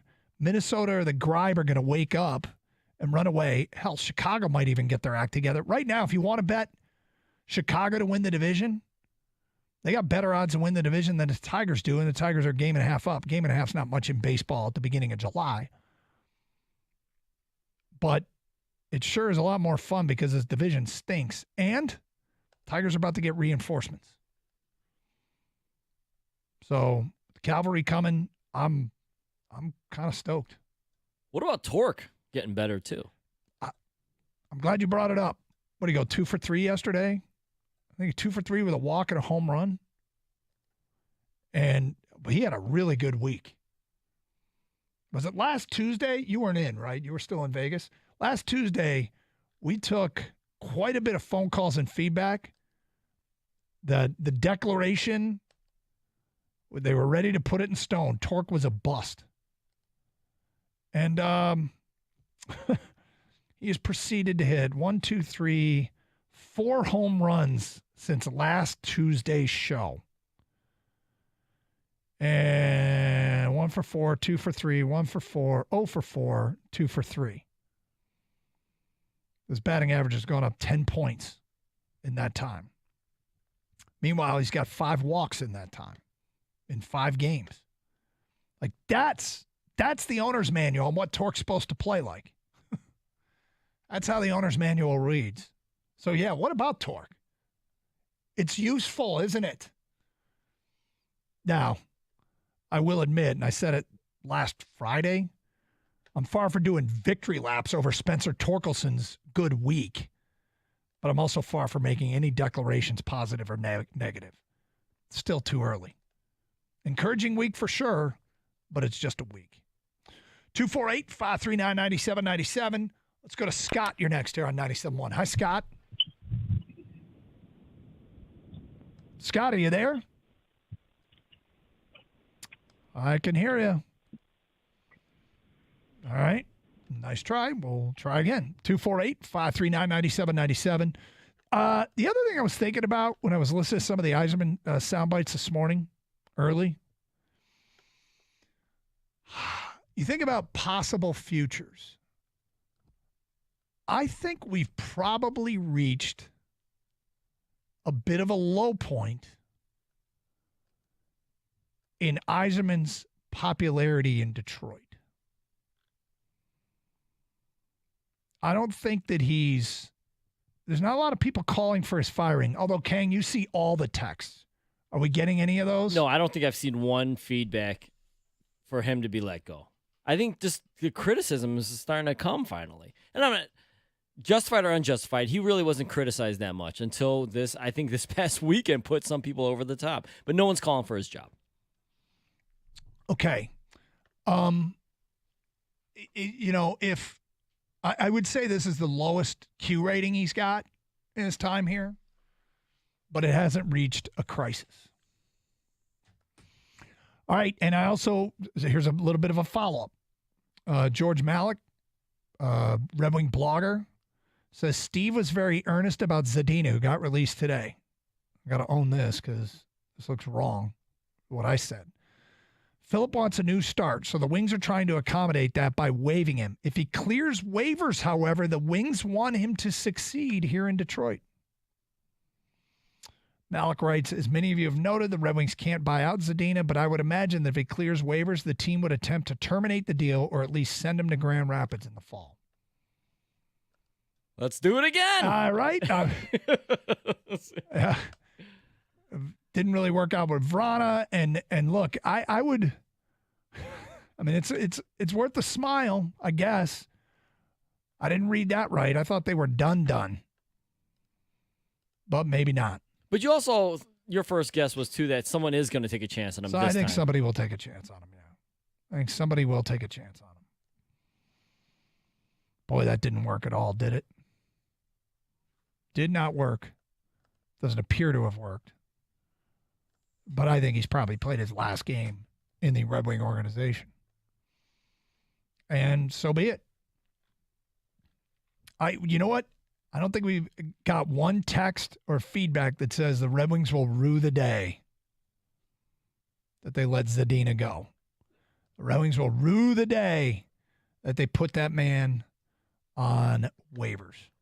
We're talking back here behind the glass. Is Zadina going to be the new Llewellyn? We're just going to keep bringing him back? Bring him back! Maybe. The Grand Rapids Griffins. They had Yeah. something.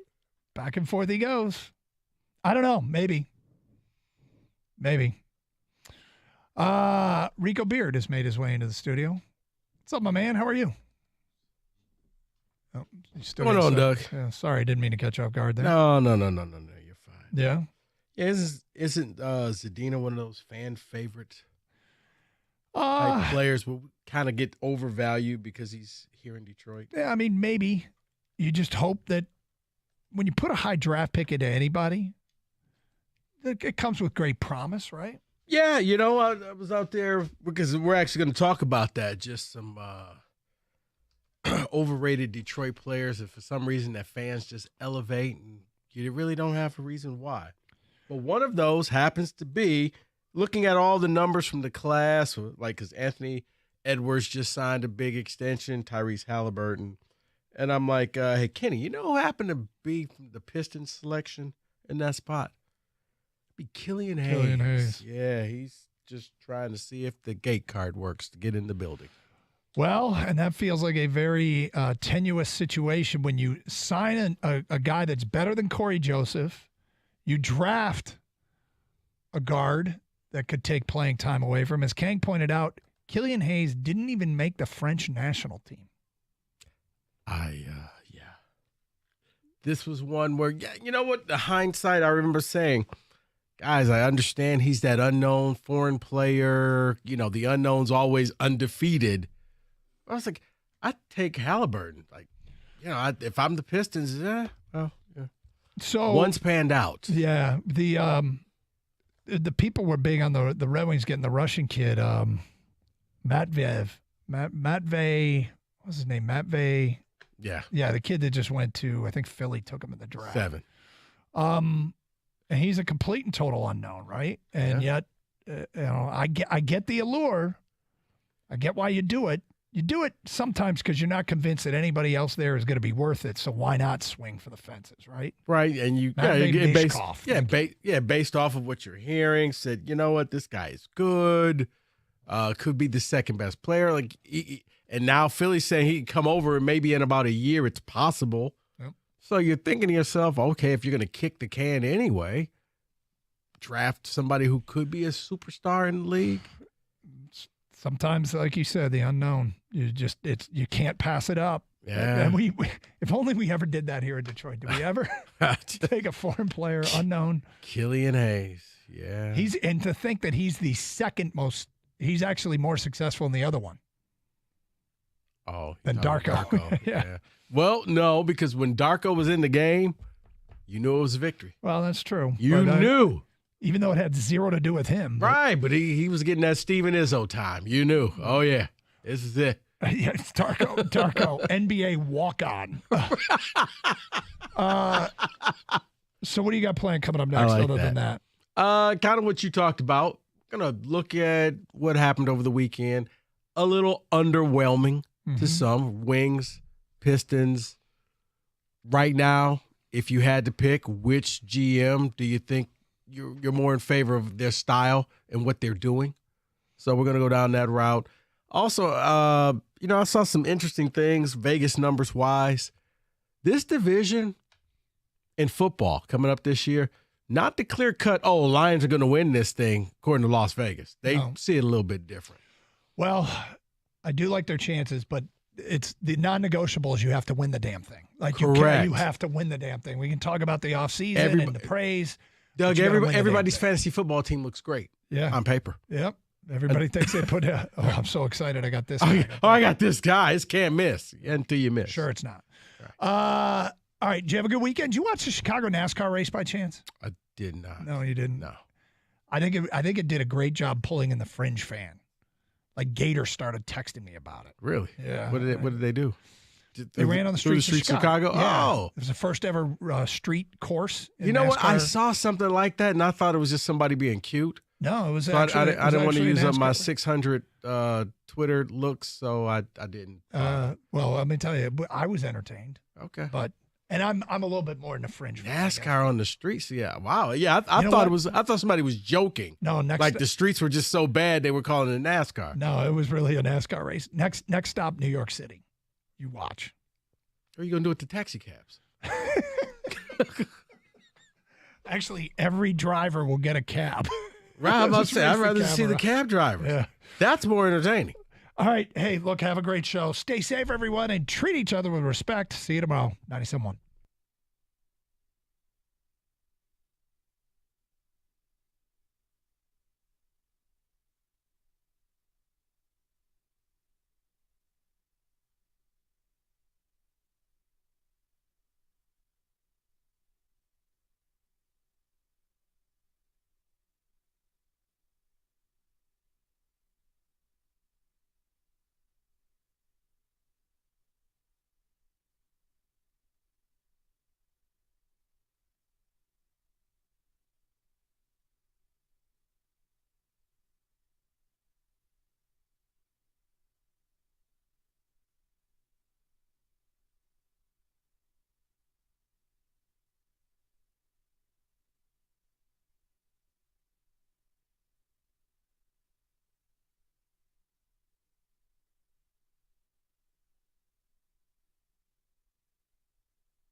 Wow, what an open to a weekend. All right, we're getting ready for that holiday season coming up, the 4th tomorrow. I'm here today. Mike's off today, but everybody else in the band is here. I think we got a solid show, but I do want to deviate a little bit from where we were going to start with this. We're going to talk about the Wings and the Pistons and just kind of the underwhelming weekend that was when it came down to when you saw all the big moves happening, you didn't see the local teams doing anything. We'll get to that in a second, but I'm listening to the update. We kind of talked about this pre-show. Michael Lorenzen. All-star Michael Lorenzen. Come Is on now. the lone tiger on the All-Star team. You know, Michael Lorenzen with a 2-6 record, with a 4.28 ERA. I mean, this has to be one of the dumbest rules in sports for baseball. Who wants to see Michael Lorenzen play in the United States? In the world? No one. No one. You could go out there and you could put anybody else in that spot from a winning team, and I think people would be happy. But the obligatory, we have to have a person from every team on the roster, have always thought is the dumbest thing. I want to see good baseball. The reason being, Major League Baseball All-Star Game is the only All-Star game that's really worth watching. It's the only All-Star game where they care, where you're going to see a good game. Lord knows the NFL has literally turned into touch football. That's what it is now, a skills competition. The NBA, come on, first 1 to 200 by halftime wins. There's no defense being played. And Kenny, your sport, God bless the goalies, because the final score in the NHL All-Star Game, it's 19-18. But in baseball, it's you could get a game that's 3-2, 2-1. Like, the pitchers want to go out there, strike out the batters. The batters want to go out there, they want to get home runs and get hits. There's strategy being used by the managers because you go, when do I use my all-star here? And then there's, Michael Lorenzen. Like, do you just stick him in there so he could pitch to one batter? So you could say, well, a Tiger played in the game. The dumbest thing ever. They should get rid of that rule, because I really enjoy Major League Baseball's All-Star Game. But let's be real. The only Tigers that should be in the game are hurt. It should be okay to just, you know what, we're going to pass. If you don't have a winning record, you should not be allowed or guaranteed a person on the team. I think that's just a rule that you could have. Just got to have a winning record, because there's other guys that got left off that you're like, wow, you left this guy off just to make sure that you had a representative from everybody. Like, Wander Franco's not on the team. Okay, I don't understand, but I digress. So Rico, let me just give you something here on Michael Lorenzen, because I want to give you some stats here. Some may say he's an all-star. The others, not so much. Well, you heard AJ talking in the update. Well, he's a lot better than what the numbers say. I'm going with Denny Green. You are what your numbers say you are. I'm going to tell you why he's saying that, because in the 6 starts he had from May 3rd to June 3rd, he posted a 1.83 ERA. Wonderful. 39 and a half innings. That's right. 39 and 1/3 inning. I'm sorry. That sounds great. But this is why AJ's saying what he's saying, because since then, he has 5 starts, 6.28 ERA. That spells all-star, doesn't it? What are we doing here? He clearly is on the decline, not the decline, but he hasn't kept up with that pace of 1.83. No. So, yeah, let's name it an all-star. That's what we should do.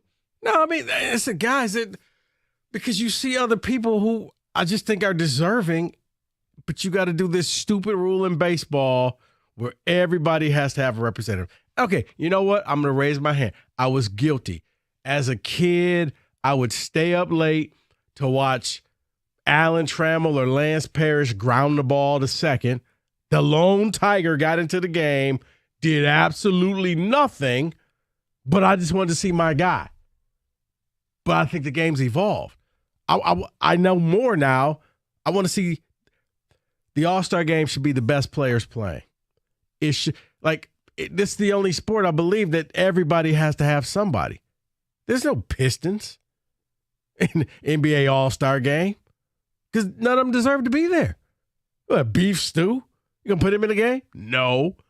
Nah, because the thing is, it was kind of cool when the 4 Pistons all went, when it was the 2 Wallaces and Chauncey and Rip, and they all came in the game at the same time. Yeah, that was cool. Because you felt like, okay, they deserved it. This is charity. That's all this is. Hey, Tigers, you're poor. Let's put a little change in your hat. We'll take him. I know. And it just amazes me because I looked at the roster, and I was just looking at the AL portion. I didn't look at the NL because it's nothing but Braves in the NL. I don't want to look at that. Well, yeah, hey, we only had 8. Should be more. But as I'm looking at the AL roster, and I'm thinking, okay, Kansas City Royals, they're pretty bad. So Salvador Perez is their representative, which, okay, I get that. It's his 8th one. That's who you're going to give it to for the Royals. But if they didn't have him, who would you want as an all-star for the Royals? No one. Royals, the Tigers, the A's. I mean, when you go down, just if you don't have a winning record, you shouldn't have a guaranteed spot. Winning record, yes, that means you're doing something. Losing record, you get what you get. Table scraps. You're a standby passenger. If there's room, if somebody gets injured, we'll call you. That's when you replace them. But don't call us because you guys stink and you know you stink. I mean, Isaac Paredes was a Tiger. He got left off. He's actually having a good year with the Red. He's not playing in the game. But Lorenzen, he's there. I can only imagine the manager for the team or MLB looking at the roster, knowing they have to grab someone. They say, well, offensively, they can't hit, so we can't get an offensive player, so we have to get someone. Oh, yeah, Michael Lorenzen, 4.28. Yeah, let's go with him. There's Michael Lorenzen, and there's Shohei Ohtani. Yeah, because, stuff. Yeah, they fit. Like, what are we doing here? That's just a rule to me. It's just got to be fixed. Plain and simple. I mean, honestly, I want to see the best players. Like I saw De La Cruz. Yes. Technically not eligible. Correct. Make him eligible. Make him, because once again, I want to see the best players. This kid is good. He's fun to watch. Nobody goes down to the ballpark to see the Lorenzen pitch. Signed, no one. Heck, I mean, based off his last couple of weeks, if you told me Torque, fine.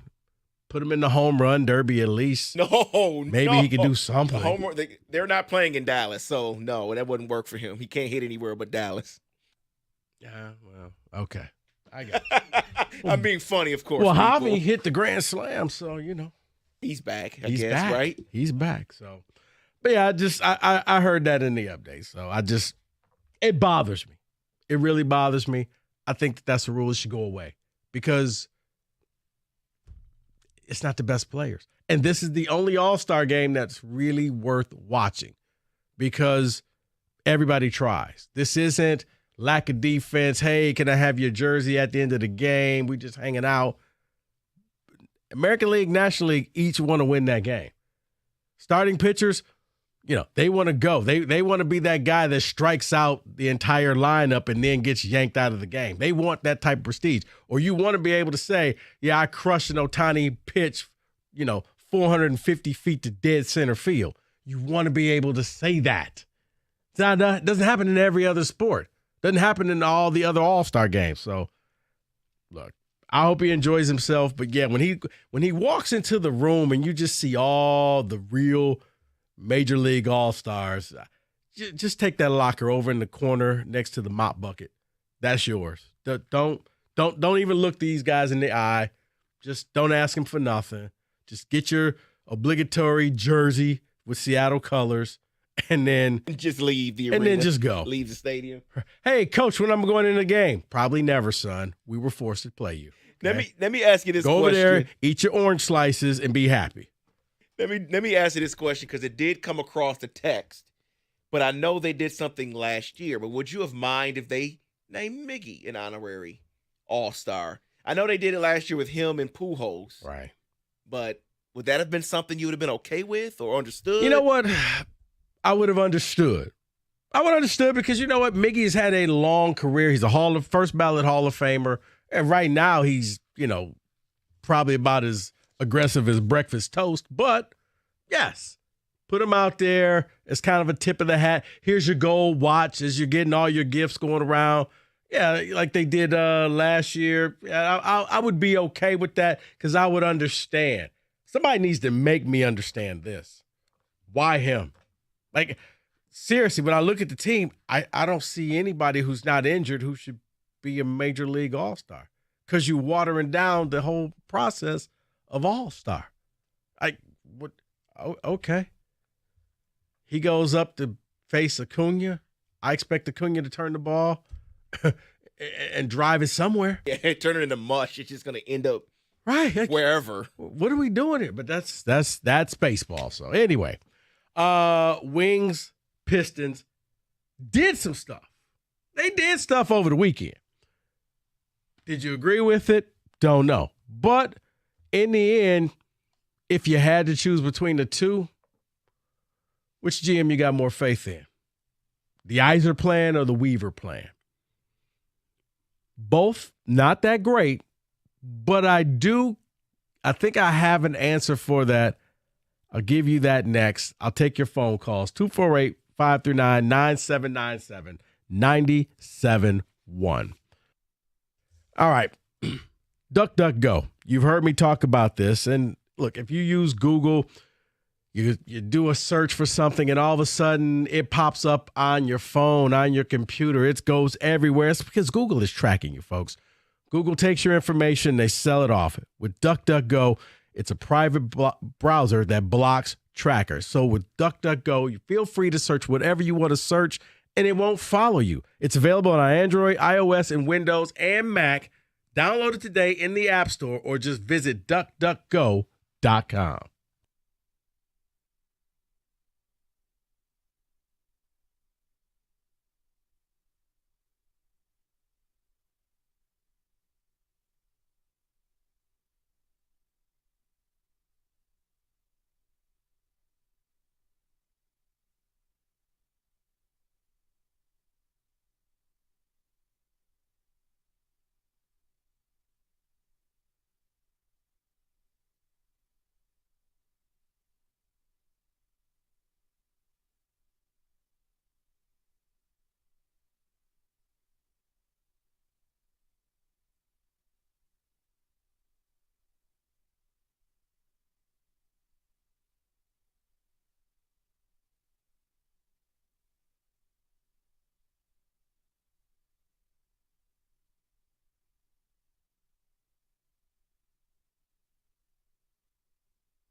So over the weekend, if you were feeling underwhelmed, well, it's because you probably were watching what the Wings and the Pistons were doing. Wings brought in some free agents. The Pistons made some moves on Friday.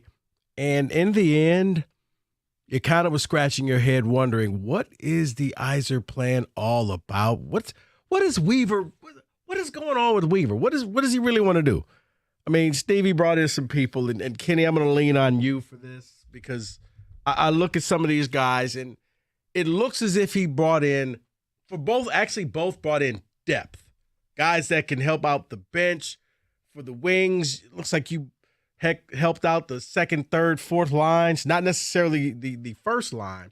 For the Pistons, they traded late for Monte Morris. And great, you brought in a Flint guy.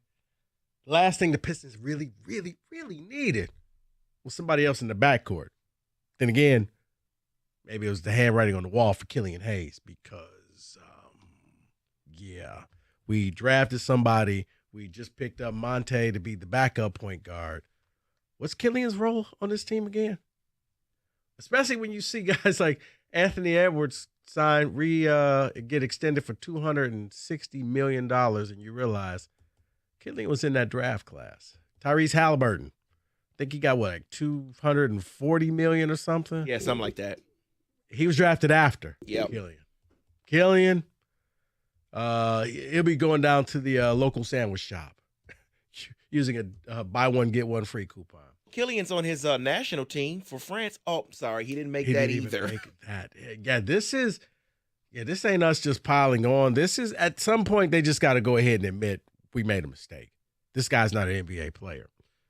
So you brought in Monte Morris. You traded for him. You traded for Joe Harris. Looks like what they're doing is, from what I read, from what I'm looking at, they're trying to set themselves up for next year's free agent class, which I think is the dumbest thing ever. Or they're trying to set themselves up for the trade deadline, which I think is the dumbest thing ever. Reason being, you didn't trade Jeremy Grant when he had value. You didn't trade Bogdanovich when he had value. You're holding on to both. You held on to Jeremy Grant until you got little to nothing. He just re-upped for another 5 years, some $100-some million, so you blew that deal. Bogdanovich, you're probably going to end up blowing that. You got all these pieces in place that you're going to make aggressive moves, but I never see Troy make real aggressive moves. I see him bring in secondhand pieces from the NBA, reclamation projects, and hope that it works. Iserman, I mean, DeBrinket's still out there, right? He could still be had, right? DeBrinket's still out there. Nylander could potentially be out there from Toronto, 40-goal scorer. That wouldn't be a bad ad either, depending on how much he wants to make. There are still trades to be made. You could still bring in a superstar. It's not over yet. I think it's still possible. It's kind of clinging on to that hope, though. And you're clinging on the hope for both. That's why. But when I look at the Wings, I just see them bringing in salary to elevate themselves to the floor. Yeah, well, they did that, but they also added some decent, good depth players. I mean, JT Compher is a very good defensive center.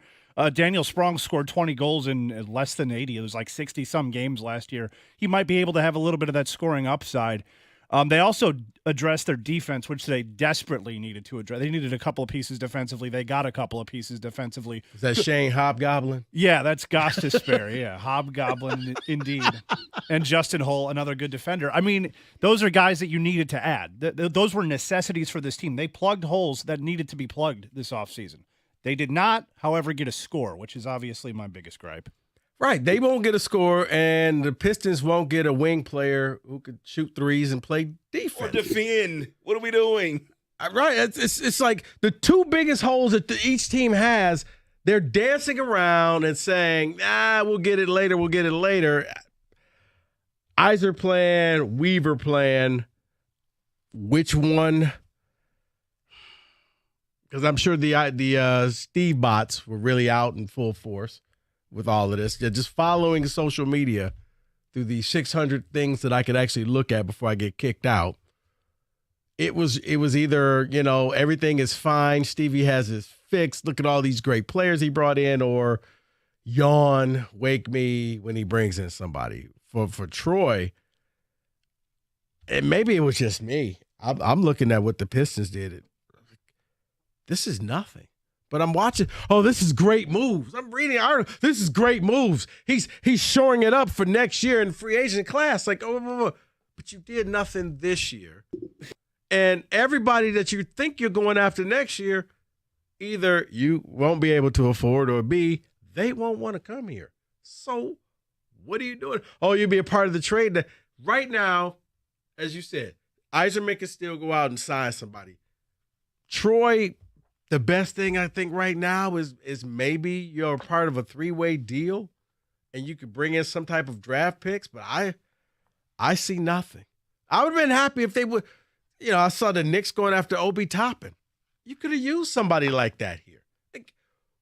I'm totally thrown off to what they are doing. If I had to pick one, geez, I literally would flip a coin. I'll still say this. I'll say Weaver, only because, here's why, David. It's only 14 men on the NBA roster. It's easy to flip an NBA team before you can flip any other team. It's easier. Baseball, we see how difficult it is. Football, it's difficult. It's only if you can get the right guy, if you get lucky with that right person, that could be enough to get you into the play-in game. Now, this is banked on Killian comes back. I mean, not Killian. This banks on I got Killian on the mind. Cade coming back and doing what we think Cade can do. But other than that, Yzerman, I think Yzerman is kind of he's using all his credibility. See, but I think the answer to my question would be kind of what you said a second ago, was that Yzerman, and Kenny agrees, Yzerman still has room. He can still make a move. There's no room with Detroit. They still got room. Okay. They're not doing anything. You're trading for Bogey. You're going to trade him, and you're going to get what? You're going to trade our scraps and get what in a third-team deal? Oh, and by the way, Cam Johnson, which we were told signed. He's a role player who's after then. He signed for $104 million. 108 or something like that. Yeah. So if you were to put that $120 million offer out there instead of hell, you know how they were able to pay him? Because you took Joe Harris. Right. So you combine all of those moves by Weaver, and he used up all the cap space that we had. And I don't want to hear from writers or fans saying, oh, this was great, just wait till next year, because that's what you told me last year. That's what you told me. They were going to have space this coming off season, and they did nothing with it. So why would I expect them to do anything with it next year? I can't. But see, at least he's trying to be aggressive, whereas Yzerman is telling you get what you get. I don't really care what you people want. I'm only doing things at my pace. At least Troy is lying to you to make it seem like he's trying to do something. Oh, look, we got all this. Steve just came out and said, now, you can appreciate the honesty, but, man, as far as morale goes, when it happens, it happens. I'm not just going to spend money to spend money. I'm not just going to go after players, just go after players. It's got to be a fit. And when I look at this, yeah, I would say Weaver simply because it's easier. If I had to choose, and I'm asking you, who do you have more faith in? 248-539-9797. Yzer plan, Weaver plan. If Troy could hit on one person, that one person could possibly turn this thing and make them a play-in team. Don't get me wrong. I mean, this is, death by drowning or death by being stabbed to death. You don't want either, but you're stuck. But yeah, I was just very underwhelmed by all the different moves because you're seeing people go, oh, by the way, you guys laughed at me about Dylan Brooks. Dylan Brooks got paid. Oh, I knew he was going to get paid. He got paid. You got, oh, you don't want Dylan Brooks. Like, I don't want him. Take a chance. I don't want him. I knew he was going to get paid, though. I would have took him. But I will say this, and a lot of people were saying, oh, my gosh, I can't believe a guy like that got that money. Well, they're about to get that salary cap's about to jump in the next 2 years. $20 million. Yeah, here's their salary. $20 million means nothing. Yeah, correct. In the NHL, you could probably buy a team with $20 million. You probably could. Because 5.5 to them is like, oh my gosh, that's a lot of money. Right. But $20 million, That's your fifth or sixth person on the bench. Your fifth starter or your first person off the bench, you're looking at $20 million. Not a ton of money. There were guys out there for them to go after. The other one, I still said, and it's not, I told you, I would have went after Bridges. I would have went after Miles Bridges. It wouldn't have cost you a bunch. As you see, they put in a qualifying offer of $7.8 million. And he eventually signed it, which we thought he wouldn't. Because nobody else wanted him. Which, if you would have just came and said, I'll give you $12 million, they probably would have said, all right, too much rich for our blood, and you could have stole somebody. Yes, what he did was heinous, but you could have had something. So 248-539-9797. Which one do you trust more? Yzerman, Weaver, for what they did this past weekend and what they could still possibly do for the rest of this summer. We'll get your phone calls. We'll get your ticket text next. 97.1.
So after this past weekend, who you trusting in more? Stevie Y's plan, Troy Weaver's plan. Neither blew everybody out the water, but they did make moves. Which plan are you trusting a little bit more? 248-539-9797. David, a few ticket texts, and then we're going to hit these phone lines. I am no Weaver fan and will take Yzerman over him every time. But we are really upset that he did not throw the super yacht at Cam Johnson, who averaged a world-beating 15 a game and only played half a season. So I guess he's being funny when he says he's glad he didn't go after Cam Johnson. Wow. I think Cam Johnson, but see, every now and then it's about fit. Like talking with Kenny, DeBrincat was a fit. He would be a fit here. He would be your best player, your best scorer immediately.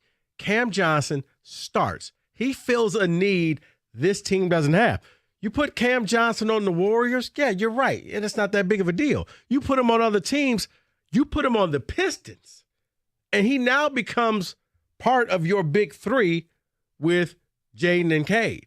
He is that guy that can play the wing. He can defend. He can do a whole lot of things. So it's one of those things, it makes sense here. But apparently the Nets valued him enough. They ponied up the money and they paid him. Go ahead. Eyes are playing all day. Steve is building a team that will be a contender for multiple years. Once the team shows him that they are ready, he will get the needed help. Mike in Chicago. See, Mike, I appreciate you listening in Chicago, but the problem I have with that is you're basically saying you're going to give this man about 6-7 years to do something. Nobody in sports gets 6 years to fix a problem. Managers are gone. GMs are normally gone. Okay? The max you get is there has to be progress by year 4. Now, COVID allowed for that extra year for a lot of things. But, man, you're talking 6-7 years? This is why I say the fact that he wore 19 in this city got a lot of people willing to just keep kicking the can with him, because if it was put it this way, you giving Brad Holmes 7 years? No. You think it's not going to happen. Scott Harris doesn't get 7 years. Troy Weaver's not getting 7 years. But we'd be willing to give Steve Yzerman 7 years because he's building something. One more, and then we're hitting the phone lines. 248-539-9797. Was all in on Troy Weaver when we got him, almost at the point of losing all faith, though. Bad draft plus horrendous off seasons. Now we are rumored to get Tobias back in a 3-team trade. What are we doing? Yeah. That's a good question. What are we doing? That's what I feel like for both. But, yeah, Tobias it's getting – that's why I thought, okay, Cam would really show me something. And because the reason why you spend $100 million on a coach, you broke the bank to get Monty Williams here. That was so un-Gores-like. When I heard the news, I had to look to make sure, is this real? This is real. This isn't somebody – this ain't from The Onion or somebody's fake account, fake Woj, fake shams. So if you're going to spend that much, you expect to see an instant turnaround. I'm just not seeing it, but it tells me that they're interested. 248-539-9797. Paul, you lead us off today. You're on 97.1. Hi, Rico. I love your show. Thanks, man. Las Vegas Knights, right? They were an expansion team. Yes, they were. They ended up, didn't they end up getting like all the players that most of the teams really didn't want? Well, not really. Let's oversimplifying it a little bit. It's players that they couldn't protect. They were able to negotiate with teams and said, okay, you want to protect player A, so we'll let you protect player A, but we're going to take player B instead so you can keep player A. So they didn't really have, I guess, we're all looking for the superstar that's going to take us over the hump, but did Vegas really have something like that, or did they just take the rejects and build a foundation, which I think maybe Stevie is trying to do here, not trying to all of a sudden, just say, okay, we got to have a superstar. Maybe he's trying to build that type of foundation. If you had a expansion team that did that, can we give Stevie? The other thing, how long did it take Stevie to build up Tampa Bay? David almost Was it lost 1 year, Kenny. 2 years, 3 years, 5 years, 7 years? I don't know. I really didn't follow Tampa Bay that closely. Kenny, how long did it take Stevie to build Tampa Bay into a winner? Well, actually, he ended up tripping into the playoffs his first year there, and then he missed the playoffs, I think, for 2 or 3 straight years. Made some signings. Some of his draft picks ended up working out. The Vasilevskis, the Braden Points, and those sorts actually worked out for him. But you said they didn't have Vegas didn't have a superstar. That's also wrong. They have Jack Eichel, whom they traded for. They traded, yeah. Right, which That's is what we're okay. trying to get to happen here a little bit with this, with the DeBrincat stuff or with the Nylander stuff. Right, they took a chance on Eichel with the broken neck and said, hey, maybe he works out, or it could have blew up in their face, Paul. It worked out for them. Yeah, 6 Well, I years believe you later, guys. they got a cup. You were asking who I trust more. Okay, Weaver, hopefully he knows what he's doing. I don't know that much. But I trust Stevie. I mean, he built a winner in Tampa Bay that was a consistent winner for a long period of time. And Kenny, as you said, it took at least, 4 years, 5 years? He had a better foundation. Well, he also inherited 2 of their best players in Victor Hedman and Steven Stamkos. Those aren't Steve Yzerman products. He did draft at an elite level, though, finding Vasilevsky and those types of guys. But yes, I mean, it took him time to do it. I just think we're just being too critical. I think we're so hungry for a winner. I think year 5 is an appropriate time to be critical or to be expecting a winner. Yeah, or at least to make Paul, the playoffs. Yeah, appreciate the call. Paul, year 5 is like dinner being served at about 10 o'clock. Everybody at the table's hungry. It's 10 o'clock. We're ready to eat. We're starving. Give us something. Throw us some crackers. Anything. I need to Peanut applaud. butter. Something. To say that this city is hungry is an understatement. You're right about that. I mean, we've been Celery waiting and stick. waiting and waiting. Look how we elevated the Lions. Think about that. This is how just starved for a winner that we took the Lions and we treated that Green Bay game like it was a playoff game. It was a night game. Folks was gathered around the TV set, and when they won, they didn't go anywhere. They didn't advance. The Lions fans sure felt happy because it was all you got. And for the Wings, you say we're starving and we just want a little something on our plate. I'm not asking for the whole meal. I'm just asking for an appetizer. Make the playoffs. That's been my expectation for this year since the start of the offseason. That's just it for hockey. Make the playoffs and things get interesting. You make the playoffs, next thing you know, you may be in the cup. You're knocking off the President's Cup winner like the Panthers did. 8-6, like it happens more in hockey than pretty much any other sport. That's why it's like, okay, you got Yzerman. Look at what he did in Tampa, David. Look at what he did. Don't. All right. 248-539-9797. Drew, you're on 97.1. Hey, what's going on, guys? Hey, man. Hey, it's my first time calling, actually. I love the show. But thanks. I just wanted to discuss the Red Wings. I personally, I don't really follow basketball all too closely, so I don't know, like, how prime the Pistons are. But just, like, hearing how you guys talk about them, you guys have talked about, like, how, like, you don't know who's going to play the wing. They got a bunch of centers, stuff like that. That's why I just personally think the Red Wings are more primed to kind of have a better future. I actually enjoyed the offseason signings they had. Like, they had a couple short-term deals that I think are going to fare well for them, especially with the cap going up.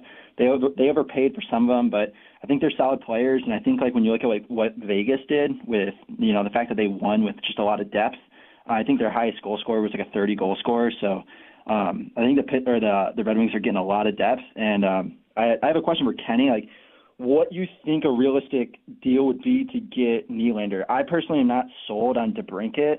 I just like Nylander more. I think he's been a little bit more consistent. I think DeBrincat had like a -30 on his plus-minus last year, and Nylander's a little bit bigger. So that's what I personally like. But I'm just kind of wondering what you think. What is realistic? They're probably going to want an NHL-ready player, as well as draft capital, which I think they might want as well. But I think the longer that drags out, they're trying to win now. They're trying to keep this. If the Matthews deal goes through, they're in a window now where they have to win pretty quickly. They're not going to want a prospect that won't be here for a couple of years. You're probably going to lose a Berggren, or you might lose like a Wallander type of guy too. Would you be open to like a Berggren and a first round for Nylander? I know they said aren't they like couple mil over the cap, so they kind of have to get rid of something or make a move for someone. Is that something that you personally would do? Because I think that'd be a great addition to add on the wing. I think that would make that first line really strong with Larkin and Nylander. And we have good depth at the second and third line. So I think like if we added someone like him, I agree. Like I think the playoffs is a really good goal for this year. I definitely don't think like we're cup ready or even like conference finals, but I think like I'm kind of starting to see the plan for the next couple of years. Like I think like 2-3 years from now. So you feel confident, Drew? Coming up. You feel confident? Yeah, I feel really confident. I'm with him. I feel confident if they add that star, if they added that Nylander, if they added that, DeBrincat, somebody like that. I mean, somebody it's that like, scored 40 goals. Because it feels like, what is Yzerman waiting for? Like for somebody just to say, I'm going to treat it like it was back in the day with the Wings, and I'll just take less to come and win a cup for the Wings. It's like, Steve, just pay the money. Well, the reason why you have the money, pay the money. The reason why I like his offseason so far so much is because if you dropped a good caliber score on this team, it's perfect. You're a playoff team. You've built up enough depth where you just need to drop that one guy in, and then you're there. You're in the playoffs. That's why I like it so much, is because rarely in hockey can you be one player away from playoffs. That just does. It's not like basketball in that way, but it is for this team. I had to know that was coming. Rico, you of all people know that is not me, and that is slanderous. You take that somewhere else, man. I have expectations this year. Mark, you're on 97.1. How we doing, guys? What's going on, Mark? Hey, I just actually wanted to talk about the Pistons in particular. I kind of disagree with, for the majority, pretty much everything y'all was saying about them, like your whole outlook on the Pistons. Hey, man, that's fair. Tell me about it. I think we got at least, like, off the top of my head, I could think of at least 5 players that I legit think are good core foundational pieces that we got. From Cade to Ivy, I don't think y'all give Duran enough respect that he deserves. No. And he's only 19. Mark, Duran has a lot to prove in year 2. But I think we all think that he can make that leap, but he's got a lot to prove. A lot in year 1 already, though. Right, but the problem with Duran is you got too much competition ahead of him. Where you got Wiseman, you got all these other players that they're not just going to let Duran go out there and learn and get better. But I thought the whole point is to have more talent. We can't say that, you want to get rid of Wiseman just because he's another good big man. I mean, we got 2 good big men there. No, you got the thing when it comes to the Pistons is you got just a bunch of 2 guards and a bunch of centers. And really nothing in between. I mean, I feel like we do. We got Livers. You got Bogdanovich. Did you just name Livers? And then now you got as a quality player? Let's be real. Livers' whole first year, he broke his foot in college, his senior season, so he didn't play his rookie year. This is the NBA. This isn't Michigan anymore. He can't. I don't think he's going to be a quality player in the NBA. I like Livers for what he brings off the bench. He's a good three-point shooter. He's a good player. But the problem with Livers is, and Mark, appreciate the call. Problem with Livers is you can't put him in the starting lineup. Livers is good to come off the bench. Livers is good to hit the 3. Livers is that good 6-7 guy off the bench, in the crunch time. But, yeah, I don't see him as being a guy that can crack the starting lineup, that could get better. Like Cam Johnson started that way, that everybody said, oh, he's a role player. He was like Livers, and say, he got better. He got better, and now he got paid. Livers, Pistons are a bunch of centers, a bunch of 2 guards, not really much in between. That's the problem I have with them. What we got next, NFL or college football? Let's do college football. All right, a little college football next, 97.1.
David, let's hit it with a little subpar college football music, please.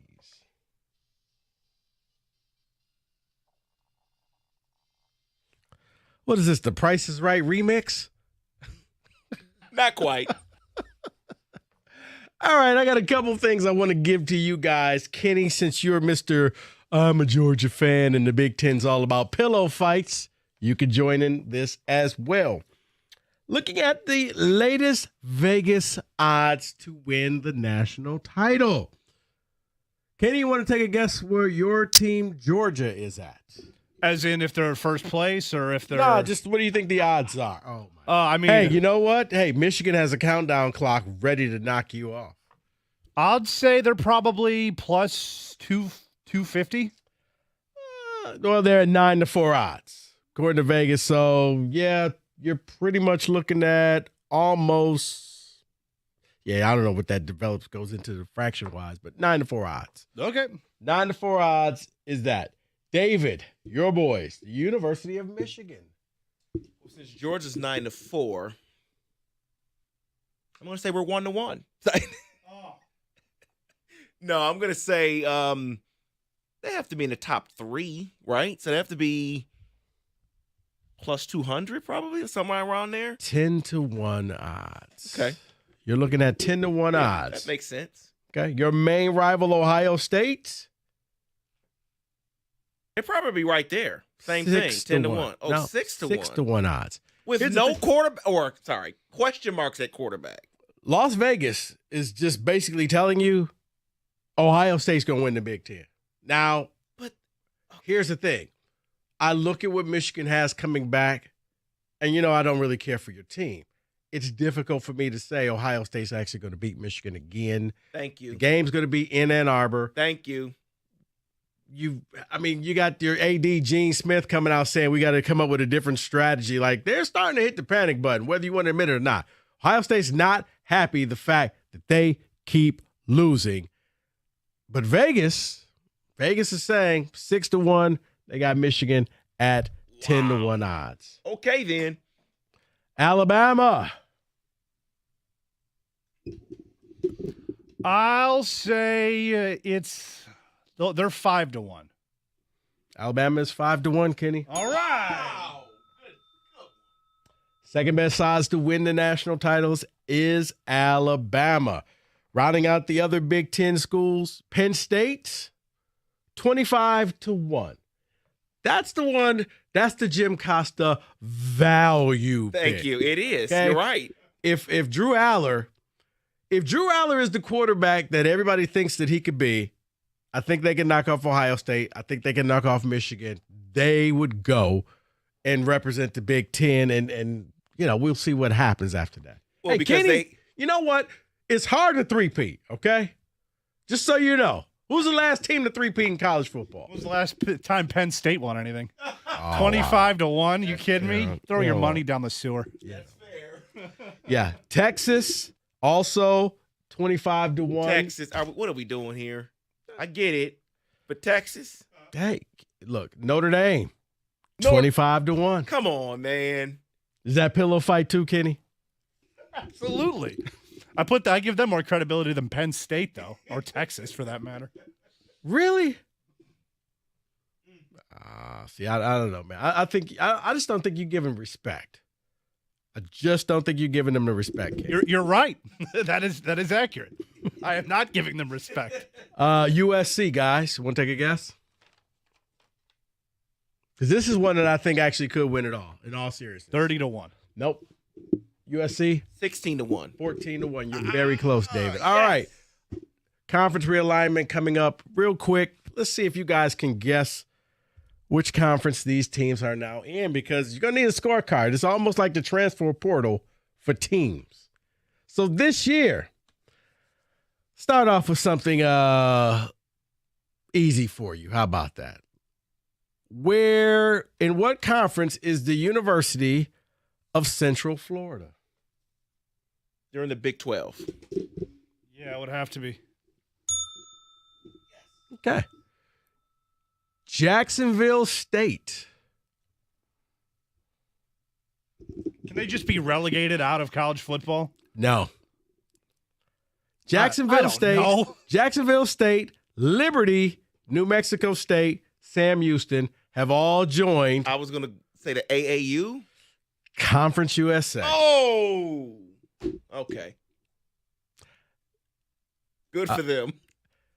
Cincinnati and Houston. I know. Yeah. That is this a Mac? Is this a Mac switch? Cincinnati, no. Cincinnati was a Conference USA team or AAC team. Now they've moved up. Yeah, they're in the Big 12 as well. Yeah, Both Cincinnati, of them, right? Houston, both in the Big 12. Yeah. Florida Atlantic, Rice, North Texas. Okay, since I guessed it before, I go AAU. No, that's AAC. I'm sorry. Yes. AAU is something else. AAC. I was close, right? They've been relegated down. Yeah, that's a little different, David. The MAC has no new teams joining them. The Pac-12 thought they were going to get a new team. San Diego State, right? San Diego State stopped, did a full reverse, said, we're sorry, we're good, we want to stay in the WAC. My apologies, because basically they weren't going to get any money. Because Right. they not But only did they want to pay back, leave, right? but then they said, we don't want to pay money to leave. Or can we put it on the layaway plan? Yeah, sure. We're right on top of that. So less than 70 days away. That was your college football blitz. 97.1.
We're brought to you by Builder's First Source. Today, the Red Wings put former first-round pick Philip Zadina on waivers. The right winger was 6th overall pick in 2018, played 30 games last year for Detroit, had only 7 points. He had asked to be traded, but there were no takers. All the Red Wings draft picks attending a developmental camp this week. All-Star guard Anthony Edwards does a 5-year, $260 million potential extension with the Minnesota Timberwolves. Tigers host the 3-game set at home tomorrow night against Oakland. It begins at 6:40 right here on 97. The ticket, Tarek Skubal on the mound for Detroit, who are 4 games out of first in the Central. Minnesota and Cleveland tied for first. Michael Lorenzen, of course, named the Tigers representative to the All-Star game. Meanwhile, the championships at Wimbledon are underway. Novak Djokovic remains the men's singles favorite. And Nathan's famous hot dog eating contest is tomorrow. Joey Chestnut, the defending mustard belt champion. At the ticket update desk, I'm Jeff Lesson. For more 97.1 The Ticket or Odyssey.com.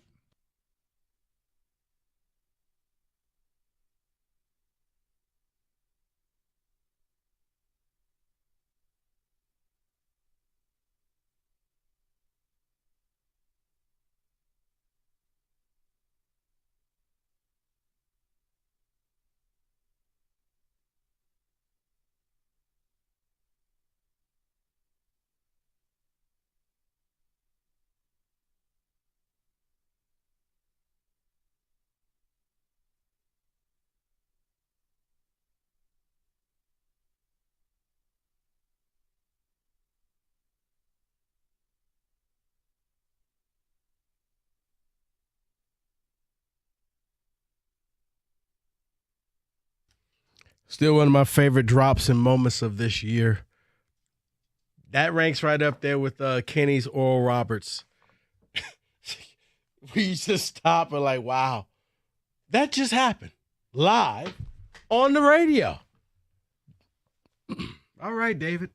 You heard us talking about the odd stuff for college football. It was also some interesting numbers that came out there for the Lions and the NFC Central Division.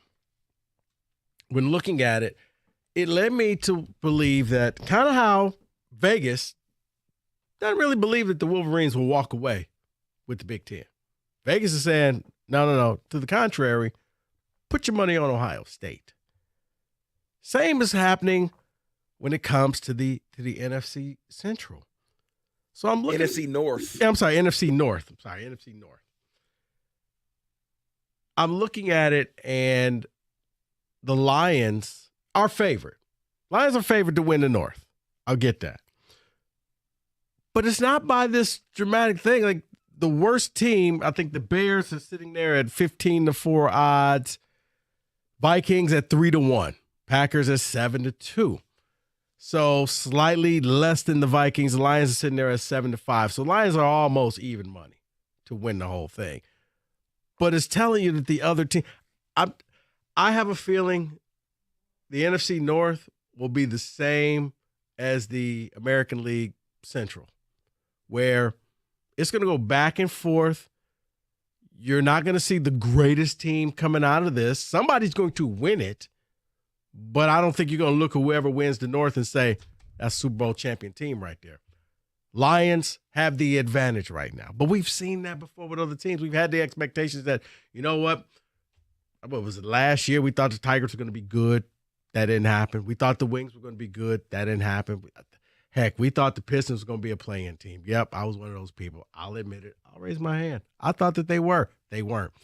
Expectations are now on the Lions to win the NFC North.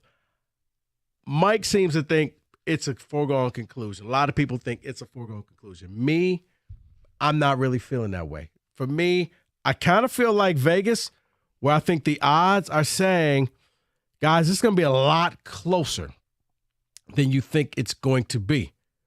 Like I said, when they're sitting right there, how confident are you of the Lions winning this thing? Because I'm not. I look at Minnesota, and I think that, to me, Minnesota is that team that will probably end up winning this division. That's how I see it.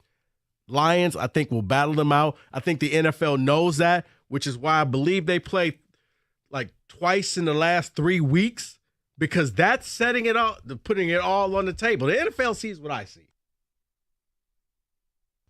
I think it'll be a close division.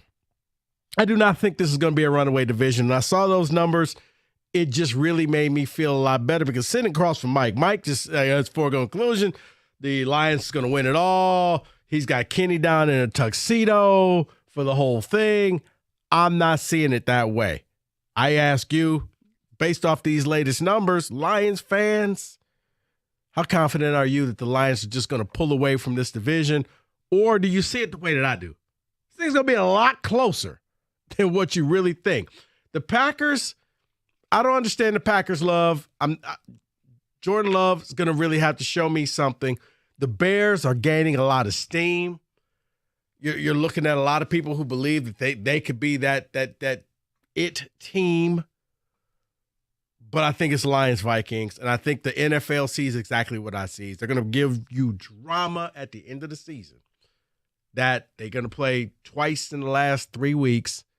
Winner take all. Final game is here in Detroit, correct? So it's at Minnesota, and then the final game is here. So you could kind of look at it as a de facto home playoff game for the Lions and Vikings, where it all is on the line. You should have every advantage to win the division. I just don't think you're going to run away with the division. I think you'll know who won that division but by the time the clock hits 0. Yeah, I'm sorry. January 7th, that last game against Minnesota at home, it will not be a de facto playoff game because it won't matter anymore. They would have already clinched the division on Christmas Eve at Minnesota. That victory would have clinched the division for them. So they would be coasting the rest of the way for seeding, if you would say. The division would already be clinched. You really feel that? I don't understand why. Because you have Kirk Cousins on the other side. They let go of Cook. So I'm not sure that Madison's going to be what they need in the run game. And sure, they have Justin Jefferson, but you can't just pass them the ball every play and win games. And their defense was bad last year. They had to reshuffle, cut some guys, bring in some new guys. I don't know what their defense looks like as of right now. I don't see it with Minnesota. See, and here's why I say I think Lions fans can point out all the faults with Minnesota like you just did. I have to sit here and listen to Mike do this all the time. But when I point out the stuff with the Lions, remember, there was 2 teams last year. There was a team that had a high expectation that fell on their face. Then there was a team that teams just start, disrespecting and didn't game plan, and the Lions took advantage of that. This year, teams are going to be ready for the Lions. Teams are going to game plan for the Lions. Teams are going to come in trying to shut down certain things. You saw what happened with Carolina said, no. Carolina needed that game just like the Lions needed that game on Christmas Eve. Carolina came in with a plan. The Lions came in thinking Carolina was going to roll over and do what everybody else did. Carolina won.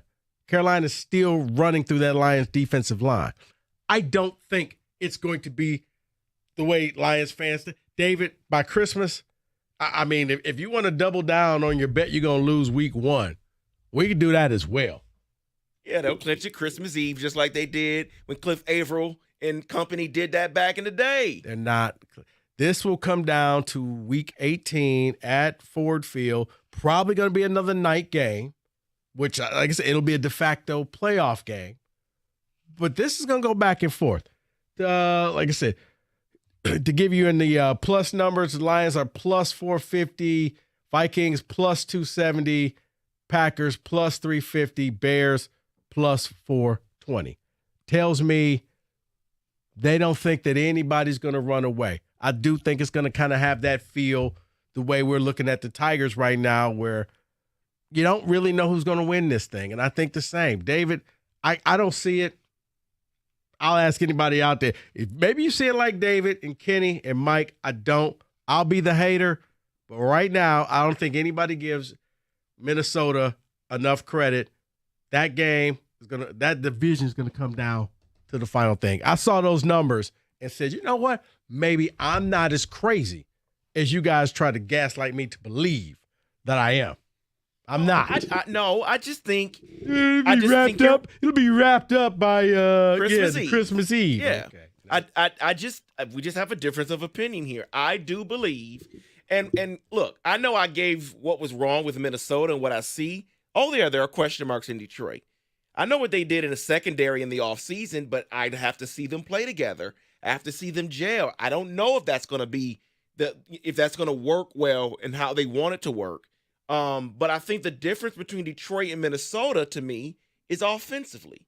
Not because it's just Cousins over there, but because they also have a new starting running back. That to me, and they still have the same receivers around Justin Jefferson. Right, but the fact that they let their running back go, Madison can't. I mean, because they felt, you know what? As David, we don't pay running back. Okay, so they were like, all right, we're gonna go ahead. We're gonna move on. We have a running back to replace him. Lions did the same thing. Yeah, but Madison is it. The difference in what they need is Minnesota needs their running game to supplement the passing game. Detroit, yes, they need a running game. Of course they do, but Jared Goff and Amon-Ra St. Brown, they're just fine if the running game isn't where it needs to be. Right, but I would take Cousins and Justin Jefferson. Well, see, but what else do they have? That's my thing. What's the Lions got? That's wonderful. They have Justin Jefferson. He is the best receiver in the NFL. What else the Lions? But you need something else. I'm sorry. The Lions' next best receiver is out for 6 games. What they had something else of is the running game. I can't trust it right now with Madison. Overcook. I just can't. All right. I'm just saying. 248-539-9797. I know football season's a little under 100 days away. Happened to see these Vegas odds. When I saw that, I thought it was very interesting. Vegas believes this division is going to be a lot closer than what a lot of people in Detroit see it to be. I think, like Vegas, it's going to be a close division. I actually think that Minnesota's going to win it. Lions, Minnesota, Week 18. I think that's going to be the game. They're going to be playing each other twice in the final 3 weeks. They know it. I know it. But for some reason, David and the other Lions fans have them winning the thing by Thanksgiving. I said Christmas Eve, not Thanksgiving. That would be something. I think the Steelers are winning Week 1. They are. They're not. They're not. They may not beat Georgia. Well, then I guess we got to play Philly to beat Georgia then, right? Or they're all in Philadelphia. Okay. All right. Touche. 248-539-9797.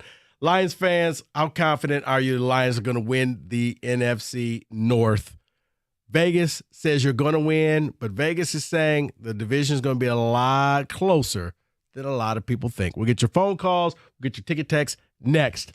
97.1. You've heard me talk about specs at LTU. Well, now is your time. With the fall coming up, it's the right time for you to go ahead and invest in yourself. Be curious. Visit the website, ltu.edu/specs, to learn more about Specs at LTU, located right here in Southfield on the campus of Lawrence Tech. If you're looking for something in broadcast media arts, digital media arts, or graphics communications, Specs at LTU is the place for you. Why? Because you are taught by instructors who actually work in the business like yours truly. You could end up in one of my classes, and you're like, well, why is that important? Because we're not going to waste your time. We're going to teach you what it takes to make it in the business so that you can be successful. But you got to be curious. Visit the website, ltu.edu/specs, then make magic by enrolling in Specs at LTU certificate program today. Go to ltu.edu/specs.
So, David, you talk about other than Justin Jefferson, who else they're going to throw the ball to? And I would simply say, have we forgotten about KJ Osborne? He was wide open for that touchdown. That was one play. Okay. But I have not forgotten about him. Okay. But that's just, okay. They wonderful. drafted Jordan Addison. I forgot about that. Okay, Yeah. I did forget about that.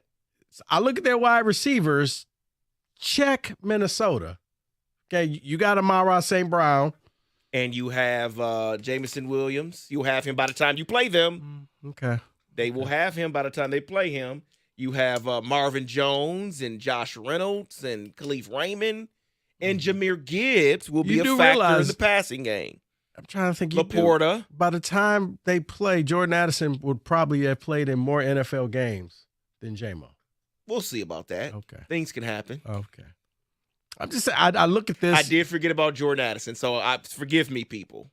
I look at this Minnesota team, and I know a lot of people are discounting them. They're second. Lions are favored. I don't think it's a runaway. I think it's going to come down to the final 3 weeks. We're going to see what happens. Fortunately, if you're Detroit, you get the game here at home. I think it's going to be a de facto playoff game. Winner is in, loser is out. Plain and simple. 248-539-9797. Ticket text before we jump to the phone line. This is a runaway situation for the Lions this upcoming season. Minnesota is going to be what Detroit was last season, and Detroit will be what Minnesota was last season, record-wise, he says. Okay. Because everybody told me Minnesota got lucky. They did, and that's another text here says, where's that text? I had it. Oh, do you think Minnesota is going to do what they did last year, winning last-second games all season? I think not. Right, but do you think that the Lions are going to go out and win 8 of 9 games? They might. That's what they did. Necessarily No, have to. that's what they did. Yeah, but they don't necessarily have to. Right. To Well, win they 11 had to games because they started off and they only won but one of hold on 7 now. games. But we're talking about this coming season. No, they just said if you're going to talk about Minnesota and what they did last year, then last year is now fair game. But they might not have to do that, is what I'm saying. They can just simply just have a good year and not have to win 8 out of 9. Do you think they start as slow as? I mean, you can say you don't think they finish as strong as they did last year, but do you think they start as slow as they did last year? I don't think they do. You know what, Kenny? I do. Because the one thing that the Detroit Lions have consistently done throughout the years, and I know, spare me the whole, this is a different coach, this is a different GM, this is a different regime. You know what? You wear the same colors, same name of the team, so you're the Lions. Whenever expectations are put on this team, they don't live up to them.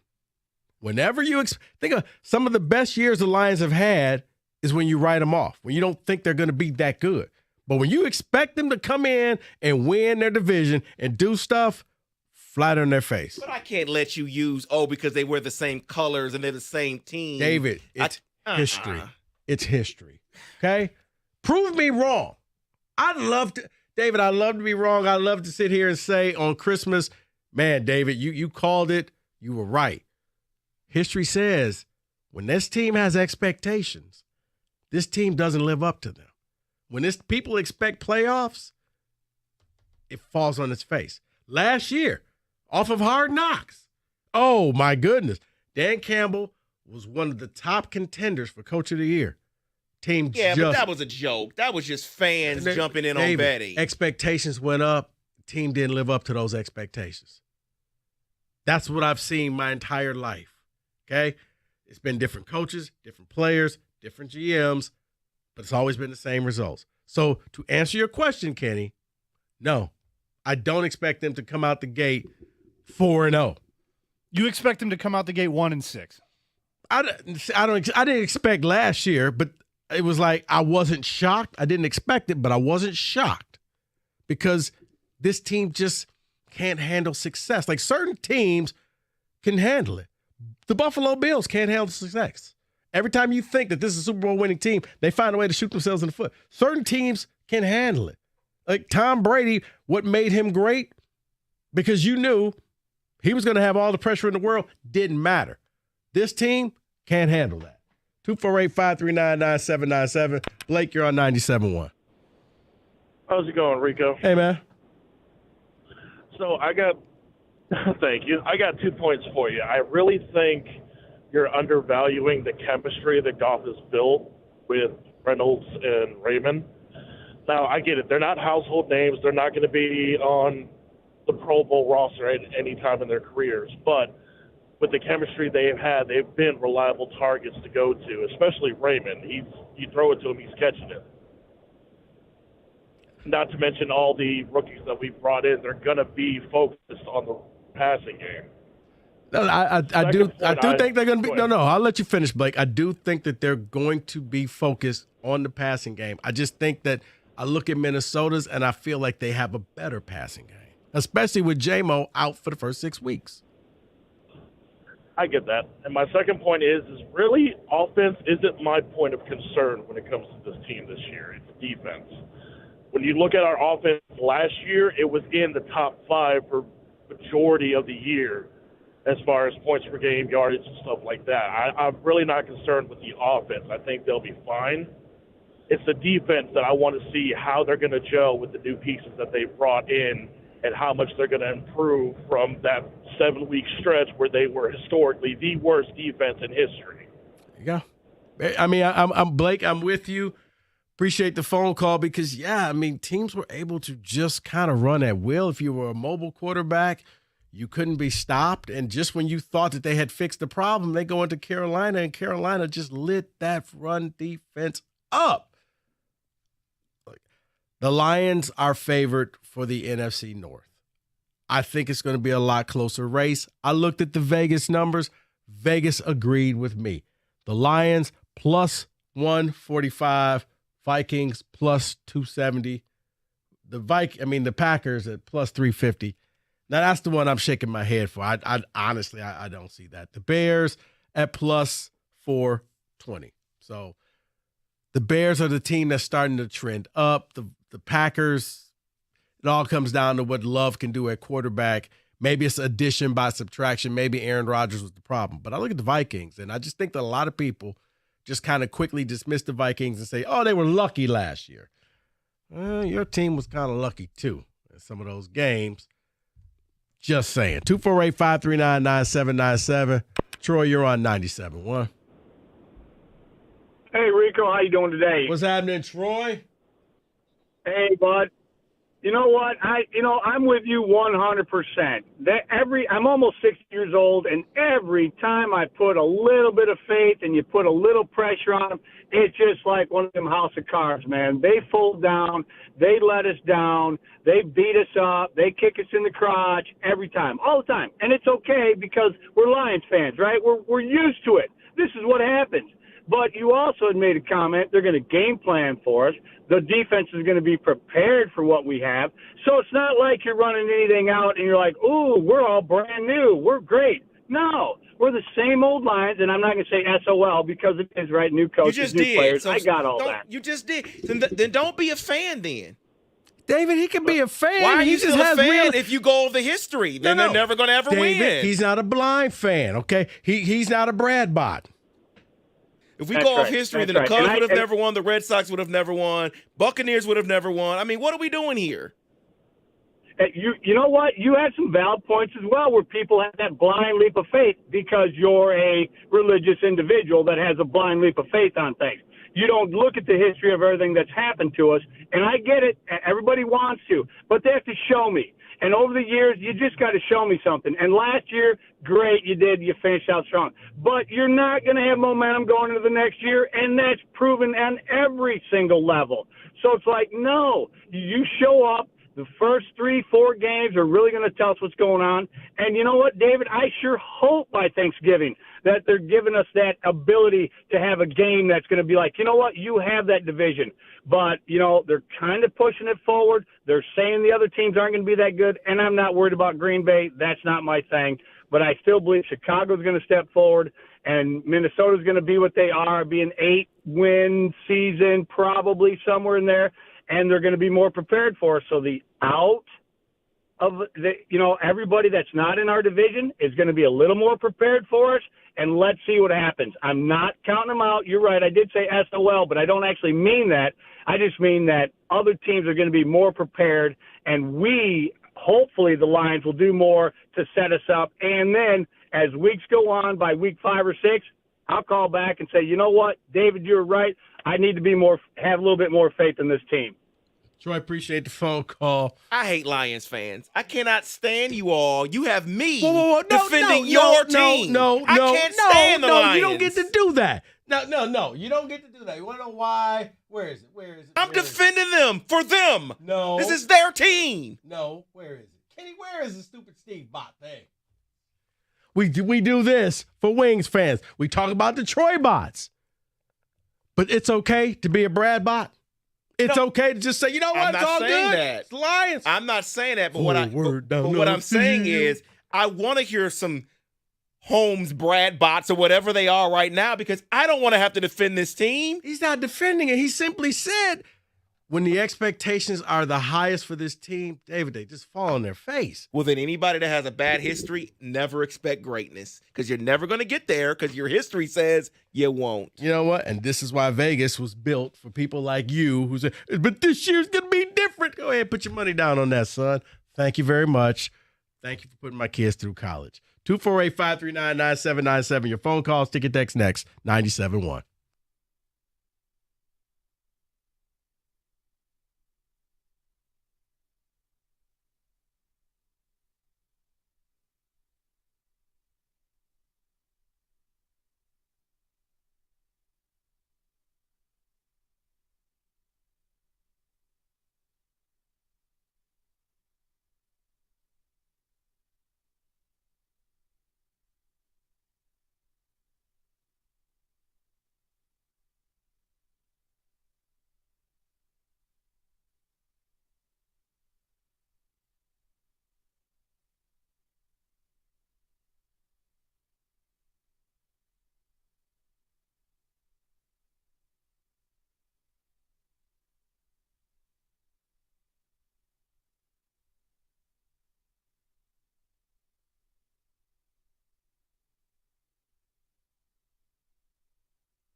Brought to you by National Benefit Plans. The moral of the story, be careful what you ask for. 2018 Red Wings first-round draft pick Philip Zadina had asked to be traded. When there were no takers, finds himself on waivers. That's what the Red Wings did with the right winger today.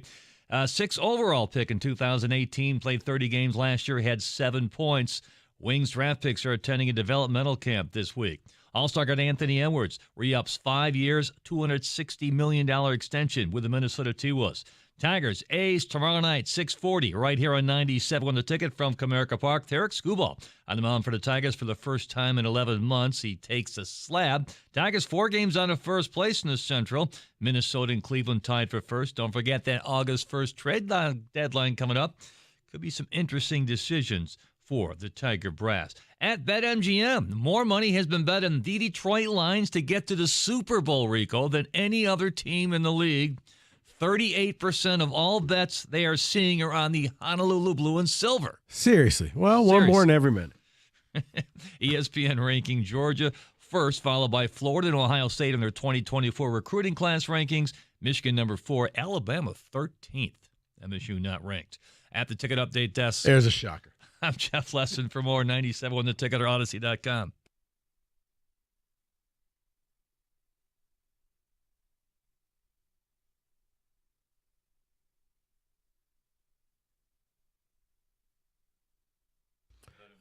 Well, you heard Lesson talk about that. Apparently, Lions fans disagree with me. Not only are they winning the division, they're going to win the Super Bowl as well. So, I'm not going that far. No, they're putting their money where their mouth is. I could appreciate that. It's not just lip service. They're saying, yeah, we will win it all. Now, I think you're throwing your money away. Hopefully, it ain't the kids' college fund. Because if not, then call the number if it is. Call the number. Yeah. I want your kids to go to Specs at LTU, but don't throw away all their money on this. Don't do it. 248-539-9797. We can simply ask the question. Looking at the Vegas numbers, Vegas says the Lions are the favorite to win the division, the NFC North. But they're not that far away from the Vikings, who are sitting there at like plus 270. The Lions are at plus 145. Lions fans seem to think this is a foregone conclusion. They're going to run away with this. Davis says it's going to get locked up a month before the season ends. Not a month. You said Christmas, right? I said Christmas Eve. That's 3 weeks before That's the end of the almost season. a month. Well, it's actually 2 weeks, but whatever. It's 18 weeks, right? Season 18 goes. weeks. That would be week 16. They clinch, yes. So, okay, 2 weeks before the season. So you're saying they're going to be working on seeding. They're going to fly out to Minnesota and clinch it right there. Yes. That's what you're saying. Kenny, you're nodding your head as well. You think that in week 16, this thing is locked up. They're in, division winner, home playoff game. You're renting your tuxedo, getting ready to head down there. Yeah, I don't know about slick back. I don't know about the Super Bowl bets, but yeah, I'm with Why David. not? I think that's a hell of a leap. Why not? If they're this great of a team, why not? The great team. I'm just saying they clinch by Christmas. I'm not saying they're Super Bowl caliber. You're clinching by Christmas. You're a pretty good team. You are a pretty good team. Okay. But you know what? They've never won anything before, so we should never hope for anything. We should just quit on the Lions. If you're clinching forever. by Christmas, you're putting yourself up there in the Kansas Cities and in It's the 2 Buffalo. weeks before the season ends. You're not still. Kansas City. Kansas City has it wrapped up by Thanksgiving. No. By then, absolutely. They're already clinched for a couple of weeks at that point. So, yeah, you're putting yourself like in the Steeler category. Yeah, that, David, I can't support you on. I'm sorry about that. Your little opening bet with Rico. You're talking about the privileged man over here. And I'm privileged. Yeah, you and Kenny Pickett. Big privilege. Okay. Let's 248-539-9797. Let's go to my man, Daryl. Daryl, you're on 97.1. Hey, how's it going today? What's happening, man? Man, I just want everybody that's a fan to take a break. The only thing we can expect that this team is going to play hard and not quit. That's about the only thing that they prove to us. Now, saying that, if we can get 4-2 or 5-1 out the division, it's not really too many teams in the NFL that scare me. So we can even go 5-1 and get 5 of the other 11 games. I mean, that's a step up. We going a little bit too fast with Super Bowls and all that crap. I just need this team not to give up and give it everything they got. Hey, Daryl, they did go 5-1 in the division last year. Correct. We got to do it again. We need at least 5 or 6 wins out of them other 11 games. That's fair. It is. Yeah, everybody got all these expectations. Not to cut you off, we just got to go by the eye test. At 1-7, they could have laid down. You know what I mean? Like, they just showed me they not go quick and they go play hard. Now, what do we do from there? It's up to them. I just need this team not to quit and give them everything they got. I appreciate the phone call. And also remember at 1-7, aside from Buffalo, they played the teams with losing records. David, those are facts. Don't give me that. Don't. You play who you play. No, but I came on here and said, hey, you can beat these teams. All your tough teams are in the rearview mirror. You can beat these. They went out there and they did it. They should have beat Buffalo. They really should have. It's bad coaching at the end. It was. They should have beat the Bills. Don't know what happened with Carolina. They just beat the brakes off you. Bad footing. Bad landing with the plane. That wasn't even close. That was, wow. 248-539-9797. You got ticket text or no? I do. Lions get spanked by Kansas City. Don't recover and start 2-5, someone says. Oh, my gosh. The Lions could be the 1974 Pittsburgh Steelers. Chuck Noll is Dan Campbell, taking on terrible situations who've never won, finally won after 4 great drafts. Well, for those that don't know, the 74 Steelers won the Super Bowl. Right. That's not happening here. I'm sorry. So people. That's one of the 38% of the people who put money down for the Lions. Probably, yeah. Oh, my gosh. Lions fans are correct to assume the Vikings regress, but they need to also recall that the Lions have had 2 different halves of the season these past 2 seasons. Lions fans need to look at if their team can be consistent all year. That's fair. That's what I'm saying. I think it's going to be close. I think it comes down to week 18. But the game is here. So it's no excuses. You got the home crowd. They're going to fill up the Coke Plaza now, no longer the Pepsi Plaza, and go out there and get the job done. It will be the playoff atmosphere that we have been hoping to see in this city for a long time. That I'm trying to think, man, it goes back to the 90s. Was that the last home playoff game when they didn't cover Sterling Sharp? 1992, which was the 91 season. No. Oh, you mean after that? After that, they played the game where they played the Packers 2 weeks in a row, and they forgot to cover Sterling Sharp, who at the time was one of the top 3 receivers in the league. It would be the equivalent of leaving Justin Jefferson wide open. Yeah. Just to put it was crazy. In perspective. It was wild. For people like Kenny who wasn't born yet. So, yeah, it was just that wild. 248-539-9797. Junior on 97.1. What's going on, guys? Got a couple of quick points, man. So I'm not going to be a Lions hater here, but I want them to just come back down to earth a little bit with the expectations, because I know what you said, Rico. Don't base anything off the history, but we can only go by our history. Every time, it's easy to win when you don't have expectations. When you're 1-7 and nobody's even thinking about you, like everybody else has said. What about when things are being expected of you? It's a different mindset. It's a different approach. When teams are game planning for you and expecting something from you, every season that the Lions have had expectations, they've fallen on their face. So I just want the Lions fans to just breathe a little bit, man. I'm not saying you can't be excited for your team and have expectations, but it's like Mike said the other week about the Tigers. You give a little bit of hope, and it's like, boom, they take it and run with it. And I got just one question at the end. I think we're kind of sleeping on Green Bay a little bit, to be honest, man. Aaron Rodgers was the problem last year. They're grooming Jordan Love the right way, the 1990s QB way he sat for, 4 or 5 years? Yeah, I think the last time you saw something like that was, Steve McNair? It took forever. With, Aaron Rodgers. Yeah. I mean, they sat him for a while. The same chemistry, the same lab that Green Bay creates. So I'm not sleeping on Green Bay for the simple fact that they groom quarterbacks the right way. And they still got a top 10 running game. They still got a dog defense from Georgia Bulldogs with Quay Walker and Stokes at the corner. They got a top 5 corner in Alexander. I really think we're sleeping on Green Bay, man. That's all I got. You guys take care. I appreciate it. Enjoy your holiday. I'm going to sleep on Green Bay. I will. Green Bay's going to have to show me because even Packers don't look like they really believe in love. 248-539-9797. What we got next? NBA? No, we're gonna do a Bobby Bonilla. Bobby Bonilla? Yeah, whatever his name is. Inspired Blitz. Because this weekend, Bonilla. while the Wings and the Pistons were doing everything, you may have missed out on a famous holiday, Bobby Bonilla Day. We'll talk about that next, 97.1.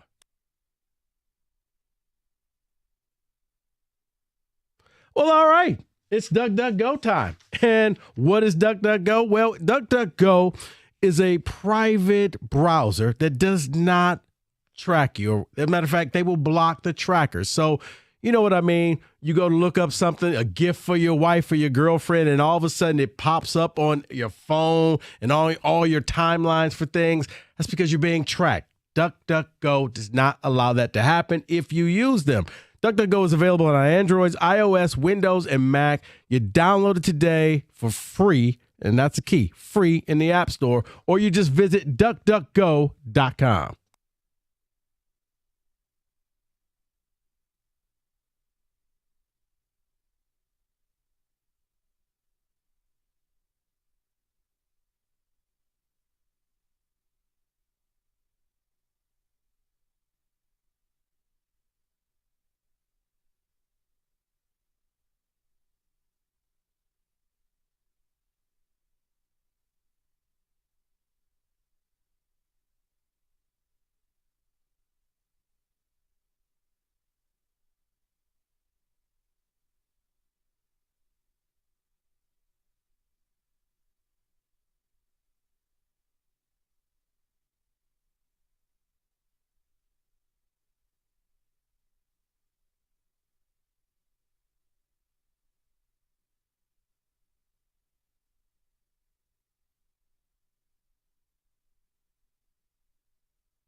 In case you missed it, every July 1st is Bobby Bonilla Day. Why? Because Bobby Bonilla either signed the greatest – well, he signed the greatest deal. The Mets may have signed the worst deal ever. David, hit me with some music.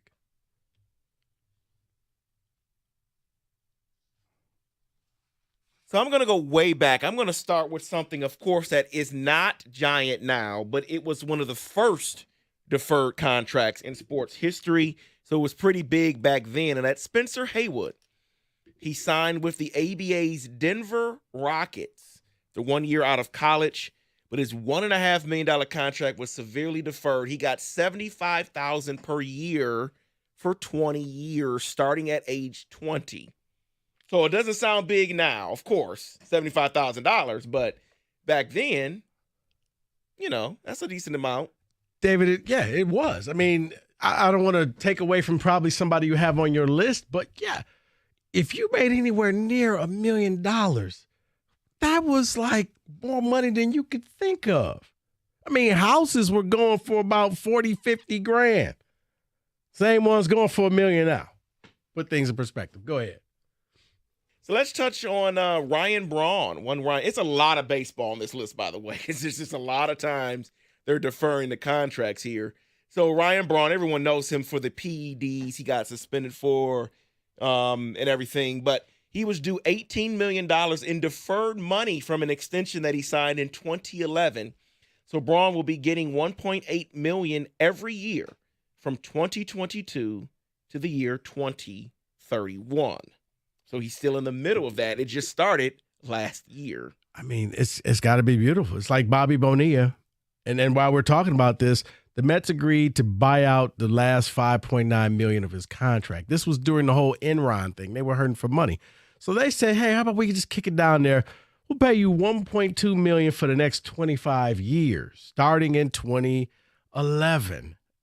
Yeah, I think he's 13 more years to go or something like that. Imagine your only job is to get up, put on your house shoes and your robe, and you walk out to the mailbox. Because I got to be honest with you, I don't want a direct deposit. I want an actual check so I can walk out. I would hire a band to give me walk-up music as I went up to the mailbox once a year to get $1 million check. Go ahead, David. Let's go and move over to Steve Young. Now, it didn't end up great because of a bankruptcy situation, but Steve Young out of college signed a contract with the Los Angeles Express. He was supposed to get paid $40 million over 43 years, okay? He got 6.2 as a signing bonus, but he was supposed to get the rest over a 43-year period. But because of bankruptcy for the owner, they had to end up settling for $1.4 million is what he got. He said it was better than waiting on bankruptcy and basically getting nothing. Right, but I remember Steve Young and I remember Magic as well. When they signed those deals, they were going to make $1 million a year. And I remember everybody lost their mind. $40 million now? Yeah, you're a hockey player. But then it meant something. Go ahead. I'm going to let Kenny read this next one here. It's a pretty good one with Rick DiPietro. Yeah, so they signed, the New York Islanders signed Rick DiPietro to a 15-year contract, and he just got banged up with injuries, his jaw, amongst other things.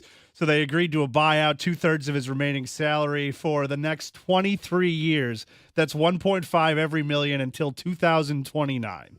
So that's another one of those situations where you go out to the mailbox, you hire the second line, and you just party your way to your 1.5 mil. I mean, seriously, I would be extra and over the top. I would go get a local high school band or a small college.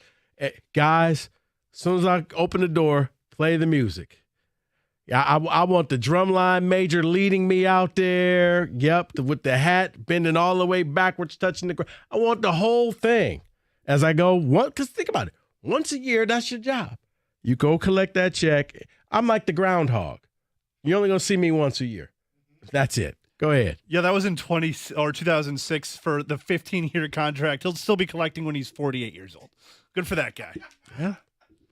I have a local edition here, and I believe Chris Webber. No. Oh. Believe he just got off the Pistons books 2 years ago, but it is one Josh Smith. Are you serious? Josh Smith, he got a $54 million contract over 4 years, but only played in 105 games for them. And they did the stretch provision.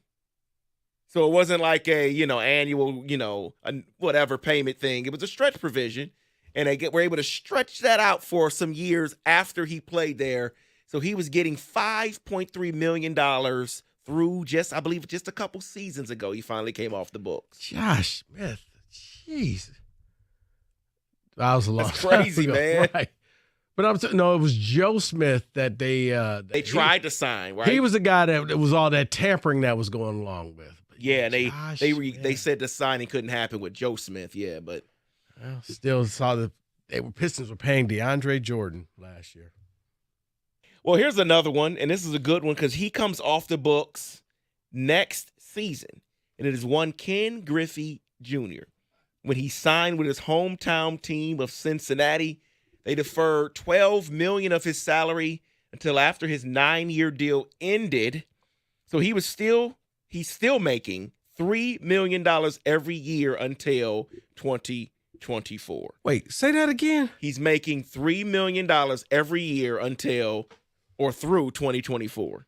So one more year or through next season. So he has one more payment left where he gets $3 million. That's crazy.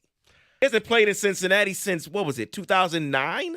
Yeah, I think I may have you beat on that. Uh-oh. And it's not for as much, but it's still. Brett Saberhagen.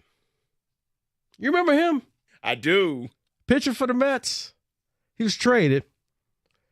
He will receive, now it's not millions of dollars. I mean, he pitched, in the 90s? He's going to receive $250,000, started in 2005 until the year 2029. He's getting $250,000. The man hasn't pitched in damn near 20 years. No, it's been a long time. When I was like, a friend of mine, like Brett Saberhagen. Wow. But yeah, it ain't the millions. But you know what? I'll take $250,000 every year. At that point, maybe I just hired a drum line to meet me at the front door to go get that check. Every time you walk in. I'm not doing direct deposit. No. But, oh yeah, I want an actual check just so I can grab the piece of paper, hold it around, go back in the house. But yeah, Brett Saberhagen. And let's close it out with this one because I think this is the ultimate in my mind, ending to how you want a deferred contract to happen. And that is one Mario Lemieux for the Pittsburgh Penguins. He played in the 1990s, was a wonderful player, Hall of Fame career. He's still getting paid? Hold on. He was supposed to be owed $32.5 million. That was his deferred, so he was going to get money, but the total was $32.5 million. But the owner declared bankruptcy.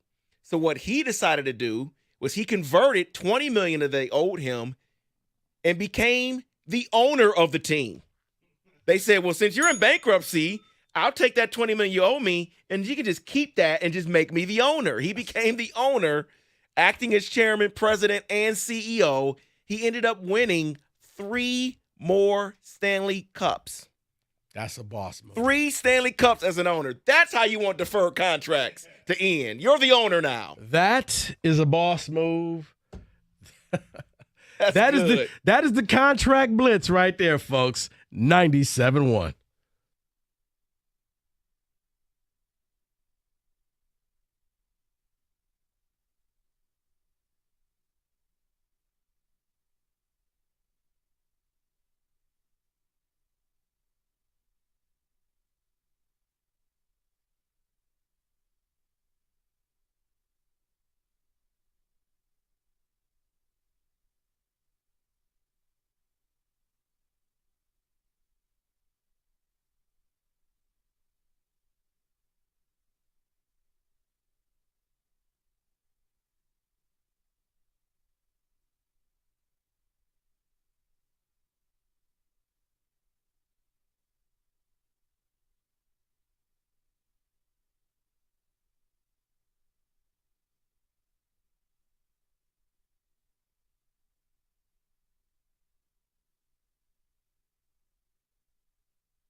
We're brought to you by CGC Water Treatment. He asked to be traded. That's 2018 Red Wings first-round draft pick Philip Zadina. When there were no takers today, Steve Yzerman and the Wings waived him. So he is no longer a member of the team. He had 30 games last year for the Wings and 7 points. Wings signed a player today to a one-year two-way deal. That's 26-year-old Nolan Stevens. He's a forward, played mostly in the AHL last year, has never played a game in the NHL. All-Star guard Anthony Edwards does a 5-year, $260 million extension with Minnesota. Tigers and A's tomorrow night at Comerica Park, 6:40 right here on the ticket. Tarek Skubal has returned to the mound for Detroit. Tigers trail first place Minnesota and Cleveland by 4 games in the Central. Michael Lorenzen named the Tigers representative in the All-Star game. ESPN ranking Georgia first, followed by Florida and Ohio State in their 2024 recruiting class. Michigan 4th, Alabama 13th. And Nathan's famous hot dog eating contest tomorrow. Joey Chestnut, owner of 15 Count of Mustard belts, favored again, but his dominance extends beyond hot dogs. He is a well-rounded competitive eater. To wit, he holds the Major League eating record in 54 different categories, including chicken wings, hard-boiled eggs, grilled cheese sandwiches, and Twinkies. Thought the guy was one-dimensional. At the Balanced Ticket Update nutritional Desk. breakfast. That's right. For more, 97.1 The Ticket or Odyssey.com.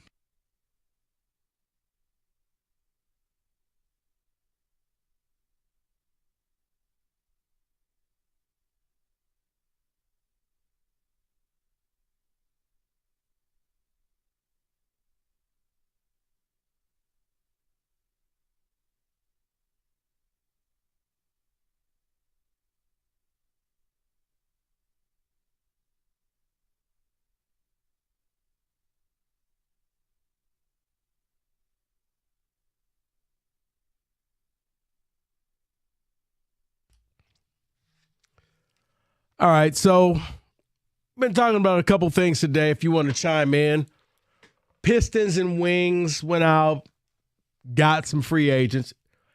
Wasn't any of the people that the fans wanted. They got some depth type of pieces. And we're just wondering, okay, who do you believe in more as of right now? I know free agency's not over, but are you more believer in Steve? You more believer in Troy of what they have planned? We also talked about some Vegas odds came out, and it kind of said that the Lions probably will win the division. They're the Vegas favorites, but not the runaway that everybody thought that they were going to be. If you want to chime in on any of that, open phone lines, 248-539-9797. You can send us a ticket text or you can give us a call. Before we jump back into that, I do want to say this. My thoughts and prayers go out to you if you have received a wedding invitation for the fall. Now, you know how I feel about that. I don't think anybody should get married in the fall. It's selfish. It just is. Because outside of your parents and maybe your immediate family, and some members of your immediate family really don't want to be there, but they're there because they kind of have to be, you're a jerk. Especially if you decided, if you open up a wedding invitation this year, congratulations. We would like to present to you our daughter and our new son-in-law getting married on October 21st, 2023. You're screwed. You are so screwed because that may be one of the best days in college football. Like, why do you say that? Well, there's a couple things. First of all, locally, you're looking at the Michigan State game. That's going down. That's just, I laugh, David, because I knew people who were at a wedding for trouble with the snap. So now you're all gathered around the phone. It cheapens, and to me, this is why you shouldn't hold a wedding in the fall anyway. It cheapens the whole experience for the bride because nobody's paying attention to you. We're all looking at the phone. We're all trying to go to the bar, look at the TV. You're trying to do something. You're not focused on the couple, okay? Oh, you're waiting for them to ting the little glass thing. Ding, ding, ding. I don't care. I need to see if we got that first down or not. Wait, did they just throw a replay flag? Oh, my goodness. And now you're watching it on your TV or tablet or whatever. October 21st may be the worst day. If you're still contemplating, I guess, David, you know, you do weddings. Like, how far in advance do you have to set this up? Are these days already set? Yeah, they're already set. So they probably set it up last year. Okay. God bless you if you got to go to a wedding October 21st. I would tell you right now, come up with your plan on how you're going to get out of it. Start coughing now to get out of going to this wedding. Because not just that, Michigan State game, okay, you're thinking, well, maybe that game will get played at noon. There's no way they can play it at night again because of the fight that broke out. They're going to play it as early as possible. Maybe we'll have a late wedding and it will be okay. There's no other games going on that time, right? Wrong. You also have Tennessee, Alabama. That game's going down that day. Last I heard, pretty good game last year, right? Yeah. That game. Yeah, they beat Bama last year. I was about to say, that was overtime. Yeah. Yeah, you may not want to go ahead and do that. That's just a day where. Oh, that was a nice game. You're bringing back some nice memories, Rico. Look at you, Kitty. Oh, kitty. But yeah, it's just one of those that you just don't. It's what you don't want to have to happen because it's just games going on left and right. What other games? You got Clemson at Miami. Clemson at Miami. You have Ole Miss at Auburn. If you care about that one at all, Utah at USC. I think people care about that game. Texas at Houston. That would be Houston's first matchup against Texas in the Big 12. Yeah, by that time we may see a Manning out on the field. TCU at Kansas State. I believe those two played for the Big 12 championship They last did. year. It was a game that nobody watched, but you're right. So I mean, there's a ton here. Heck yeah. I mean, even if you would just want to go Big Ten, you got Iowa and Minnesota. I'm sure there's some trophy on the line for that. Yep. So That can decide the West, maybe. I don't know. Arkansas, Mississippi State. Like I said, Penn State at Ohio State. That's the other game. Penn State. I knew it was a big one. Penn State, Ohio State is also that day. So, one of those games, I'm sure Fox has sold their soul to make sure that Michigan State is going to be on at noon because Michigan's in it, and they don't know what to do with themselves when they're not there, which means Ohio State, Penn State is going to be the 3:30 game. You also going to have the Alabama-Tennessee game. I say this to say, start coming up with your excuses now on why you can't make this wedding. Don't go. You're going to miss one heck of a day of college football that day. October 21st. If your wedding invitation says they're getting married that day, opt out. Hit the portal. Do what you got to do. Start coughing and sneezing now. This air quality is really kicking in. I may not be able to make it. Start now. Davis, you start now. The air quality really messed me up back in the summer. Oh, I don't think I can make it. I don't want to get you guys sick. I'm just going to stay at home. I'm looking out for you. Seriously. I wouldn't do it because this is there's certain games, certain weeks. Yeah. If you're the unfortunate person and you got to go to a wedding October 21st, I don't know what to say. Yeah, locally, there's no excuse. Okay, I get all the national games, but locally, there's no excuse. I don't care. No. Any part of the day you should not have scheduled it. Here's why. Here's why you'll get the bride saying, well, I didn't know. Because remember, the Big Ten schedule just came out. So you were gambling.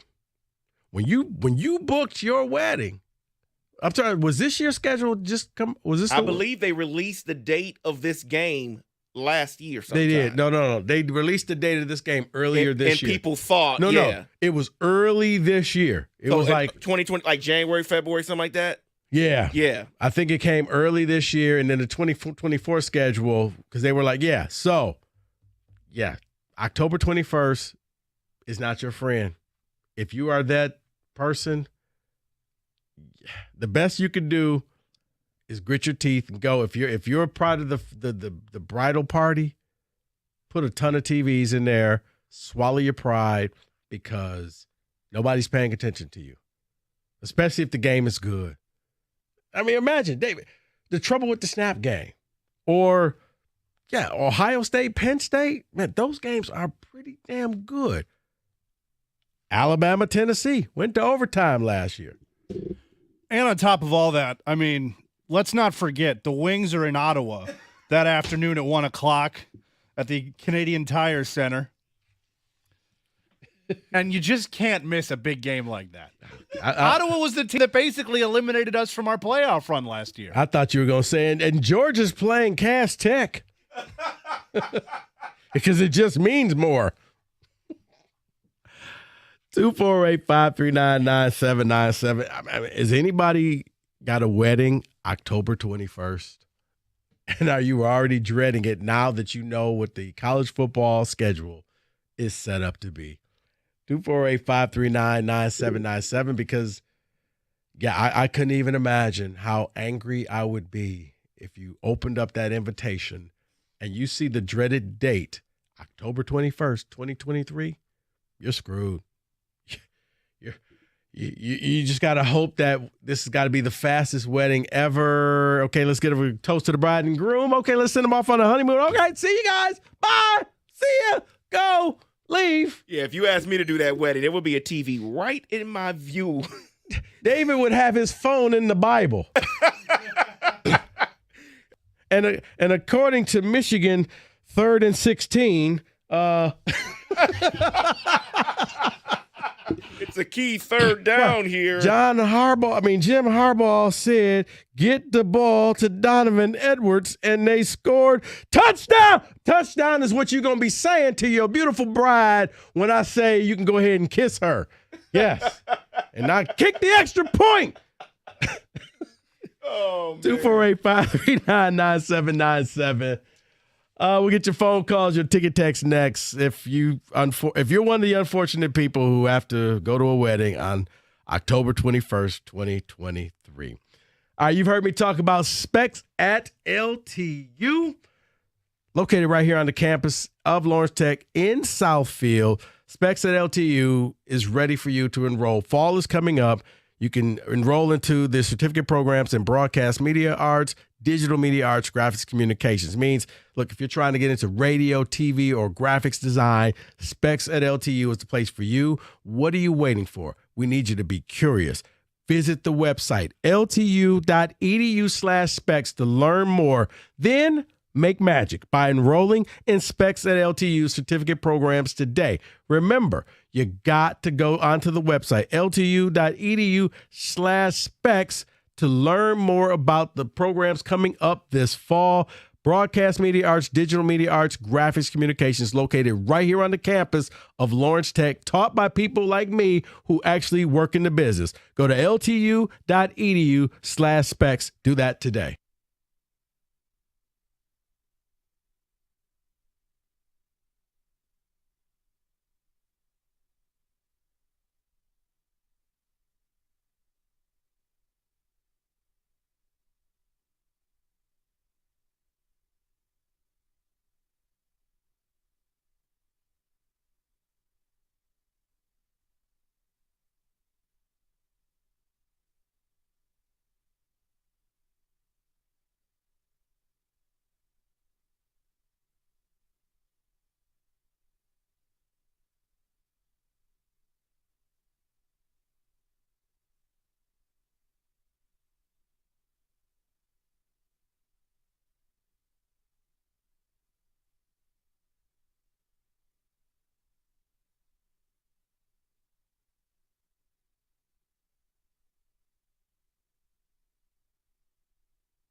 So basically telling you guys October 21st may be the worst day for a wedding, period. If you're going to a wedding that day, God bless you. You're going to be missing out on a ton of football games. Locally, you're going to miss out on the Michigan State game, Penn State, Ohio State game, Alabama, Tennessee, was it Texas, Houston, Clemson. Who's Clemson playing? Clemson's going to Miami. Clemson's going to Miami. Games all across the board. TCU, Kansas State. You're like, why do I care about that? They played for the Big 12 championship last year. So, it's going to be a ton of scoring and no defense being played in that game. Well, I didn't even mention this one. And this could have Big 12 implications. Baylor at Cincinnati. Oh, Cincinnati new to the conference. So, a lot of games are going on October 21st. If you got to go to one of those, I'd say pretty much just start coming up with your excuses right now to get out of it so that you do not have to be there. Dave, we got any ticket texts? Yeah, I love this one. My good friend asked me to stand up in his wedding, and I didn't know it was October 21st until after I agreed. I can't get out of it, he says. Wow. You could say you rolled your ankle and you can't walk down the aisle. I mean, we're here for you. We are here. Come, look. No bride wants the groomsman on a pair of crutches in the wedding photos, okay? She's going to be like, no. You got to find another friend because I don't want this guy in my photos. Yeah, it's going to be out for a while. I may be in a wheelchair. Just saying. Go ahead. All right, Paul Pierce. Someone says, I did have an October wedding years ago. The condition, though, was there had to be television screens all around the banquet room. And she gave into that because a lot of our friends were also good football fans. That's from T-Bone in the Hood. T-Bone, I'll just never understand. What happened to summer weddings? When did fall weddings become this new thing that you hold your friends and family hostage? Hold it this Saturday. Nothing's going on. Nothing's going on next Saturday. What is that? So you miss a Tiger game. Saturday, holiday weekend is a perfect time to have family come in town and get married. Just say you miss a Tiger game. All right. What? You miss a Michigan Panther game. You'll live. What happened to summer weddings? That now it's like every bride feels like they got to hold everybody hostage and do it in the fall and then give I didn't know that the game was on that. You knew that every year they play college football in the fall, okay? We do a countdown. Every year this happens starting Labor Day weekend all the way to the end of December. Why are you doing this? Why not just hold? Or better yet, why not just do it Friday? I've been to Friday weddings, plenty of them. Not sad. Take Friday. Make people take the day off from work. Hold it on a Friday, and then you can do whatever you want. That's it. They miss a high school football game. All right. That's still bad. Yeah, it is. That's at night. But why aren't you just doing it in the summer? Is what I just really don't understand. Maybe I'm missing something, David. You've officiated these things. Maybe I'm just being too simplistic. No, summer weddings should be the way to go. When did they go out of style? I don't know. I don't. Every wedding I've been in the last few years, let's say 5 years. It's in the fall. All in the summertime, actually, the ones I've been in. Oh, I think because they understand it can't be in the fall. Right. It's like, we're going to hold it on the fall. And then they always follow up, but it won't be on this game weekend. They're only playing this team. It's like, well, heaven forbid I wanted to watch that game. I guess I'm at the wedding. Like, I don't get it. I don't understand it. I guess that's how it is. I love college football, but I'm pretty sure that attending a friend or family member's wedding is more important than missing out on a college football game. See, you say that. Now think about this. Okay. That's the altruistic person right there. I care more about my friends. We're all going to be there for Kenny Cott's wedding. Here's the problem. We go, we miss a game like Trouble with the Snap, and then this SOB gets divorced 2 years later. We don't get that time back. We don't get that game back. Oh, well, you were there for a friend. Yeah, your friend got divorced, took your money, took your gift, screwed you over. And now your memories aren't great memories. They're, Right. Oh, I missed that. Right. This. Now, every time you see your friend and you see your friend's ex-wife, you remember you caused me to miss the game of the century. Thank you.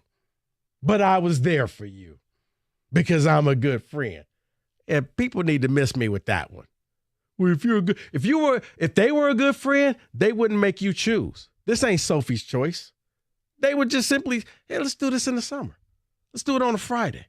Well, why are we going to inconvenience everybody just so we can hold this and keep everybody hostage? Speaking of, someone says, luckily my son's wedding last year was on a Friday. Yes. Perfect. Right. You can, it's legal. It's not against the law to get married on a Friday. You can go ahead and do that. I don't understand it. Take a destination wedding in the summer. Another reason to hold people hostage, but I digress. See, now just do that. Don't even have a big wedding. Just go somewhere else. Close friends or close family, really, and just leave us alone. Just go get married on your own. Thank you. What's wrong with that? Can we get back to that? Got to have because you see the TV shows and the what is the Godzilla Bride or whatever, and you got to over the top stuff. Gotta have the best cake, the best dress, the best food. You got to flood the middle aisle and then send some ducks down there with the ring on it and the flower ducks and all that because that's the new thing now. DuckDuckGo's going to be there? DuckDuckGo will not be there. But like over the top bridezilla type stuff, like just how about you just hold it Friday, hold it during the summer. But yeah, if you got an invitation for October 21st, I don't know what to say. You're kind of screwed out of here's the thing. Some of the games may be duds. I doubt if the entire day is a dud. Correct. We talk about Cupcake Week. That week, that's going to be a pretty good week. That's going to be a great weekend right there. But, hey, enjoy that wedding. Go get the gifts. Buy them some steak knives. Because you're good friends. Hunter from Clarkston, and I would not advise people to say this, but he sent this in and said, I told my friends he was stupid, and I go to his second wedding unless he schedules that in the fall also. I don't advise people to do that. Please don't do that. Well, I had to be honest with you, and people have told me, I think you may have said, if I don't think that this wedding's going to work out, you get your gift a year later. I've been burned too many times. Weddings that didn't even last a year. Well, I will say this. So if you don't think it's going to work out, then you probably shouldn't be there because you being there means you think it's going to work out, right? No, me being there is like a scout going to a combine. I want to see what happens. Okay. Good 40 time. Okay. Let's see if they can good vertical. Not become a bust. Right. Good vertical. Okay. Potential. Scribbling down notes. All right. Wasn't a knockdown drunk. Okay. Potential is there. Yeah, rated a 5.5 out of 10. But yeah, if I'm like Leary, I've done this before where, yeah, I'll write you a check or I'll do something nice for you for your first year anniversary. I need to see that this is going to last a year. Let me read this one to you because I like this. Someone says, we received 2 wedding invitations for October this year.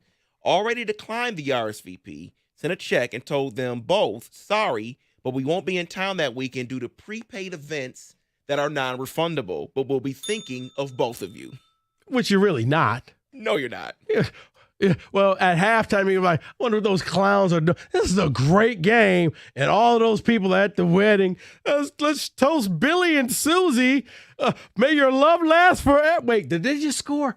Oh, I'm sorry. Yeah, to Billy and Susie. Let's hurry this thing up. Give me one more. Me and my wife are big Bama fans, and due to work, we couldn't have our wedding in the summer. So we decided to do it in late December during college football dead week. From D, Roll Tide. Smart man. And as Kenny would say, roll tide. 97-1.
We are brought to you by the good people at DuckDuckGo. 2018 Detroit Red Wings first-round draft pick Filip Zadina had asked to be traded. No takers. Today he finds himself on waivers and released. All-star guard Anthony Edwards in the NBA does a 5-year, $260 million extension with the Timberwolves. Tigers, A's, tomorrow night, 640 Comerica Park, right here on 97. Won the ticket. Tarek Skubal on the mound.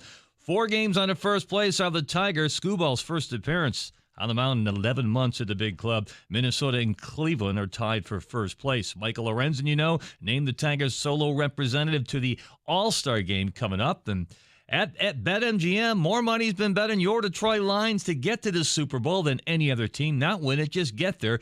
38% of all tickets they are seeing are the color of silver and Honolulu blue. At the Ticket Update Desk, I'm Jeff Lesson. For more 97.1 The Ticket or Odyssey.com.